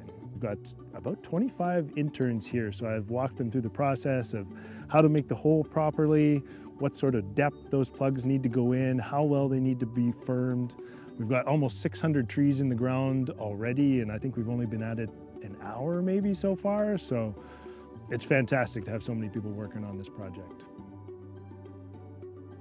we really went hard on, a lot of the aesthetic, a lot of the design on the Dumont Lodge, and unfortunately, it meant that we didn't have quite as much funding for, the outside space to kind of beautify that. So today, and ongoing through the next kind of month, we're going to be planting a bunch of trees and shrubs to just to kind of beautify the space, but ultimately with the goal of reducing or like mitigating the carbon impacts. We're going to be doing some cultural teachings through the trees, through the plants that we plant, as well as that carbon sequestration. So one of the things that we're hoping to do here with the planting as well is to kind of make this side of Dumont Lodge, so we're on the north side right now, to give it more of a spruce and pine feel, give it more of that northern feel. When you look out on the south side of Dumont Lodge, you're looking out on buffalo herds, on open prairie, looking out onto One Arrow, and beautiful open spaces. So it already has that very prairie feel, and so we have the cartwheel out in front of Dumont Lodge that we're going to be filling with native species, native prairie plants. We want to ensure that when young kids are coming here to Dumont Lodge summer after summer, that they can see themselves. They can see the prairie that they grew up in, or they can see the northern forest that they grew up in. It's really great to have the interns here that are, some of our youth that are contributing and helping the next generation to hopefully be able to see themselves in this space.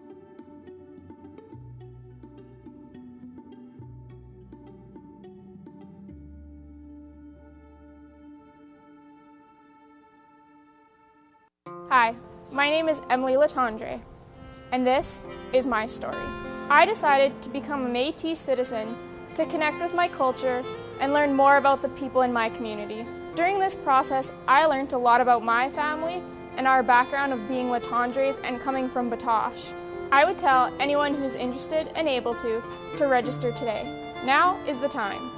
Become a registered Métis citizen today. MétisNationSK.com. Welcome to the Métis Nation Saskatchewan Registry Department. We play a vital role in preserving the heritage and identity of Métis people. Our department is dedicated to maintaining accurate and up-to-date records of Métis citizens and their ancestral connections. We are here to help document family histories and ensure that Métis citizens can access their rights and benefits. To begin, you'll need to gather essential documents proving your Métis ancestry, including records of your family's historical connections to the Métis Nation. Once you have these documents ready, follow the next steps listed below on the Métis Nation Saskatchewan website, or contact the Registry Department to start your application process. Once you submit your application, our team will carefully review your family history and verify your connection to the Métis Nation. We ensure all records are accurate, confidential, and protected through secure data measures. Once your citizenship is approved, you'll gain access to the benefits, rights, and services available to Métis citizens, including cultural programs, healthcare support, and more. Being a registered Métis citizen means you are a part of a community with a rich heritage, proud traditions, and a shared history. We are committed to providing efficient and reliable services to Métis citizens. We invite you to join us in preserving our heritage and culture. For more information, visit our website or reach out to our registry department. We're here to help.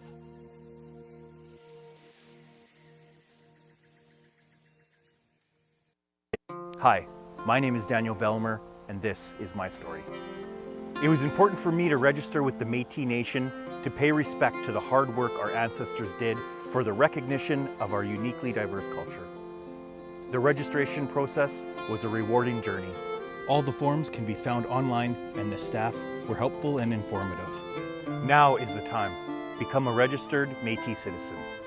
MétisNationSK.com.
Okay, folks, we get you back to the assembly. We have to, first thing first, vote on this motion.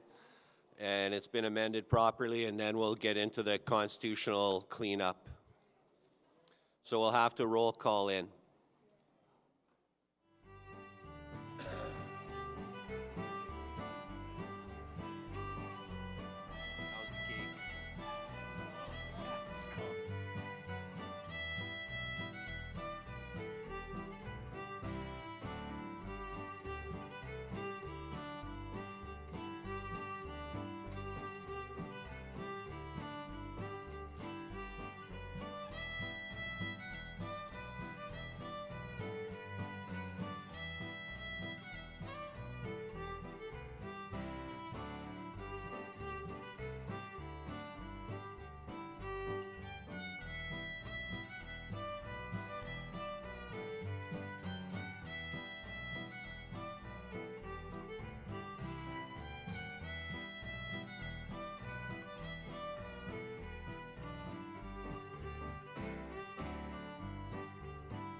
All right, folks, we'll get you back to your seats. We'll take care of what little business we can here in the last hour and a bit.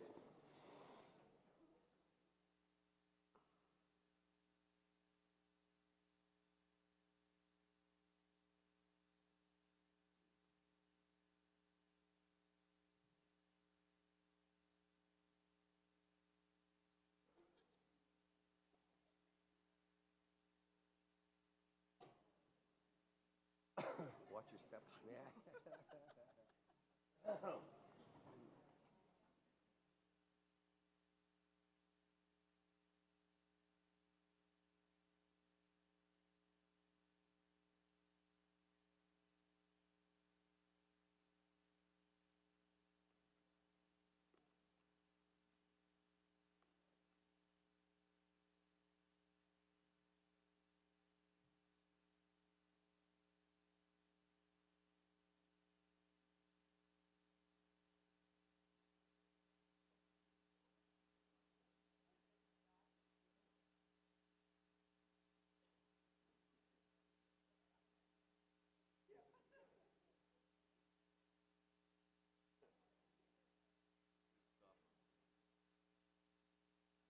Richard back there for roll call.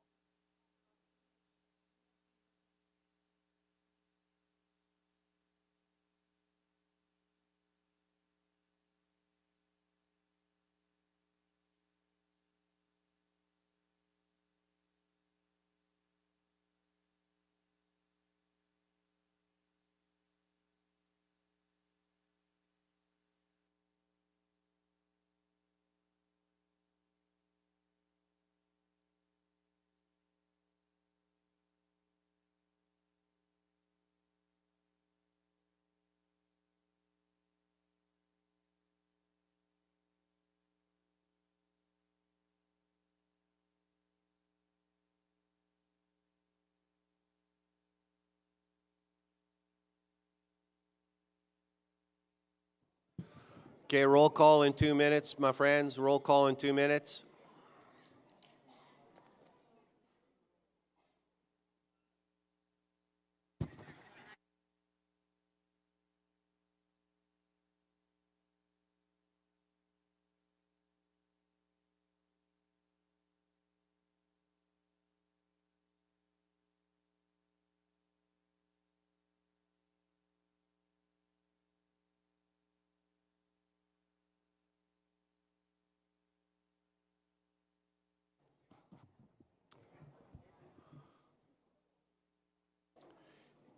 Clerk Quintal, could I get you up here for a roll call, please?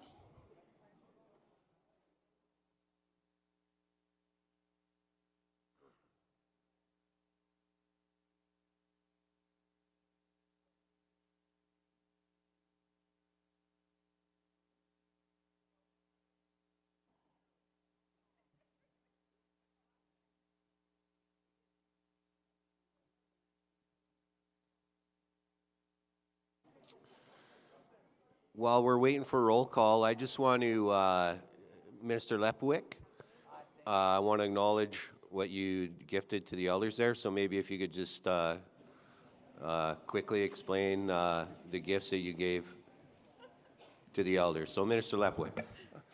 Yeah, during the break I gave every elder, just from our region, there was some duck and goose and mixed with some pork as ground hamburger.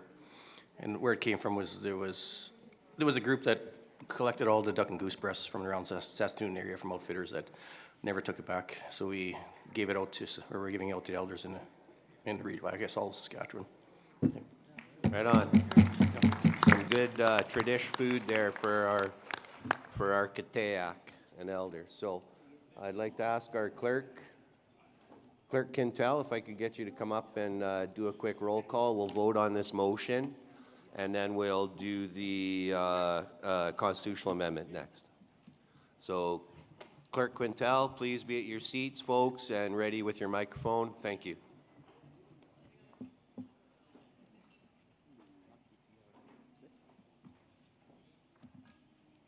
Northern Region 1, Laura Burnoff.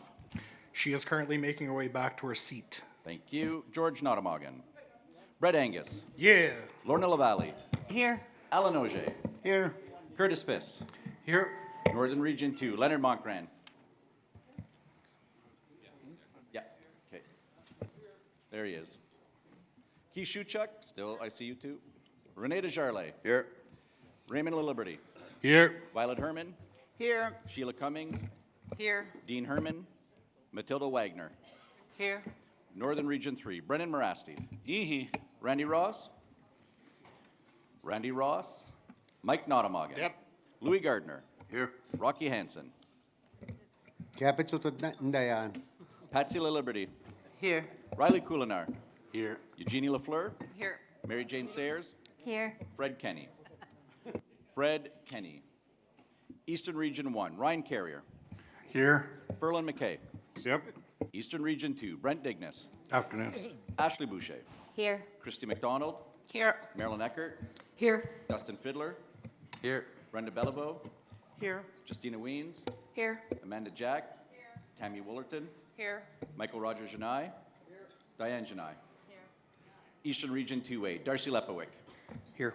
Gary Peltier. Here. Joanna Patiandi. Derek Langan. Shandy Leese. Here. Bev Schaaf. Corey Toth. Here. Abraham Martin.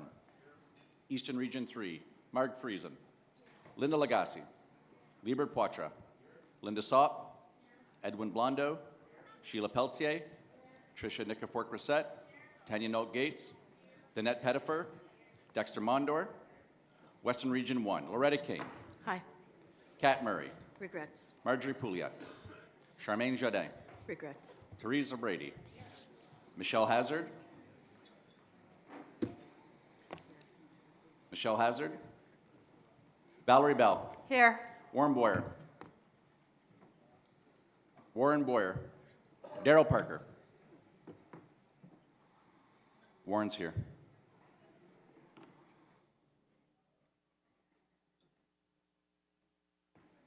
Was Daryl Parker here? No? Okay, thank you. Margaret Lavoie. Sharon Warahan. Western Region 1A, Billy Kennedy. Here. Dieter Clarenbach. Here. Becky Chache. Here. Carol Delorme. Carol Delorme. Jordan Mihalix. Tanse. Western Region 2, Darlene Mackay. Amanda Brewer. Regrets. Lynn Rainier. Here. Carla Hope. Here. Victor Guillet. Here. Wanda Neufeld. Here. Paula Belair. Here. Kim Conroe. Jennifer Gardner. Jennifer Gardner. Jeanette Primo. Jeanette Primo. Carrie Bannerman. Here. Sheila Andrews. Jada Bowering. Gail Johnson. She's here. She hasn't left. She's just not here. Okay. Western Region 2A. Gail's not at her seat. If we could not mark her. Thank you. We'll mark her when she comes back. Western Region 2A, Beverly Fullerton. Present. Jocelyn Ormerod. Still here. Penny Hurton. Barry Falcon. Here. Kim Fisher. Here. Barbara Card. Who? Rich Pilon. Here. Shirley Eisbister. Here. Sheena Devine. Here. Western Region 3, Shay Druin. Here. Eugene Hamilton. Regrets. Dennis Brooks. Here. Farrell Pazakis. Here. Rebecca Anderson. Here. Daryl Hammond. Here. Les Filles de Madeleine, President Darlene Langen. Gwen King. Rebecca Belanger. Regrets. Danielle DeBrun. Here. Minister Burnoff is also here. Deanna Swain. Minister Burnoff is here. Provincial Youth President Rachel Frericks. Present. Alyssa Woodrow. Yeah. Haley Burnoff. Yogi Segal. Zipporah Petrowski. Here. I think you missed Jack, though. Oh, sorry, Jack Lacroix. I am here. Okay, apologies, Jack. Our Executive President Glenn McCallum.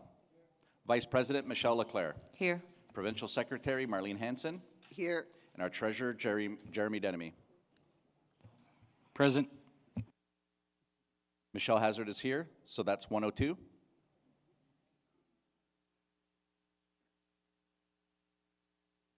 Yes, I'm here.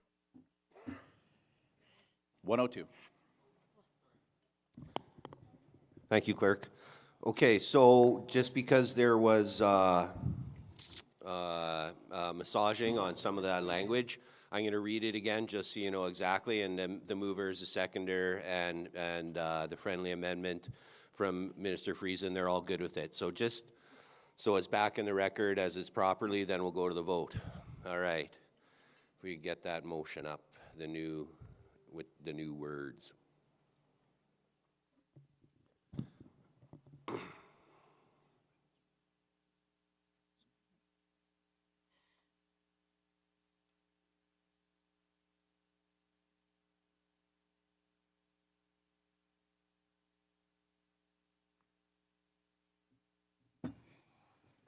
There we go. Resolution, local base capacity funding and underutilized funds. Whereas the Métis Nation Saskatchewan MNS Constitution affirms that locals are foundational, community-based democratic governments within the MNS governance structure, and their meaningful operation is essential to self-determination and accountable nation building. And whereas locals are expected to hold regular meetings, hold regular elections, conduct regular community engagement to remain in good standing and in compliance with MNS laws, policies, and democratic standards. And whereas the approved MNS budget includes a base capacity allocation of $1,000 per local intended to support essential operational requirements, including, but not limited to, AGM notices and papers, advertising and outreach, hall or meeting space rental, basic supplies, and other reasonable AGM-related costs. And whereas many local presidents and volunteer local executives currently lack sufficient resources to meet these obligations, and are too often compelled to pay out of pocket for basic meeting support such as coffee, tea, printing, and facility costs, the $1,000 local capacity allocation supports local costs incurred. Whereas, if MNS encourages locals to meet constitutional and policy obligations, MNS must provide the practical supports and minimum operational capacity required to hold AGMs and serve citizens effectively in a timely and predictable manner. And whereas the clerk has committed that the $1,000 base capacity allocation will be distributed as soon as feasible. Therefore, be it resolved that the Métis Nation Saskatchewan Legislative Assembly recommends to the Provincial Métis Council, PMC, and MNS government distribute the $1,000 base capacity funding to every recognized local as approved in the MNS budget for the purpose of AGM and essential local operational costs. And be it further resolved that MNS shall commit to review any underutilized funds for local base capacity allocation from 2024 and shall provide a written remittance schedule to each local confirming the amount paid and the fiscal year covered. And be it further resolved that all base capacity funds must be fully delivered to locals no later than December 31st, 2025, so that locals have the ability to plan, notice, and conduct AGMs and community meetings in compliance with MNS requirements. And be it further resolved that MNS shall reaffirm an annual disbursement process for local base capacity funding at the start of each fiscal year. And be it finally resolved that this Assembly reaffirms to supporting locals with capacity and that timely base funding is a necessary act of unity, respect, and nation building so that every local can meet its democratic duties, served its citizens with dignity, and strengthened the Métis Nation Saskatchewan from the ground up. Moved by Jeremy Denemy, Treasurer, and seconded by Secretary Marlene Hansen. Good? Good. All right, we will vote now. General majority, 50% plus one. Point of order, Mr. Chair. Don't we get to discuss on this? These were the friendly amendments. I just read it in so that the friendly amendments were understood so you knew what you were voting for. Perfect.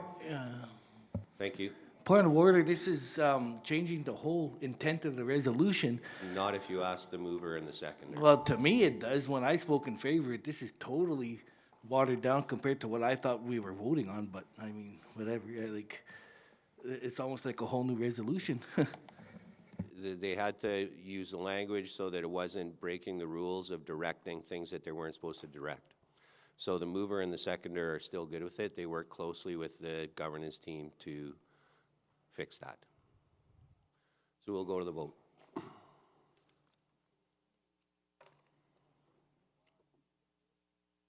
You're voting on the motion, correct?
So moved. Now I'll flip it over to Minister Morasti and... Point of order. I would like to, per Rule 28, present a motion to the floor. Who's speaking? I can't Sheena Devine, Allen Local. Okay, what can I do for you? I have a motion that I'd like to present. Okay. Whereas the Métis Nation Saskatchewan is committed to strengthening transparent, accountable, and effective governance across all levels of the nation, and the Métis Nation Saskatchewan Constitution divides responsibilities among the duly elected executive officers, President, Vice President, Provincial Secretary, and Provincial Treasurer, who together form the executive arm of the Provincial Métis Council. And 3, historically, the roles and responsibilities of the executive officers have been defined through practice, constitutional reference, and governmental need, but require formal, written clarification to ensure consistent governance. 4, clear job descriptions for executive officers support good governance, succession planning, operational consistency, and improved communication between the executive, the Provincial Métis Council, Métis locals, regions, affiliates, and citizens. And 5, developing standardized job descriptions allows for transparency, accountability, and alignment with the MNS Constitution, bylaws, policies, and long-term nation-building goals. And 6, the Métis Nation Legislative Assembly is the governing authority responsible for approving structural, organizational, and policy frameworks affecting MNS governance. Therefore, be it resolved that 1, the Métis Nation Legislative Assembly formally approve the creation of standardized job descriptions for the MNS executive positions, Vice President, Provincial Secretary, and Provincial Treasurer. 2, the job descriptions shall clearly outline the responsibilities, duties, authorities, and expectations of each executive role in a manner consistent with the MNS Constitution, bylaws, established governance practices, and good governance. 3, the attached job descriptions of the Vice President, Provincial Secretary, and Provincial Treasurer shall be adopted by the MNLA and enter into effect immediately upon passage of this resolution. 4, the job descriptions shall be incorporated into Annex A of this resolution, titled Annex A Executive Officer Job Descriptions. 5, the Provincial Métis Council shall ensure these job descriptions are publicly accessible, shared with all regions and Métis locals, and integrated into M&S governance training, orientation, and operational frameworks. 6, any future amendments to these job descriptions must be brought before the MNLA for approval, ensuring executive roles remain aligned with evolving governance needs and the principles of the Métis self-government. Be it further resolved that the MNLA directs the executive to use these descriptions to support consistency in portfolio assignments, administrative reporting, and nation-level accountability.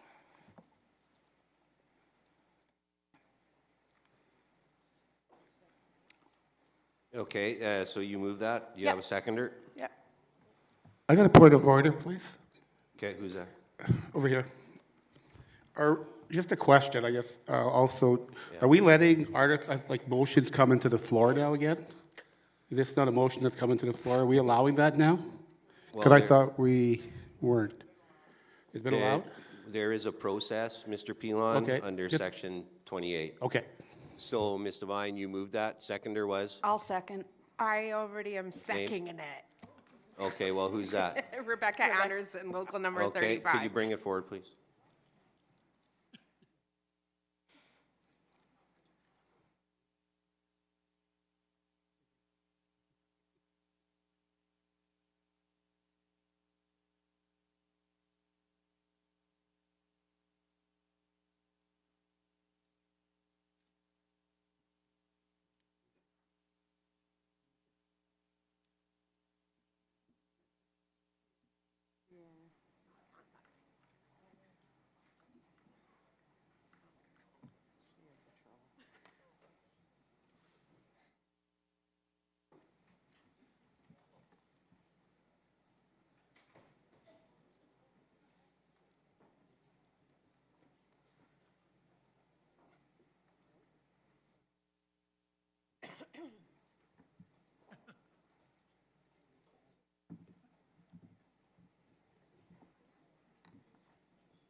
Okay, thank you for that, Ms. Devine.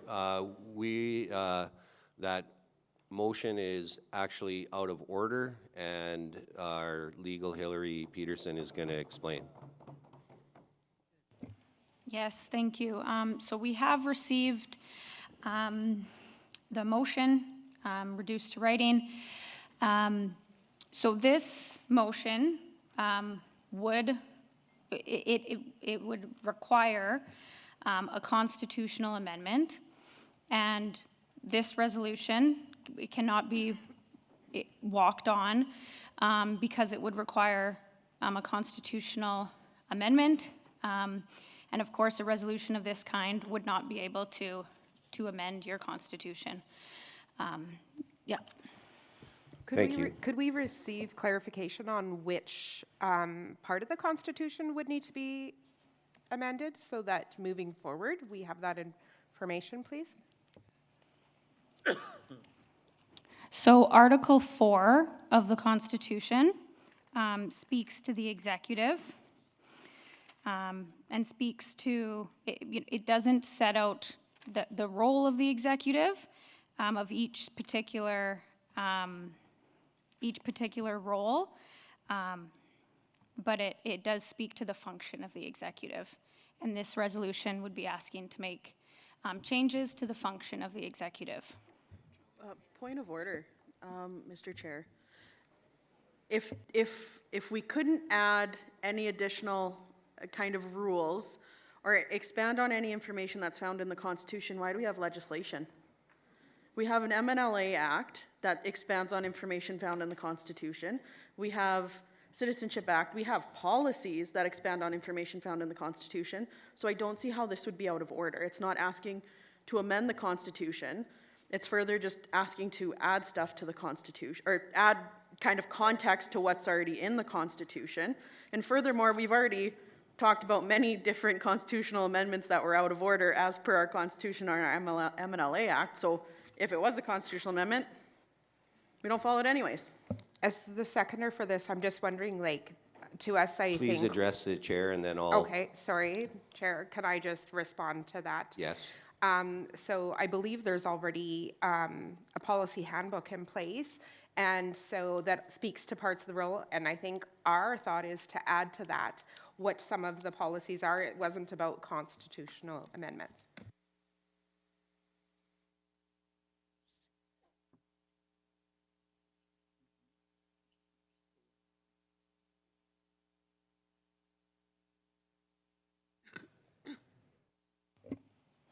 Yep. So a question about a policy regarding PMC, the function or roles of PMC.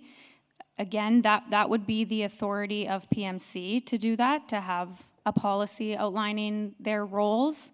I'll leave it at that. Thank you. Point of order. Ms. It's me, Sheena. Yes, Ms. Devine. Article 2 in the Constitution, 2.3, says the Métis Nation legislative shall have the authority to enact legislations, regulations, rules, and resolutions governing the affairs and the conduct. And I don't believe we're requesting to change the Constitution. I'm just looking for clarification on the conduct of our executive PMC members.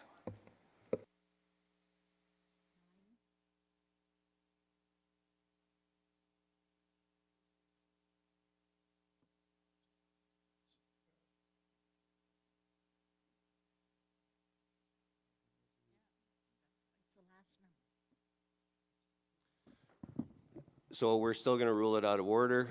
We believe it doesn't follow. Point of the order, process. Mr. Chair. Who's this? I'm challenging the chair. We have to have a vote. Okay, we rule it out of order. You say that it is. So we'll have to take it to a vote.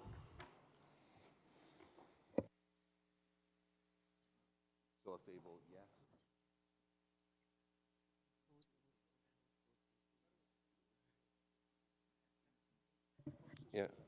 Yeah, and our legal explained it. So, we will vote. If you vote yes, you're upholding my ruling that this is out of order. If you vote no, we go through the process.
So thank you. My ruling has been upheld. Now we're going to get into the constitutional Point amendments. of order. It's me. Yes, Mr. Brooks. I'd like to bring a resolution to the floor.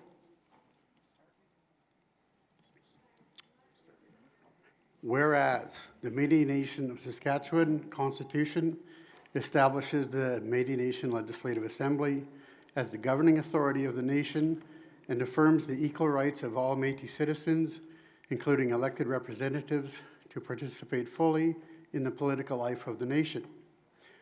Whereas Regional Representative Wendy Gervais was elected on May 24th to represent the citizens of Western Region 3 and to exercise the democratic mandate entrusted to her by those she serves. Whereas the complainant-related matter that led to the earlier concerns... Sorry, Mr. Brooks, this is out of order. That's an HR matter and a legal matter. We're not going to address it through the MNLA. This is not an HR matter. The matter has been, if you listen to what I'm writing, whereas... Okay, I'll let you finish. Thank you. Whereas the complainant-related matter that led to concerns, has since been fully resolved through a monetary settlement between the MNS and the complainant, thereby remedying the alleged harm and concluding the matter. Whereas the MNS has since adopted strengthened governance measures, including amendments to the PMC Conduct Policy Handbook, which fills the prior policy gap and now ensures clear protections and procedures for all staff. And whereas the MNS has already addressed the underlying concerns regarding the workplace safety and staff protection through updated human resources policies, meaning the system has been strengthened and mechanisms have been established to prevent further disruptions in the future. Whereas the complainant has received a monetary settlement and with policy and HR reforms in place, any continued sanction or exclusion of an elected representative is redundant, unnecessary, and without any remaining lawful or practical foundation. Whereas the ongoing exclusion does not only affect the regional representative herself, but it also harms the children, elders, families, and community members of Western Region 3 who are left without their democratic voice at the provincial political table. And whereas this also inflicts ongoing harm across our entire nation as our youth observe leaders modeling division, exclusion, and punishment rather than unity, reconciliation, and good governance. Whereas elections in our nation are meant to bring people together, not extend personal conflicts or perpetuate divisions, and reinstating our elected representative is essential to restoring unity within Western Region 3 and across the Métis Nation of Saskatchewan. Whereas returning Representative Gervais to her elected role will help reconcile the differences created during this period, restore trust, and enable our nation to move forward in good ways, guided by our shared values and community well-being. Therefore, be it resolved that the Métis Nation Legislative Assembly hereby directs the immediate reinstatement of Regional Representative Wendy Gervais to all of her elected roles at both the Provincial Métis Council and the Métis Nation Legislative Assembly, restoring full democratic representation to Western Region 3, supporting unity across our communities and our nation, and concluding all sanctions arising from the matter that have been fully resolved. Hello? Oh. Through, where was I? Concluding all sanctions arising from a matter that has been fully resolved through a monetary settlement and strengthened policy and HR reforms. I so move.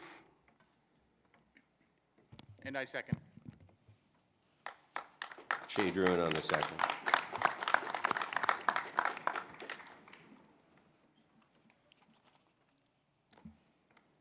I'll speak to this later.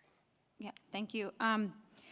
Okay, so as Provincial Métis Council, as the executive, they have the authority and jurisdiction to make decisions about the conduct of their members. As you know, the Provincial Métis Council has a conduct policy, and they deal with the conduct of their members. That is something that is the discretion and jurisdiction of the PMC only. I do remind the Assembly, under Article 2, Métis Nation Legislative Assembly, 2.2 is the composition of the Métis Nation Legislative Assembly, the Provincial Métis Council. So members of PMC that come to this assembly, they do so as members of the PMC. And I would, it would be my opinion that this resolution would be out of order because it's speaking to a matter that was dealt with by the PMC within their jurisdiction to do so. Yeah, so I think Please acknowledge the speaker before you I'm speak, sorry, Mr. Mr. Brooks. Speaker. So it's been said many times today that this body here is the voice of the nation, and this is an appropriate place to for this to take place, considering there's been remedies put in place already. So anything ongoing is just a little bit. It's been remedied. Point of order, Mr. Speaker. Who's? Rebecca Anderson, Local 35. Rebecca Anderson. The conduct policy that you are referring to, excuse me. Hi. The conduct policy that you are referring to, was it not changed in June of this year? Yes, on June 25th, 2025, the PMC passed a new conduct policy, but to be clear, that conduct policy is not the conduct policy it's not retroactive. And so, to answer your question, it's not retroactive, but I didn't say it was. I'm saying that before that She's point, just clarifying there was that. not, the policy that existed before that did not have the means to be able to, whatever terminology we're using, sanction a member from coming to the MNLA or the PMC. That wasn't part of that at that point. That happened after the change. That is my understanding of the policy and how the policy was changed on June 25th. Okay, so no, there was a policy that was in place at the time. There's been a new policy passed, but no, the PMC at the time that decision was made and sanctions were provided, they had the authority to do so. For clarity, they had the authority to do that. I also, for clarity, there was a suggestion that the sanctions have been fulfilled. That's not correct. That's publicly available that that not all the sanctions have been satisfied. Point of order, Mr. Speaker. Yeah, who's speaking? Dennis Brooks. Yes, Mr. Brooks. So prior to June 25, the policy did not allow for removal of members of this body or the PMC. So you're kind of speaking to something that has changed from at the time that this had happened, that this occurred. So we need to keep that in mind, that this refers to how things were at that time and day. It's different now. We all understand that. We think the changes are good and needed, and we're all happy that they have been made.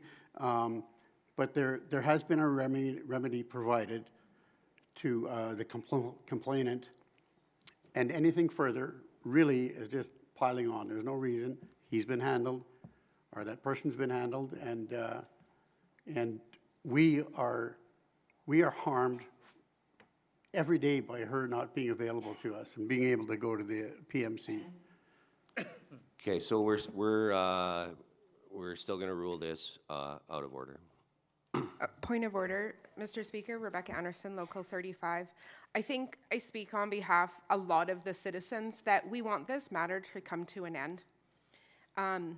It's not looking well for us as a nation. And so if we can't do this through a resolution, then I am asking the elected executive to please meet with the Western Region 3 Regional Council at the end of the day today so we can sit down and talk about a solution to this, please. Not in this forum. Okay, we're going to move on to Point the of next order, one. I'd like to challenge you out of ruling order. Okay, Mr. Drulin is challenging my ruling that this motion is out of order.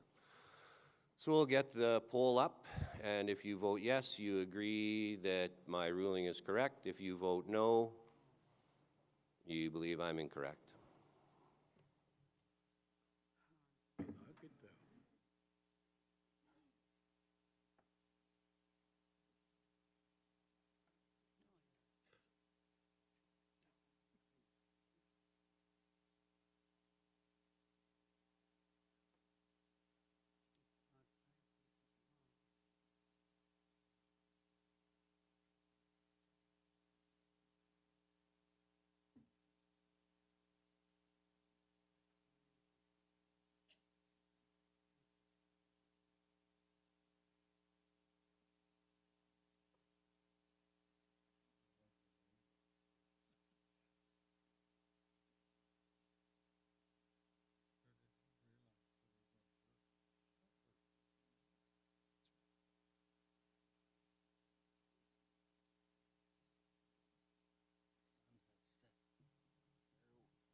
Okay, so my ruling is upheld. We will now move into the constitutional amendment. I will turn it over to Minister Brennan Morasti and Dorothy Mayo to give some background on these constitutional cleanups.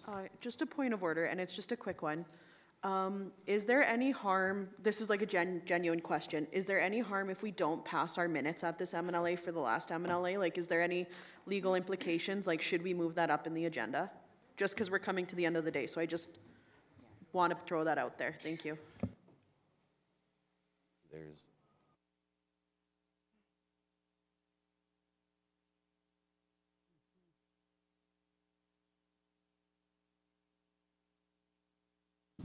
thank you for the question. There is no harm.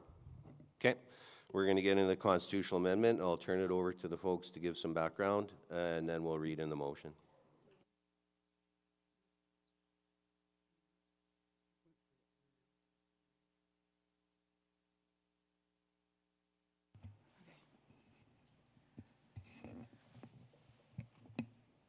Okay, thank you.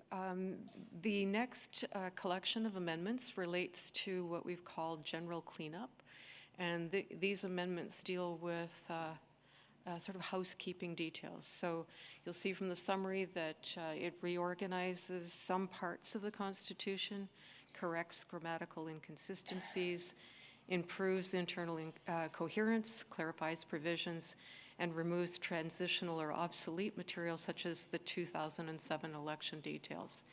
And while primarily editorial, certain revisions also can be seen as enhancing transparency, strengthening accountability, and ensuring that the Constitution reflects MNS's recognized self-government status. The amendment makes a number of revisions to different articles, but doesn't alter substantively the content of them. The amendments address readability, accessibility, and administrative clarity across multiple articles. In terms of impacts, the amendment would significantly improve structural consistency across the Constitution, supporting efficient future revisions and legal referencing. The removal of outdated and redundant provisions enhances administrative efficiency and transparency for both citizens and officials. It also aligns the constitutional language with self-government terminology, such as replacing organization with government. And I think I can say at this point that I think more than half, the majority of the amendments included in this particular resolution are really just changing organization to government. Some articles are reorganized for clarity and consistency, ensuring provisions that relate to each other are grouped together. The revisions enhance a smoother future legislative drafting and accessibility. And as has been stated previously, if the amendment does receive the 75% support from the MNLA, then it would be referred to the General Assembly to be organized in the spring of 2026. And if 75% of the Assembly supports the resolution, it would be incorporated into the MNS Constitution at that point in time. So I'll kind of apologize in advance because this is lengthy and it is rather detailed. The first change is to Article 1, and you'll see the proposed amendment is to change this to refer to the Constitution, the title of the Constitution, and not the name of the organization. So it would read that this Constitution may be referred to as the Métis Nation Saskatchewan Constitution, and that's one of those provisions to change the reference to organization. Article 2 relates to a provision that is currently contained in Article 13, so kind of in the middle of the Constitution, but it relates to the loyalty oath that members of the Legislative Assembly must take before taking their seat in the Assembly. And so the proposal is to move that provision into the Article 2, which deals with the MNLA. And it would read, "The loyalty of the members of the Métis Nation Legislative Assembly must be to the Métis Nation within Saskatchewan, and each member shall swear an oath of allegiance prior to taking their seat in the Assembly." The amendment to Article 3.4 is again a change required to remove the reference to organization and to correct the reference to the Legislative Assembly to include the complete name, Métis Nation Legislative Assembly. And it would read, "The Provincial Métis Council shall have the authority to appoint commissions, committees, or other subsidiary bodies where these are deemed necessary in order to effectively carry out the activities and functions of the Métis Nation Saskatchewan and Métis Nation Legislative Assembly directives." Article 4, currently numbered A, dealing with the executive, is a similar kind of change. The reference to the organization again, and it would read, if proposed to read, "The President shall be the head of the executive and chief political spokesperson for the Métis Nation Saskatchewan." The amendment to Article 5.4, this combines a provision that is presently found in Article 9.2 and brings it into the article dealing with regions because it's a provision relating to regions, and that's about the offices being accessible. So it's all put in one place, and the article would read, as proposed to read, "The regional councils shall establish regional administrative offices that are accessible to the people and leadership." Article 5.6 is again a reference to head office, and this is changed to refer to the clerk of the Métis Nation Legislative Assembly so that the provision would read, "The regional council shall enact a constitution that is not inconsistent with this constitution and shall file a copy of it and any amendments to it with the clerk of the Métis Nation Legislative Assembly." Article 510, again, a reference to organization, and so it's proposed that it would read, the Regional Council shall provide direction to their representatives on the Provincial Métis Council with respect to all matters, including the aims, objectives, and aspirations of the Métis Nation Saskatchewan and for their respective regions. Article 7 is the article that deals with locals, and it refers to locals as being the basic unit of the organization. And so, again, to avoid the reference to organization, it's proposed it would read, the locals are the basic unit of the Métis Nation Saskatchewan.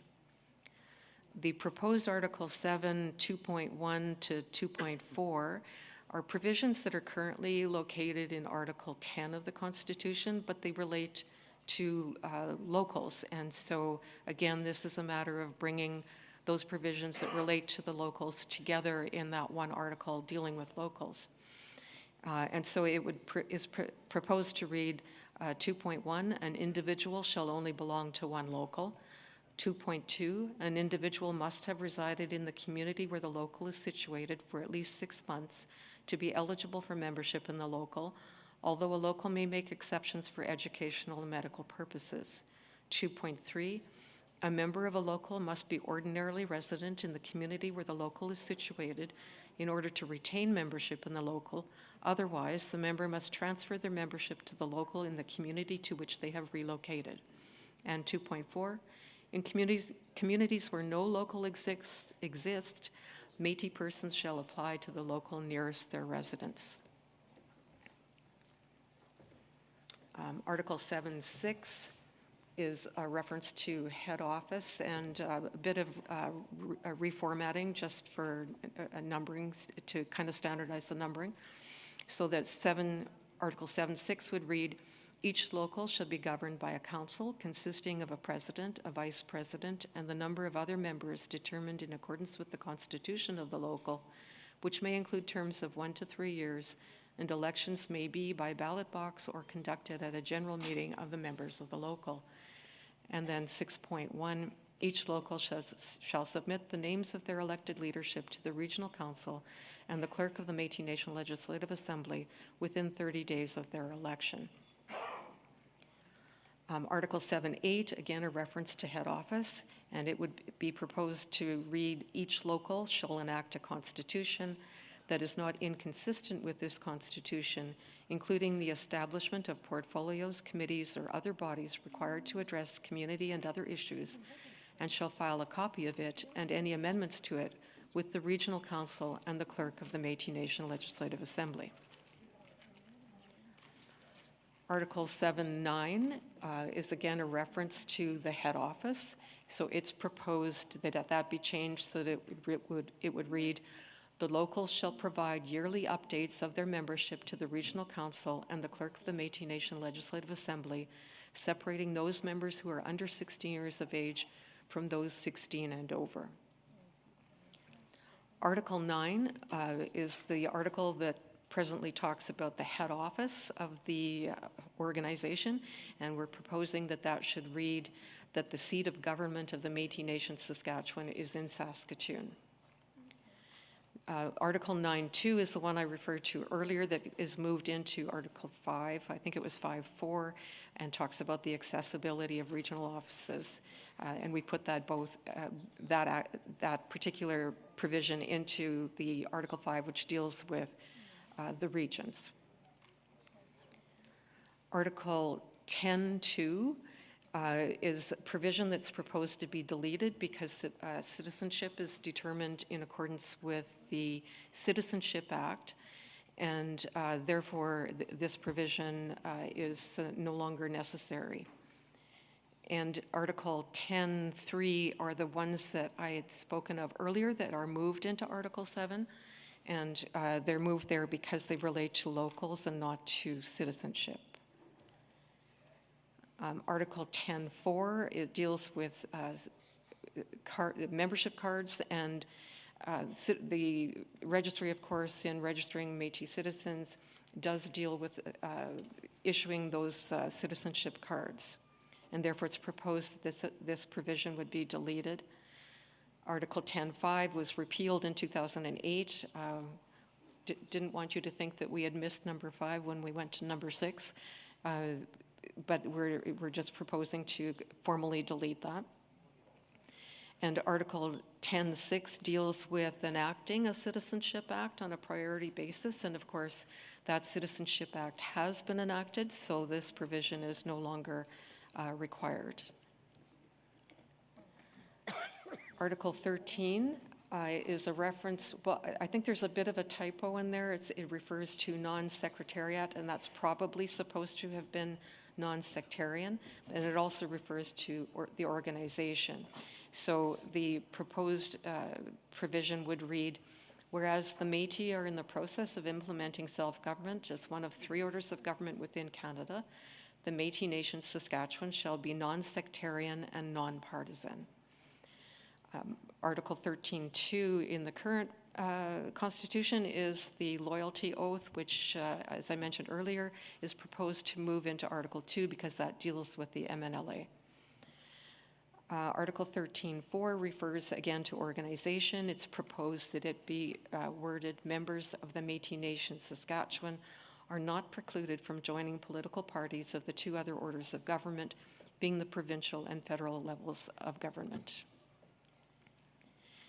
Article 14.4, again, a reference to organization. It's proposed that that be reworded to say, all affiliates shall have representation from the 12 regions of the Métis Nation Saskatchewan, unless otherwise decided by the Métis Nation Legislative Assembly based upon the recommendations of the Provincial Métis Council. And Article 17 is proposed to be repealed because it deals with the special election in 2007, and of course is no longer required. And I believe that is all of the amendments that are included in the proposed cleanup resolution. Thank you, Mayor Lee. So I'm going to read in the resolution, then we'll have Point of order, Mr. Chair. Yes. We've had 2 long days. We have less than an hour left on the agenda to deal with this topic, and this one is a really, really important one. It's a lot of amendments all wrapped into one, and some of them have some pretty significant impacts, in my opinion.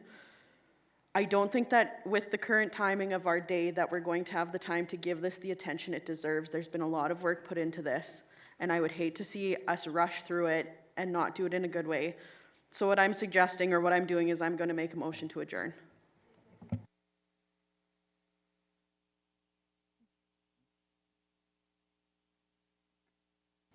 I'll second it. Did I hear a seconder? I'll second Dennis Brush.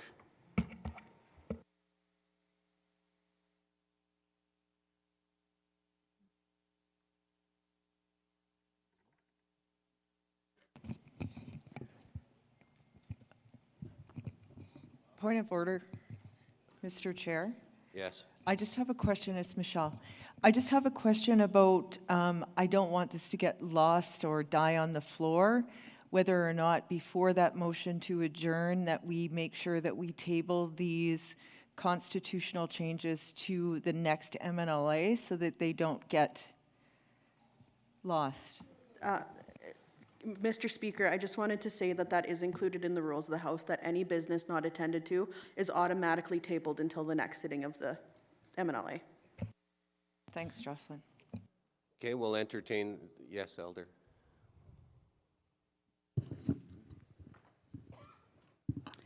Hello, Elder Leclerc from Western Region 3. Okay, as I sit here and hear this whole thing about people not being at the table, and they still aren't. Okay. I sent a letter of complaint to the CEO, and it was CC'd to Elder Leclerc, or Elder Fleury, sorry. Okay. The response a few weeks ago was, I'll talk to him. Well, seeing him here the other day, nothing. No response from anything. I was told to sit in the galleries when I came in the other day because there was only 18 seats at this table. No, 19 seats, sorry. But when I counted out, there's 18 people here. The person who originally, at the last MLA, asked me if I had a citizenship card stopped me yesterday out in the other side to apologize. I asked her what would give her the right to even stop me to start with. Her response was, it's part of my job. Okay, we can't talk about staff. I Okay. didn't say a name, I just said. But it's still, you're referring to staff, so please, we have to be sensitive. Point of to that. order, I don't think she mentioned it was a staff. She said the person. Thank you, but still. Okay. I had talked to members from the Region 3. President Darren said he talked to the CEO, and he was told I was in the gallery because I wasn't a citizenship of Métis Nation, Saskatchewan. Okay. VP Leclerc took my ID to prove that I am. Pretty sad. Okay. I was treated extremely badly by this assembly with no resolution. Somebody else gets a complaint and they get some hell of a big payout. I didn't even get it. I'm sorry this happened to you. Okay, you have to be, Thank you. thank you.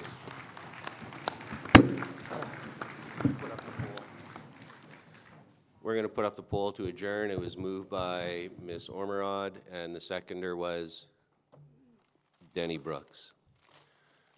All in favor of adjourning, if you're voting yes to adjourn, no to not adjourn.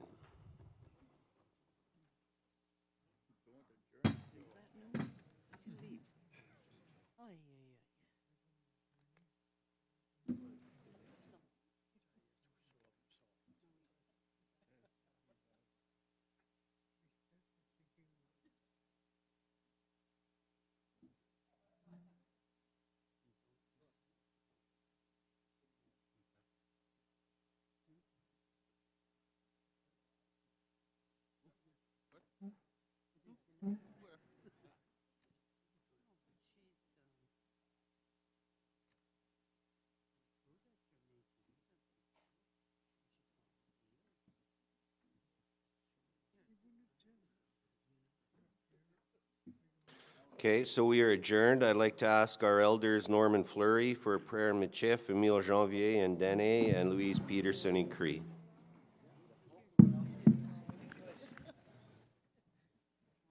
Yannick and Louise.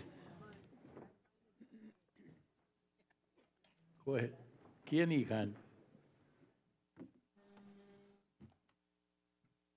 Heavenly Father, we thank you for allowing us to get together this week to learn, share, and the freedom to choose. We ask you, the Lord, to protect all these present here and to guide them safely home. For this we pray and give thanks. Million.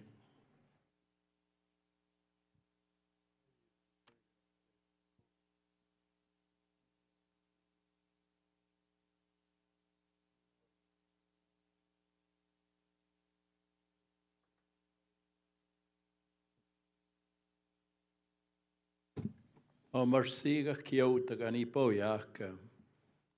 Marsin de tuan man togi wichi goyak chigwe kagwe ni gani stamakoma.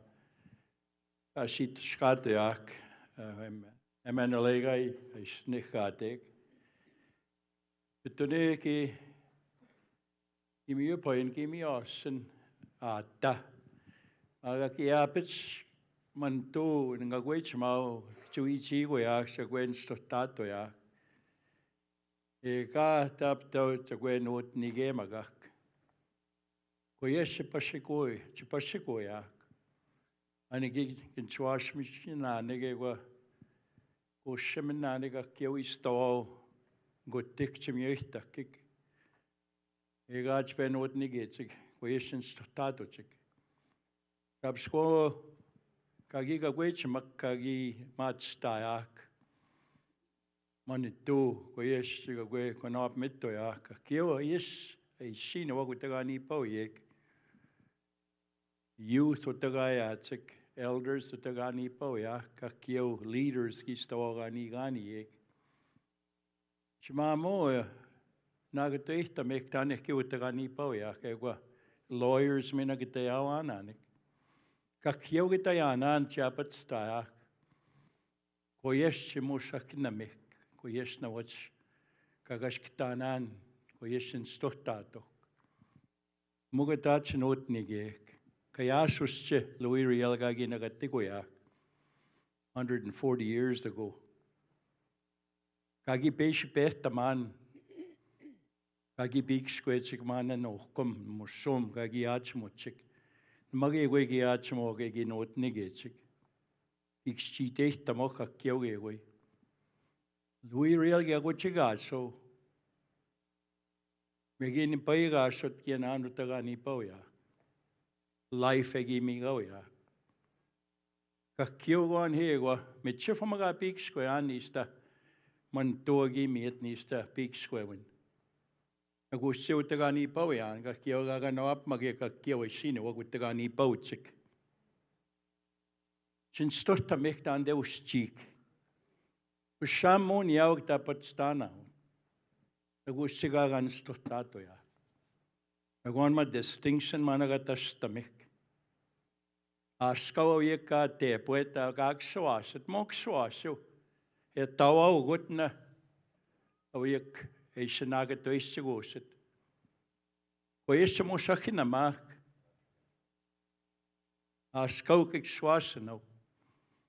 Mae gan mwy ag swas eich. Ge mwy stach yn mag y gwe mwysach yn amach ge gwe siabod stach. O eisiau ma man dwywyd smawt ni ganid. Ge abyd se gael na gategwyach. Gwe smawt man dwywyd eich i stog o eich giwe eich. Toksini eki guakwa. Ekudemina gawiki ekste ewutakasoka. Nika niki guakwa. Ekusika kaskitana ochpe nigani egutakani pawe. Ispin panatan ki guaka panatan utamina. Oyes pik squek. Kakyo utakakyo mo yekin stottawan now. How maga pik squean. Met de te magen. So with that, ladies and gentlemen, friends, relatives, we've designed this for ourselves as we're moving forward. But in the last few days here, I see that there's been, as we say, there's a colonial process, because that's all we had when we started. But now we're talking about distinction, and we talk about each other in different ways. And some people call it anger, but it's not anger, it's passion. When people talk loud, they're affected by what's been happening. So we have to uplift each other. We got to allow that continuity of our life for those little children that are taking over. It's really good to stand here together and come from different communities, north, central, and south, as we call it. But how do we bring ourselves together to have some purity in what we're doing? That's what we have to look at. I've heard certain voices here in this past few days, and we visited with the elders. Sometimes our elders, we sit together and we have lots to say, but when we stand here, we're silent because sometimes it can be very confusing because we say, what is it really happening? And I'm sure if this was a meeting, you'd say, point of order, elder. But that's not what it's all about. You got to learn to listen, to understand what we're talking about. We have to interact a lot more. We have to have workshops in our communities. We have leadership from presidents. You have your area directors. You have your administration. And it seems we have to have clarity of where we're going. It's easy. We want self-government. We have it since Riel passed. We want treaty. We have the Daniels case that now we're federal. We used to be bounced around like provincial and federally like a political football. If we're going to be political and we're going to do our own governance, let's deal to government with governor. But let's tell the government what we want. Let's not ask the government. Let's tell them what we want. So with that, ladies and gentlemen, let's make sure that we address our concerns. And let's make sure that we continue. It's kind of sad in a lot of ways to see things You know what it's called? We use that language amongst us Indigenous people, it's lateral violence. When you fight a white man, I don't know what it's called. But amongst us, again, it's lateral violence. So let's continue in a good way. Let's love each other, let's respect each other, and let's care about each other. We define ourselves by position, and then we position. Let's define ourselves as one nation, one people, and we'll get stronger. So let's move forward and take care of your families, take care of yourselves. Let's fight cancer. Let's fight diabetes. Let's care about the health issues. Let's care about those kind of things that affect us. We seem to be controlled by money. Yes, we need money. You know, we talked about $1,000. Well, I win that sometimes when I go and play slots and bingo, you know? And I continue playing bingo with that little bit of money or slots. But you got to make sure that you respect that $1,000. How are you going to use it? We talk about accountability and transparency. Well, let's define those words too. That doesn't mean you're a thief. It just means that you have to do business in the right way. So with that, my elders, brothers and sisters, as we stand together with all of you, you are like our children. And we had that little boy with, Rosalind brought that little boy around here and he kissed us and he hugged us. That's touching. That you can hear that little boy's heartbeat. You can feel his love. You can feel his caring. And he wasn't reluctant. So let's continue with the heartbeat of that little boy and our children and our grandchildren and continue. Take care, everybody. Merci. Hi. Thank you to our elders for the prayers. Travel checks are in the lobby. Safe travels back to your home fires, folks. We'll see you at the MNLA in May.